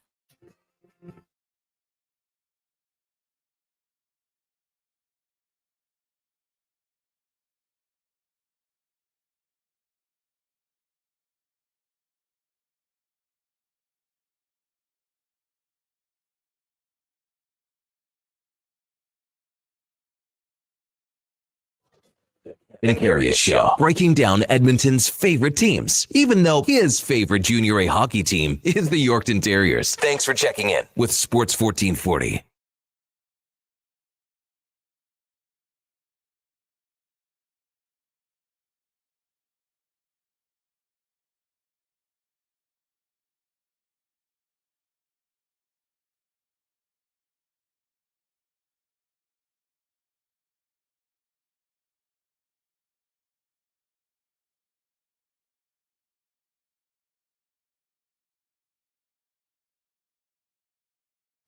All right, welcome back to the big program, 1040 in Edmonton. Hey, just saw Matthew Shinetti on TSN here doing some coverage.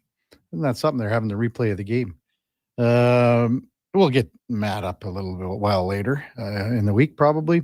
Text 833-401-1440 from Pillman. Were you wrong about the Buccaneers not having a bye week yet, KK? Well, I guess I was wrong about that too. I was looking at it funny, and yes, they had a bye week in week 9. It's the Panthers yet to have their bye week, which is coming up. Panthers are 6-5. Buccaneers are 6-4. So, Pillman, you are correct. No, we had a text earlier, and then Greg Pilling, the Pill, texted me a while back, and also another text that came in from, who was it, Duke? Oddball. That he said it was Tug McGraw who said about natural grass and artificial turf. So Tug McGraw, and I'll take Pill's word over Oddball's. Well, I'll take them both. Oddball's texting from Quebec, I think, or something, isn't he? Listening in Quebec, that's what I'm thinking. A 514 number. Appreciate it, Oddball. Anyway, the Pill, Greg the Pill says it was Tug McGraw. I'll take him at his word. I would have read that years ago and put it in the back of my head that it was Bill Spaceman Lee. You know, the other great line from Tug McGraw, and I hope I'm right on this one for Pete's sake, is Tug McGraw when he was playing for the Phillies, and maybe the Pill can confirm this. He signed his contract, and either the bonus or the contract was for $75,000. And he was asked, Tug, what are you going to do with your windfall? What are you going to do with the money? And Tug McGraw said, 90% of it I'll spend on Irish whiskey, women, and good times. The other 10% I'll probably waste. I don't know. Tiger's coming in and says, no, it was Bill Spaceman Lee. Hard to believe it. Anyway, it was one of these two characters that said that line about having smoked artificial turf. The Pillman was also said when he had the great cup that was at the Boys and Girls Club Christmas party at Northlands. Duke, what do you make of this game tonight? Dallas should cover the 3.5, no? I think so. And I'll probably bet it, even though it will, should it win, would go against me in our head-to-head picks. But I think the other play, just bet the over. Bet the over? I'm seeing 50.5, I think. Let me just refresh. Old Sports Select. Doug Hicks also just texted me right now, Duke. He said Derek Sanderson. Well, there was another character. Derek Sanderson he basically drank himself out of the league. The NHL went and made a whole pile of money in the WHA too. I'm seeing the quote attributed to Tug McGraw. Perfect. What about the $75,000 bonus? That come over yet too? I don't know. I believe that was Hicksy's saying that Derek Sanderson said that that's when he signed with the WHA. He probably stole that line from the Tug McGraw. Who knows? You got to have it authenticated here. I mean, as soon as you say something, put It's your out name there. to it, Duke. Yeah. Anything we missed on the text line, Duke, as we kind of wrap up the show here? No, I don't think so. There were some good texts coming in with some more of those random injuries and Oh, yeah. stuff. Which one was that? Marty Cordova fell asleep in a tanning bed, had to go on the IL. That's from Smitty and Beaumont. So that's a pretty good one. Oh, boy. Joe Sakic, this text said mowing his lawn, but I believe it was a snowblower. Snowblower. That really banged up his hand. I'm pretty sure that ended Sakic's career. Really? Yeah, that was it for him at that, whatever, we're talking mid-2000s. Snowblower. So did he stick his hand in something there like that? Yeah. I remember World's Longest Hockey Game, Duke. I think it was 2008. We were getting ready the night before, and Brent Sake, who did a great job putting that game on many, many times, he was on the Zamboni, and he stuck his fingers in there to try to unplug something and snipped off the top of his middle finger. Oh. He went to the hospital. We weren't sure if he was going to make it back for the start of the game. And then if you're not there, you can't come in. You got to be there. Well, he came back. I don't know I know he was on a lot of stuff, but then he was self-medicated as well with his water bottle. But they cauterized that finger, and he played goal. They taped his blocker to the hand because he couldn't grip his stick. And man, I don't know how he got through that. Warrior. Yeah. Zeke Bindertwine. Love that handle from Edson. I think it's Bindertwine. Bindertwine, sorry. Bindertwine. Bill Lee talked about sprinkling marijuana on his cornflakes. There's a movie about the spaceman. The guy that plays him, he's a very popular actor too. I can't remember his. Sorry, Duke. He's very popular. He is.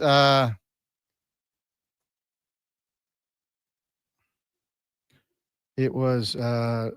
Oh man, who's the guy? And you know who I'm talking about. Well, I'm sure I would. Was it called Spaceman? Yeah, probably. Josh Duhamel. He played him. Josh Duhamel, yeah. Duhamel? That's Is a that who it good looking is? guy. Yeah. So he was the guy that played him. And he had a camper van that he drove around. And it was a spaceman. Hi, Cam Tate, wheeling by. Saw Cam on Saturday at John Sexsmith's memorial service. It was great to see everybody there. And it was at the Windermere. Cam was there. And a lot of old colleagues from ITV and Global from over the years. And then we carried on over to Yanni's on White Ave. And Jimmy and all the fellas had a nice little bit, a little spread. And we had a nice video tribute and had a couple pops and stuff. Thanks for everybody that reached out on Saturday for sure. The rig texts in. KK, do you do any research at all? LOL. I guess not. I do a fair bit of research. But that's just off the sometimes things top. like this just come in the Yes. moment where we're not necessarily expecting to talk about things like this.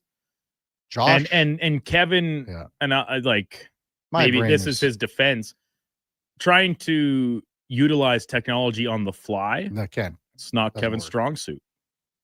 He needs to have it written down on a pad of paper. What do you call Josh Duhamel? Duhamel. Duhamel. It's a 1916 film titled The Spaceman, and he pitched for the Montreal. What's that? You say 1916? Oh, 2016. Black It's and like, white. damn. Josh Duhamel is wearing his age very well. 2016 film titled The Spaceman. And 1916, played by Charlie Chaplin.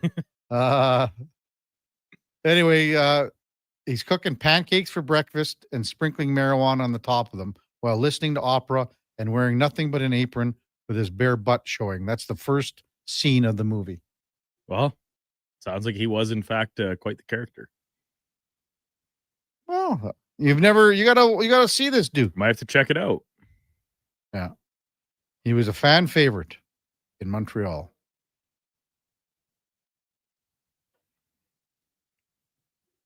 Eight 833-401-1440. Even see Pillman, he's on my side. I'm always impressed with KK's knowledge. You're a fountain of knowledge. Oh, yeah. Kevin. Never-ending flow. Trevor says, "Hey guys, not sure if it's been mentioned, but Eric Johnson, the first overall pick from 06, tore his ACL in a golf cart." Trevor in Spruce Grove. I think I remember that. I think I do too. There's been some bad golf cart stuff happen. Yeah. Like, I've been a part of a few myself. Yeah. Like really bad. Skippy says, sounds to me like KK's got the special water bottle going today as well. Come on now. A couple little mistakes here and there. Levi says, can you tell us what's going on with Stone? Some of us have fantasy teams. Is Vegas just doing what Vegas does, or is he actually coming back soon? Haven't heard anything about Mark Stone. Have you, Duke? No. No, I have not.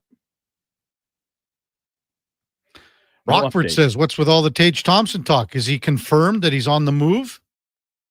Wow. We had a couple texts saying that Thompson would be in way more higher demand, especially here, than Alex Tuck. Now, the difference is that in contract situation, Tuck is a UFA at the end of this contract this year. Thompson's locked up till 2030 at 7.1. And that's a hell of a contract. So do you want to trade that? If you're Buffalo, you don't want to trade Tage Thompson. He's one of your core guys. Does he want to leave? And there's another conversation entirely. Boy, MTR, he just will never let this go. Well, my high school exploits. Smartest high school dropout of all time, writes MTR. I guess that's a compliment. Is that what you call a backhand compliment? I believe that is exactly what you would backhand call a backhand compliment.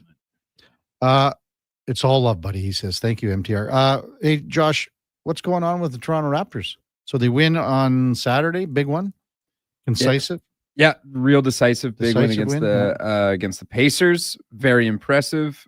Scotty Barnes continues being the best player on the court for the Raptors, which I think every Raptors fan is excited to see because he's really spacing out that gap. He's tied for third fastest in Toronto Raptors history to reach 5,000 points. He was 34 games behind number one, Vince Carter, and he's tied with Kyle Lowry. But the team continues to impress. And the tape on them is I really enjoy watching the Raptors play some ball because they're so sound defensively and they're incredibly quick in transition. So Pacers 1-12. Pacers 1-12. Scotty Barnes had a massive poster on Pascal Siakam, former Toronto Raptor. The Pacers, they're really missing Tyrese Halliburton. Yeah. But Raptors have won 3 straight. They're 8-5 now. Yeah. And we said if they can get 3-2 on this road trip, well, they're there already, right? So they're 8-5. Detroit winners of 9 straight at 11-2. That's a bit of a surprise, I think, for most people. The Duke had Orlando into that mix, but now Orlando 7-7, Duke. Still early. No plenty worries. of time for them to turn it around. Plenty of time. I'm not worried. I'm not worried at all. Not even a little bit. Knicks 8-4. So Knicks are why good. why is Detroit having such a great start, Joshy boy? Because Cade Cunningham's really upped his level as a playmaker and a shot creator and shot maker, all in all. But they also have Duran is really coming to his own as a presence on the court defensively, anchoring that defense, and then the Thompson twin, Asar. Sorry to start laughing during that. It had nothing to do with what you were saying, but I just saw the Duke responded to the guy that had your favorite text of the morning, Josh, when we were talking about Duke's golf clubs and where he's putting them. This guy texted in and says, "You don't have a girlfriend. How do you have no space?" So we got to chuckle at that. And the guy didn't have his name in here. And the Duke asked him for his name. Like after he gives the Well, Duke. because I said it in real time. I said, this guy's chirping me and running his mouth. That's fine. I can handle Dan's it. Law. And so, but I said, I was like, this is a guy that's been texting for 2 years into the station and has never even put his name in. Oh, and so he said, then add me. I was like, well, what's your name? Dan's Law. Glad to have him officially in the system. It's the third time he's been asked for his name, too. Kevin Karius Show is presented by Sports Select. We talked about the QR codes, but if you like the paper selection slip, we got that too. No problem. Just make your picks, give them to your local lotto spot retailer. It's 100% legal. You must be 18 plus. Please play responsibly. Coming up at the top of the hour, it is Fantasy Frenzy with the former Ross Shep T-Bird, Connor Halley, and the Duke of Delburne at 12 o'clock. It's the lowdown with Alan Mitchell till 2. Jason Greger slides into the big chair at 2 o'clock for the Jason Greger Show, and that'll go till 4 o'clock. And that's when we'll have the pregame show with Andrew Walker, Donnie P., Landon Ferrero, and then Greg's hangs around for that, and then he's got to zip back and take it over from 5 to 6 again before we take Fox Sports all night long. We'll be back with you tomorrow morning at 7 bells, the post-game show to follow as well, following the Oilers and the Buffalo Sabres tonight. Before all of that, time now for Sports 1440 update, brought to you by Loca Quality Market. Your next dinner is ready with Loca Quality Market's gourmet meals. Choose from over 200 chef-prepared meals. Shop local at loca.ca. Have a wonderful rest of your Monday, everyone. Thanks for listening this morning, and thanks for all the great text. Our text line was really smoking hot today with everything from the CFL to the Oilers and their game tonight against Buffalo. We will see you back tomorrow at 7 o'clock. Until then, here is the Duke. This is a Sports 1440 update.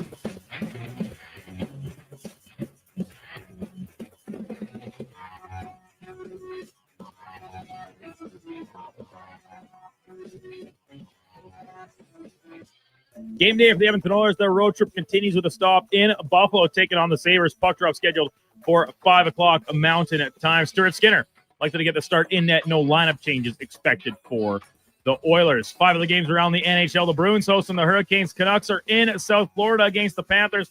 Capitals host the Kings. Habs taking on the Blue Jackets. And the nightcap has the Utah Mammoths in SoCal against the Ducks.